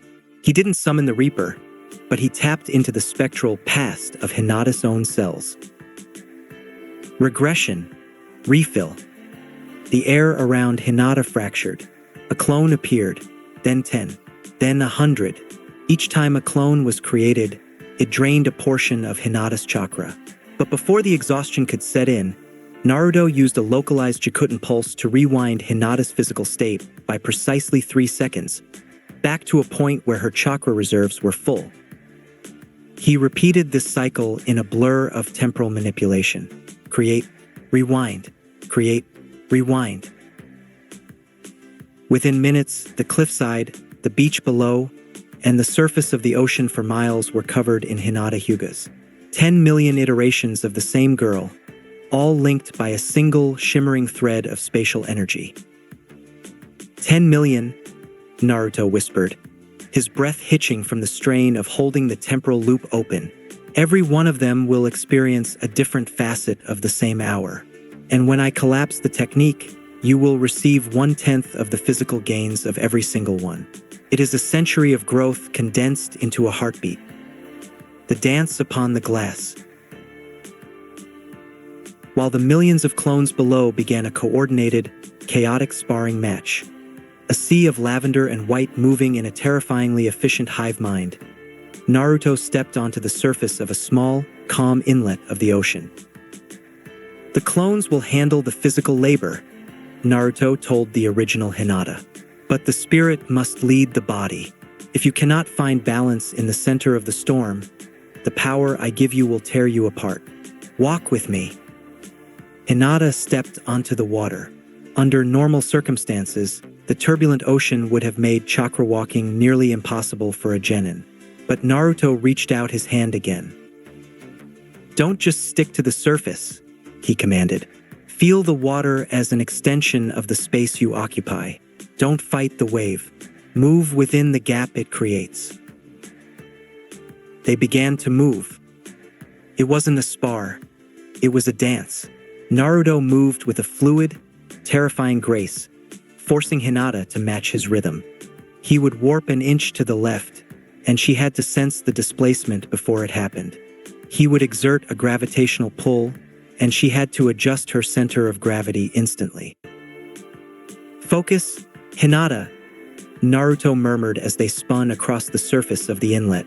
"Your clan's gentle fist is about internal destruction. But you have a kindness that prevents you from wanting to destroy. So don't destroy, redirect." I'm trying," she panted, her face flushed with exertion. "Don't try. Be the space they want to hit and then simply not be there." As they danced, the clones on the beach were engaged in a brutal, systematic refinement of the Hyuga style. They weren't just hitting, they were learning. One group focused on the 32 palms, another on the 64, and another on the sheer endurance of the heavenly spin. Because Naruto had linked their minds through the Jikuton network, every time a clone failed a strike, the other 9,999,999 learned why. The birth of the twin lions. As the sun reached its zenith, the original Hinata was nearly collapsing, her muscles screaming despite the constant temporal resets Naruto provided. Her mind was becoming a kaleidoscope of 10 million perspectives. "Look at the water, Hinata," Naruto said, stopping in the center of the inlet. "The Hyuga style is a circle, but a circle is a cage. I want you to make it a flow." He stood before her, his hands open. "Imagine the chakra not as a needle, but as a predator. It has a shape. It has a will. What does your chakra want to be?" Hinata closed her eyes. She thought of the god of space and time before her, the boy who had been a lonely outcast and was now the master of his reality. She thought of her father's disappointment and her own quiet, stubborn hope. She raised her hands. Her chakra didn't just glow, it began to churn. Drawing from the collective unconsciousness of the 10 million clones currently perfecting their control on the beach, Hinata began to shape her energy. It didn't become a shroud. It became two distinct, snarling visages of blue energy. The twin lion crumbling attack. They weren't the refined versions of her future self yet. They were raw, flickering, and unstable, but the shape was there. They roared with a silent, spatial resonance that made the water around her feet vibrate into a fine mist. "Good," Naruto whispered, his eyes glowing. "The lion doesn't just strike the tenketsu. It devours the space the enemy occupies. It is a Jikuton-adjacent evolution. You aren't just hitting them, Hinata. You're removing their ability to exist in that moment." The collapse of a century. As the first day drew to a close, Naruto raised his hand to the sky. The violet light of the Shinigami scroll on his hip flared one final time.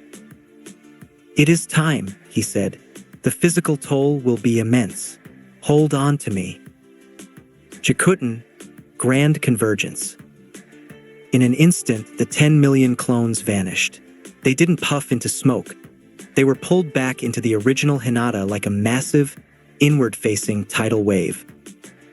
The sound was like a thunderclap that shook the very foundation of the cliffside. Hinata's body jerked violently. Her muscles, once soft and slight, began to ripple and tighten. The gains of a century of training, the muscle memory of 10 million strikes, the balance of 1,000 dances, and the endurance of a marathon that spanned the ocean, slammed into her DNA. She screamed, a sound of pure, unadulterated. When the dust settled, Hinata was still standing, though she was shaking. Her frame was transformed. She wasn't bulky, but she was dense, toned with a functional, lithe power that looked like coiled steel beneath her skin. Her skin had a faint, healthy sheen, and her breathing, while heavy, was deep and resonant. She looked at her hands. She could feel every drop of water for a mile. She could feel the heartbeat of a bird on a distant tree. Her chakra control, honed by the hive mind of 10 million versions of herself dancing on water, was now at a level that most Kages would envy. "Day 1 is over," Naruto said, his voice weary. He caught her as her knees finally gave out. Hinata looked up at him, her eyes bright with a confidence that hadn't been there 12 hours ago. I can feel everything, Naruto-kun. The world. It's so loud. That's the sound of your own potential, Naruto said, lifting her up. Go to sleep, Hinata. Tomorrow we stop dancing. Tomorrow we start folding. He took her hand, and with a soft, respectful pop, they vanished from the edge of the world, leaving only the scarred beach and the turbulent ocean behind to witness the birth of a legend. Hinata has undergone a physical and spiritual metamorphosis. With her chakra now at Kage level and her confidence surging, she is ready for day 2. The sun rose on the second day, but for Hinata, the world felt fundamentally different. The density of her new body was an adjustment. Every movement felt swifter, every breath deeper. But as they stood on the outskirts of the village before beginning their next phase, a sound erupted from her that echoed across the clearing. A thunderous, cavernous growl from her stomach. It seems the metabolic cost of a century's worth of growth has finally arrived, Naruto noted, a rare, genuine amusement softening his features. The feast of the distant shores. Hinata was beyond embarrassed, her face a deep crimson, but the hunger was a physical ache. Her new Kage-level reserves were demanding fuel to stabilize. We aren't eating in the leaf, Naruto said, taking her hand. The land of fire's palate is too narrow for what your body requires.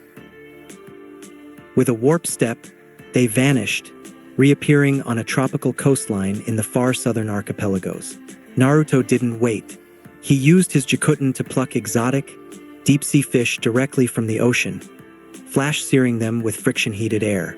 He brought forth fruits that tasted of cream and lightning, and grains from the hidden valleys that were dense with natural energy.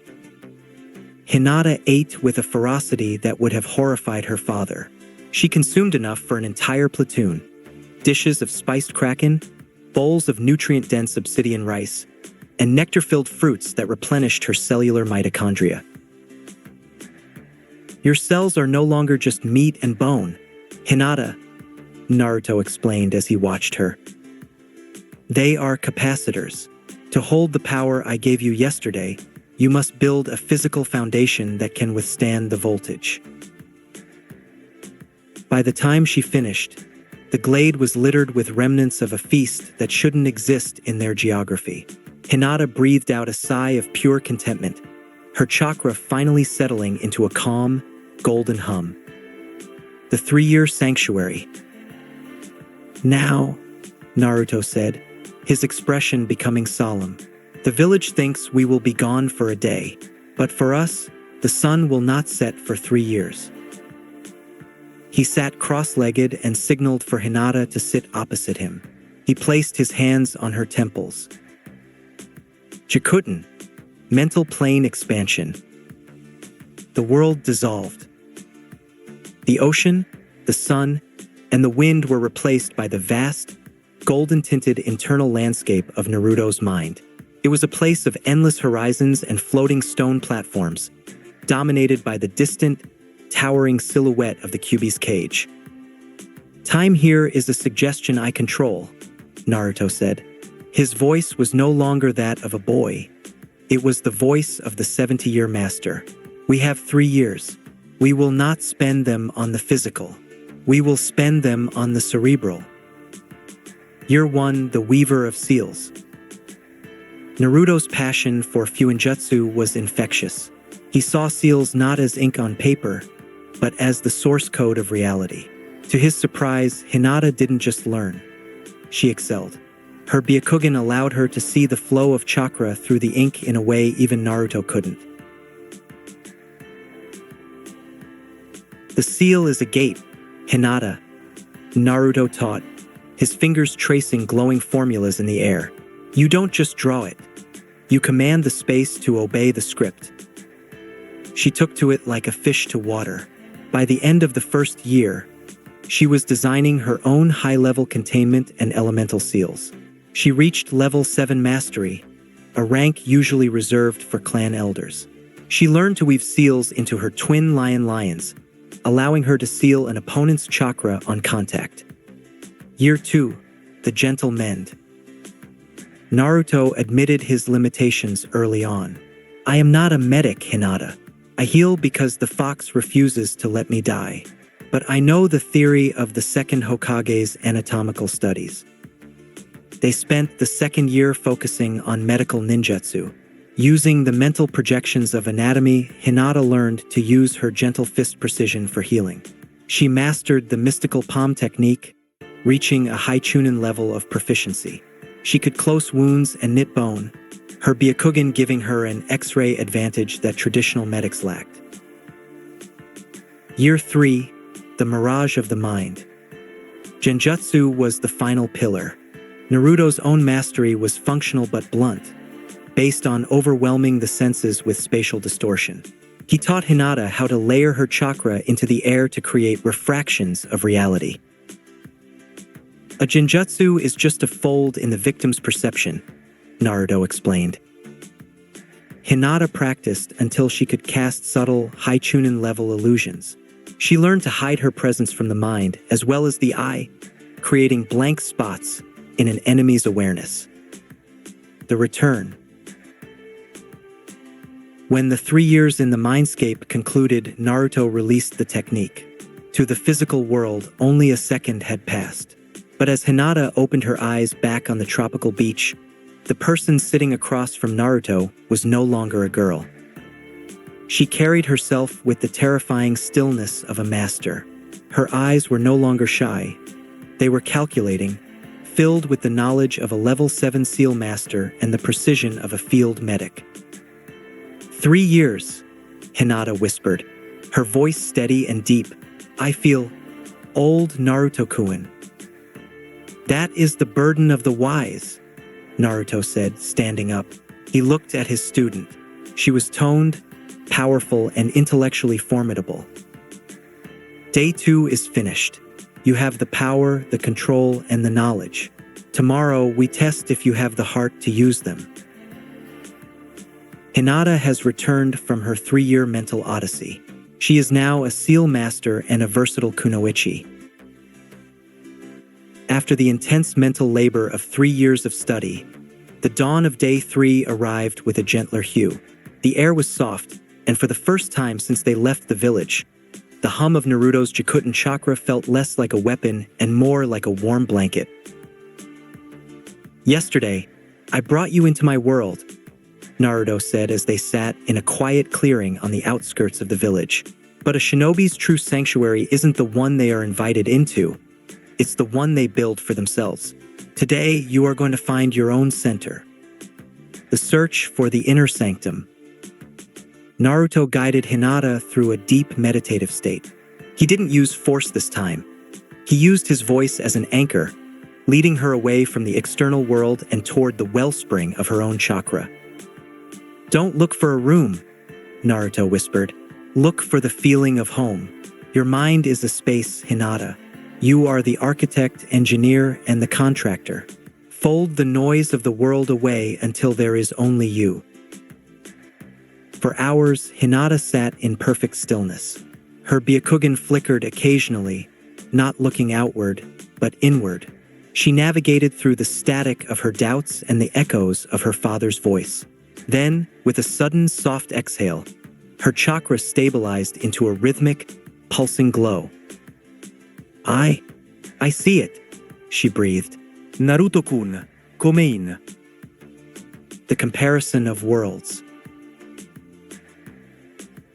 Instead, he found himself standing in a vast, open field under a sky of permanent twilight. The grass was a soft, iridescent lavender that rippled like water in a non-existent breeze. In the center was a single, towering willow tree made of pure, white light, its branches weeping glowing seals that hummed with a melodic frequency. It was a place of absolute, crystalline clarity and profound peace. It's beautiful, Naruto said, stepping onto the glowing grass. He looked up at the stars, which were actually tiny, floating geometric seals. It's so honest. Hinata appeared beside him, no longer the weary student, but the goddess of this small, private universe. It feels safe here. It is lovely, but not as lovely as yours.